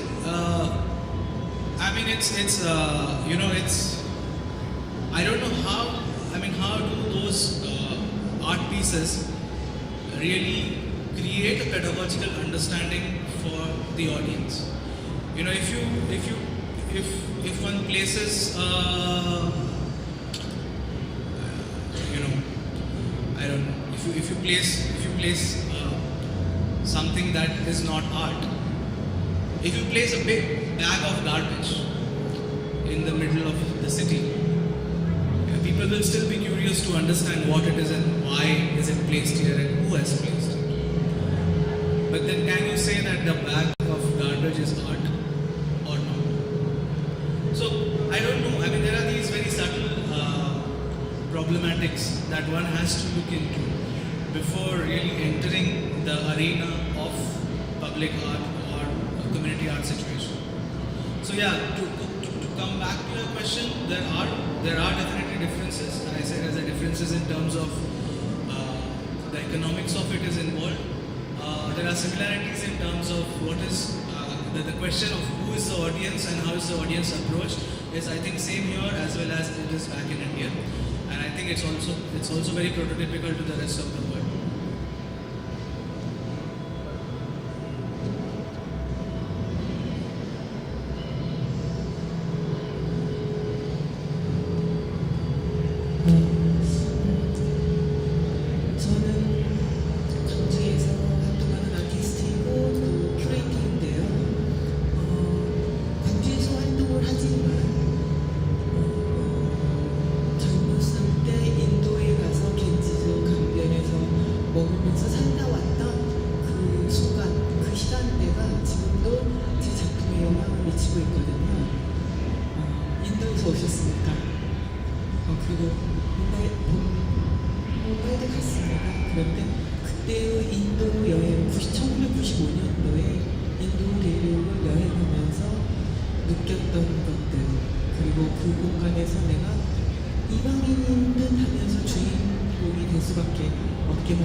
관객은 일부러 비즈니스 차원에서 참여시킨다 이런 공공미술의 패턴이나 이런 것들은 조금 지난 일인 것 같고요. 지금 현재 좀 더 먼저 나아간다면 관객 자체가 창조적 그 공간을 창조하는 시공간을 만들어낼 수 있는 방식이 오히려 더 공공미술답지 않을까. 미래지향적인 혹은 현재 진행형인 대한민국 우리나라에서는 좀 그런 방식으로 가고 있거든요. 그러니까 동원시키고 참여시키고 관객은 그리고 뭐 예술가가 주도하고 이런 것이 아니라 예술가는 뒤에 보이지 않는 곳에 있고 관객들이 오히려 그 무대의 주인공이 되어서 창조하는 그런 방식으로 진행을 많이 하고 있습니다. 그런데 무슨 재정의 문제도 있을 것이고 비즈니스 문제 뭐 이런 것들이 정치적인 문제 이런 것들이 있겠지만 저는 그 방향성으로 가고 있는 것만큼은 전 세계적인 방향성이 아닐까. 그러니까 예술가하고 관객이 구분되고 주객이 뚜렷하게 있는 예술이 아니라 관객이 그 장소에 들어옴으로써 그 공간 안에 공간이 완성되고 변화하고 주체가 되고 그런 경험들을 나누는 것이 창조적 경험을 나누는 것이 아닌가 하는 생각을 합니다. 공공미술을 저도 진행해보고 해봤던 경험으로 말씀을 드리는 건데 인도의 상황에서는 그게 어려울까요? 저는 인도에서 영감을 받고 한국에서 그렇게 하고 있습니다.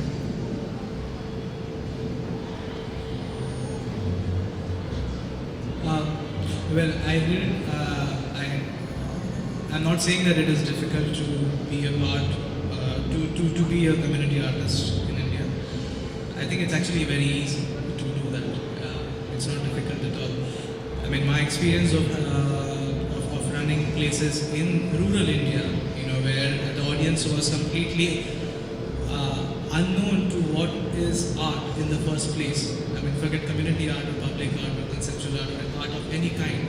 They were completely alien to this idea. So even in a place like that, I don't think we had any problems. We are still working in the same village. We started in around 2003, 2004. So I don't think there is any problem in terms of the place or of doing something there.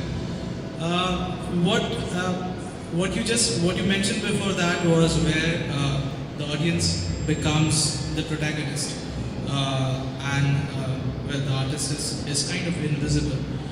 Well, I feel that maybe the audience become the protagonist, but it's a position that the artist is offering them.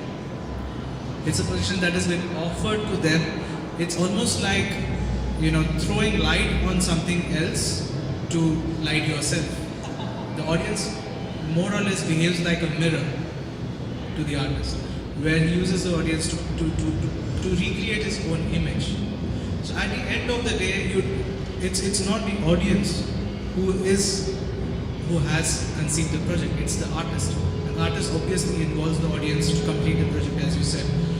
So even if it's the audience who behaves as a protagonist, I think it's a shared, not a shared, but it's kind of a power that is it's given by the artist to the audience. The audience in themselves don't have the power to kind of take the stage and talk about what they want to say. My issue is not with community as such. The issue is with why do I need to be an artist to work within a community system? I don't need to do something as an art practitioner for the community. I can very well do some things for the community without being an artist. So I don't think it's really necessary to take a position if you are working in a community, if you are working for a community. I think the position can be very anonymous. It doesn't need to be a defined position of being an artist. And I think if you take that position of being an artist, then there is a language, because art is a language in itself. So there is a language that needs to be evolved, and every language has its own aesthetics, it has its own grammar. So when you are using a language, you should be aware of that aesthetics, of that grammar that you are using. You just cannot use the language and toy around with it just because you have a new idea to play with.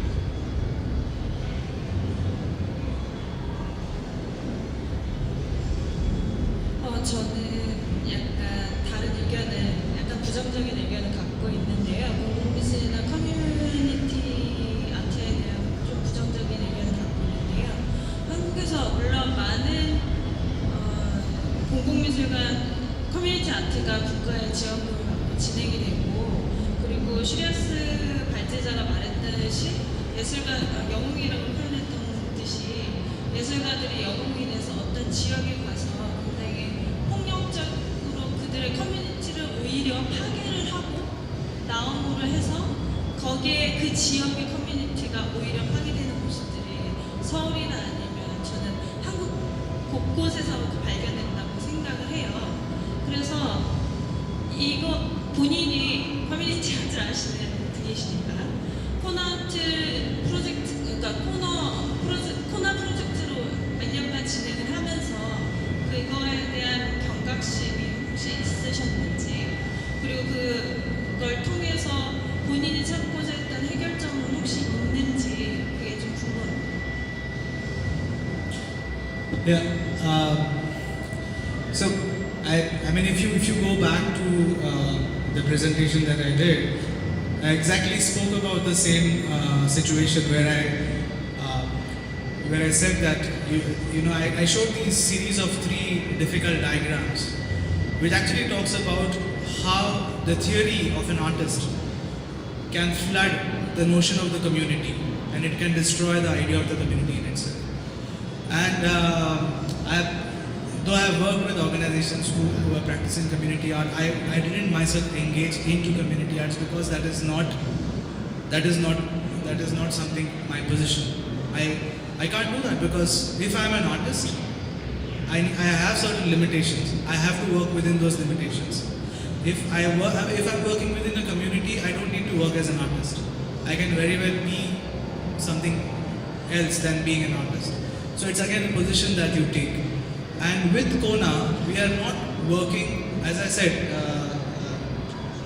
in this passage, that we are not working. Though we are placed in a community, it's a gated society. We are based we are a very interesting neighborhood, but we are not working with them specifically. We are working with the community that is our immediate community, that is the community of the artists and art students. So as art practitioners, we are aware about certain problems that come within the structure or the field of art. So what I need to do is I need to first resolve those issues, because as being an art practitioner, I am responsible towards those issues. So what is my community? My community in that sense is the immediate community of art practitioners, of art students. So maybe you can call it a community, maybe you don't need to call it a community, maybe you can call it a group of people, or maybe you just can say it's a discourse. So we are working on a certain discourse that only talks about issues that we can handle, because we know as artists we have limitations and we can work with those limitations, not beyond those limitations. And obviously after some point, if there is someone whom we are working with decides to work with a community for a particular reason, obviously that needs to be first questioned, that why work with the community, what is the purpose, whether the community needs that kind of a work to happen, whether the consent is there from that community, from that group of people. Only then, and then what kind of project it would be.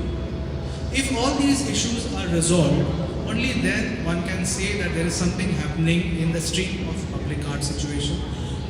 There have been, like, if you look at art history in the early, in the 60s and 70s, there have been a lot of interventions in public spaces. But those interventions were not subjected to have the public as an audience. When you say an intervention is it's kind of an intrusion into a public space. It is not about creating a space for the public to look at. So the intervention is much more personal. It has got to do with one's own self. It has not got anything to do with the community. So there was a difference between what happened then, or even today when some artists are working in public spaces as interventions. I think interventions probably would be an interesting way to look at how one can work within a public space. I'm not saying community, work with a community. I'm talking specifically about a space, how one can work within the public space. Has it answered your question?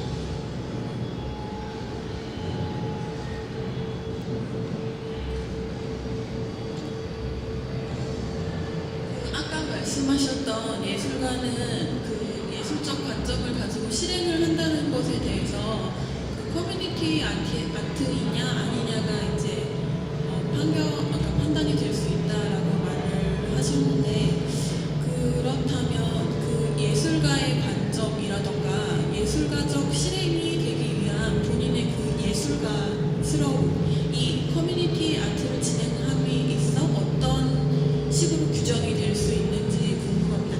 그 예컨대 이제 한국에서 지난해에 한 작가가 담배를 재배하는 공공미술 프로젝트, 그러니까 커뮤니티 아트 프로젝트를 진행을 했고, 실제로 그 프로젝트를 진행을 하면서 그게 어떤 이유 때문에 아트로 바라봐져야 하는가에 대한 질문을 굉장히 많이 받았어요. 그래서 이런 경우에 본인은 어떤 것이 그 예술이 예술로서, 그러니까 커뮤니티 아트가 그냥 커뮤니티 행위에 그치지 않고 커뮤니티 아트가 된다고 생각하는지를 듣고 싶습니다.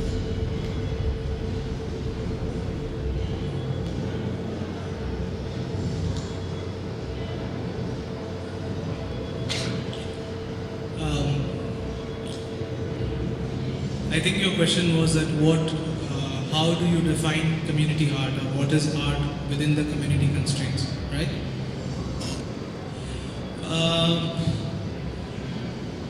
See, as I said again, it's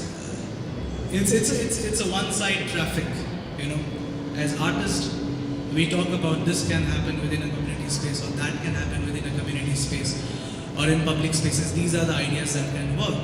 But if you're looking at a community space, there is the other. The other is the community. The idea of the community also needs to be equally involved into deciding what works and what doesn't work within a community space. Maybe what the community wants is not something which is art. It doesn't need to be art.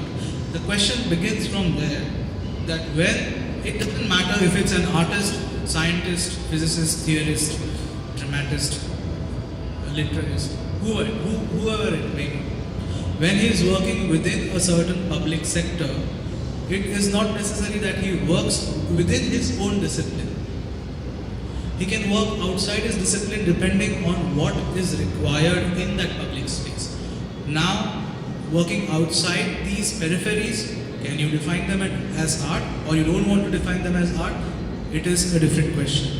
Now, what the contemporary art market is trying to do, it is trying to bring all these disciplines and it is trying to merge it together under the umbrella of art. So you see a lot in the contemporary art system, you see a lot of non-artist practitioners, people who have not come from an artistic background. I'm not saying that it is required to come from an artistic background. I look at it as, I take it in a very positive stream, that what the contemporary art situation is doing is to create the notion of art. It is trying to bring all sorts of actions under the umbrella of art. Now the problem lies in bringing it under the umbrella of art. Why does everything need to come inside the umbrella of art? Why cannot anything exist outside the periphery of art itself? Why cannot the contemporary art system define something that is not art? It cannot do that because the market doesn't allow it to do so. The economics doesn't allow it to do so. So for the economics to work, there are certain things, as I said, everything needs to be labeled, everything needs to be categorized. If tomorrow you are doing something with some community, and if the contemporary art system, or say the theorist in the contemporary art system, cannot categorize what you are doing, it may not be considered as art.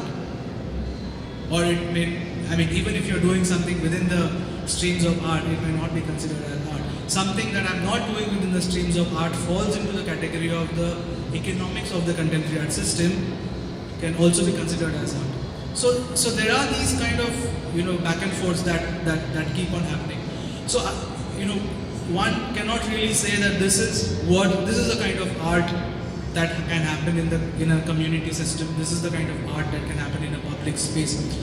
I don't think one really needs to define what kind of art can happen. I think the first question to be asked is that whether art needs to happen in a public space or a community space. Or if it is not art, then what else?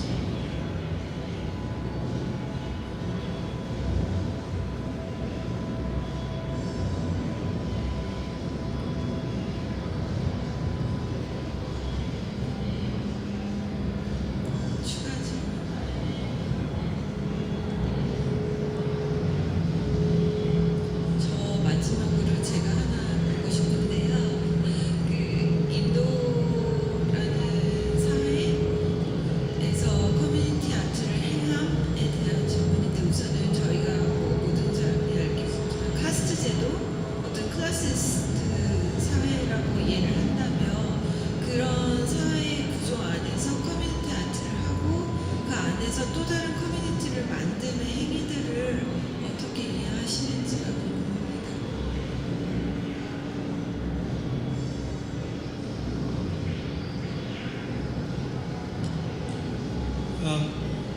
I mean, correct me if I'm wrong, you said that within the given society in India, where there are the caste, or you said the caste system or the class system? Caste system. So within the caste system, how can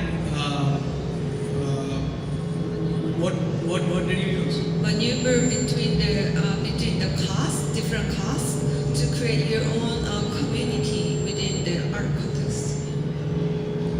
No, sorry. Can you repeat the question again? Since you're living in India, which has a caste system, 그런 상황 안에서 그런 또 다른 caste들, you're creating. As far as I understand, you're creating. 네, 제가 이해하기로는 그런 카스트 시스템 사이를 넘나드는 또 하나의 커뮤니티를 만들어서 그것들을 다시 예술 행위로 만들고 계시다고 저는 이해를 했는데, 아니면 그런 것들에 대해서 어떻게 이해를 하시는지 궁금합니다.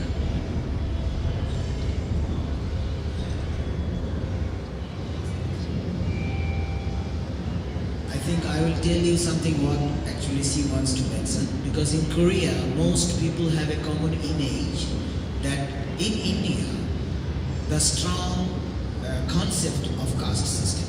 So it seems that one caste cannot mix with another caste or something like this, which is actually not happening right now, but they have got some idea, something like that. So her question is that there are so many castes and you are creating a community with all the castes. Am I right? I'm asking actually, you're creating a kind of a community art or community between the caste or beyond the caste system. Yeah, okay, I understand. To begin with, I think it's a misconception about the caste systems in India. There are caste systems in India, but they are not prevalent in the entire country. They do still exist in certain urban situations, rural situations, not in urban situations. So, as I work both in rural parts of India as well as in urban parts of India, especially I'll talk about my experience in the rural parts of India. There were predominantly around 5 to 6 kind of castes that we were working with. There were the tribes, there were the upper caste, the priests, there were the farmers, and the warrior caste. So all of them kind of coexisted in one village. And when it came to approaching them under the pretext of art, I don't think there was ever any issue of which caste or which class does one belong to. I think as far as I know, it has never created a problem. Working, if anyone who has done projects in the community or public art level, I don't think it has ever, there has been a discrimination in terms of classes or castes that have kind of created an issue in that. Whatever issues that they have within themselves, they are generated by the local political bodies, and I don't think they really are kind of present in or within the people. There is a certain kind of harmony that everybody lives in. So I think it's all politicized to a certain extent. So that I think whatever part of India that the world is exposed to is through media, and I think media is really creating a different image of how things are. But yeah, I don't think that really has any standing as far as the community arts is concerned.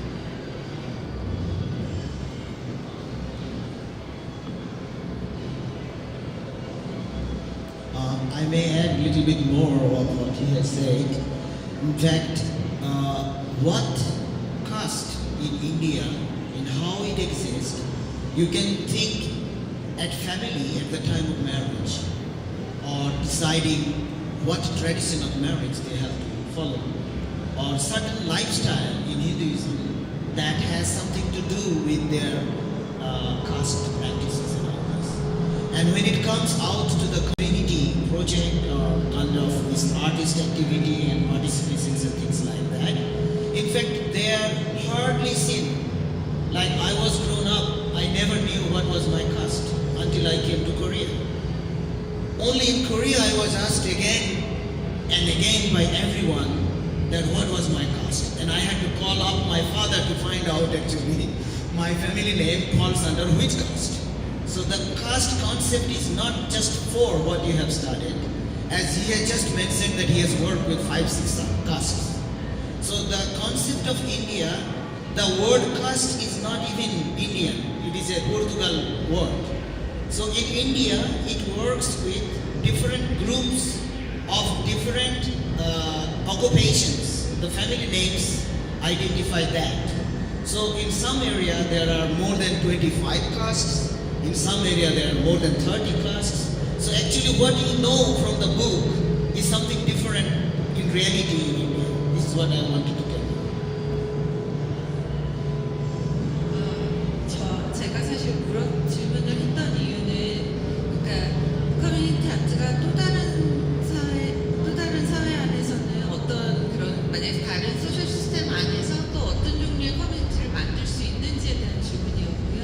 한국에서 뭐 한국도 저는 클래시스트 사회라고 이해를 할 수 있는데 그 안에서의 커뮤니티 아트가 기능하는 것과 그리고 인도라는 카스트 제도가 얼마나 강력하게 작용을 하는지 안 작용하는지는 모르겠지만 카스트라는 제도가 존재를 한다면 그것들에 대해서 작가들이 어떤 종류의 커뮤니티 아트로서 해석을 하는지가 궁금했던 네.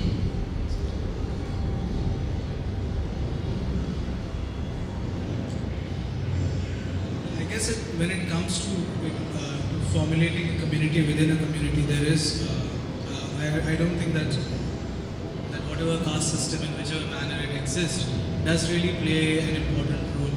I think it is, as far as my experience is concerned, I think it plays as a situation that brings people together from different castes.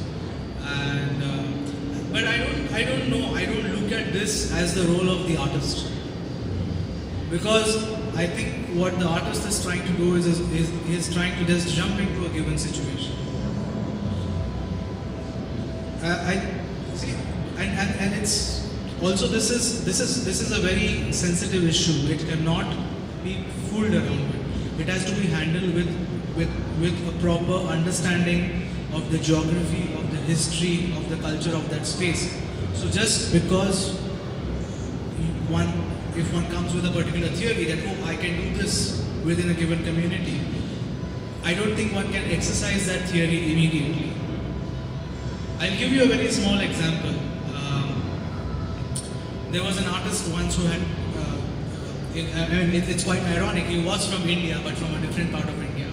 And he had come to this village where we do, where we run the site-specific project.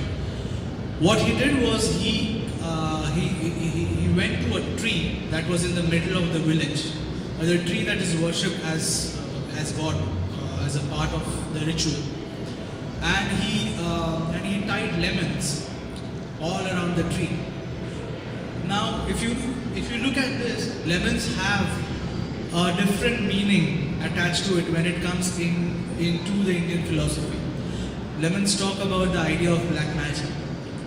So for him, he was using lemons to talk about something else. Now what the villagers understood, that he's trying to do some black magic in the village. So the villagers came running to hit him.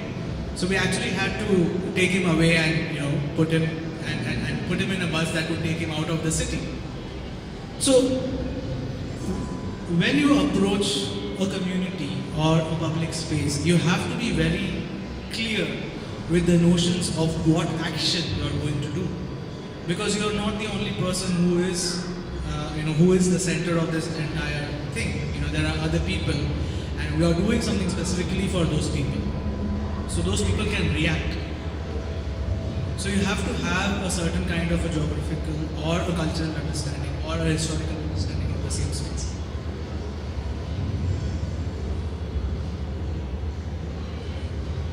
추가 질문 있으신가요? Should we call it a day? 네, 그럼 이것으로 오늘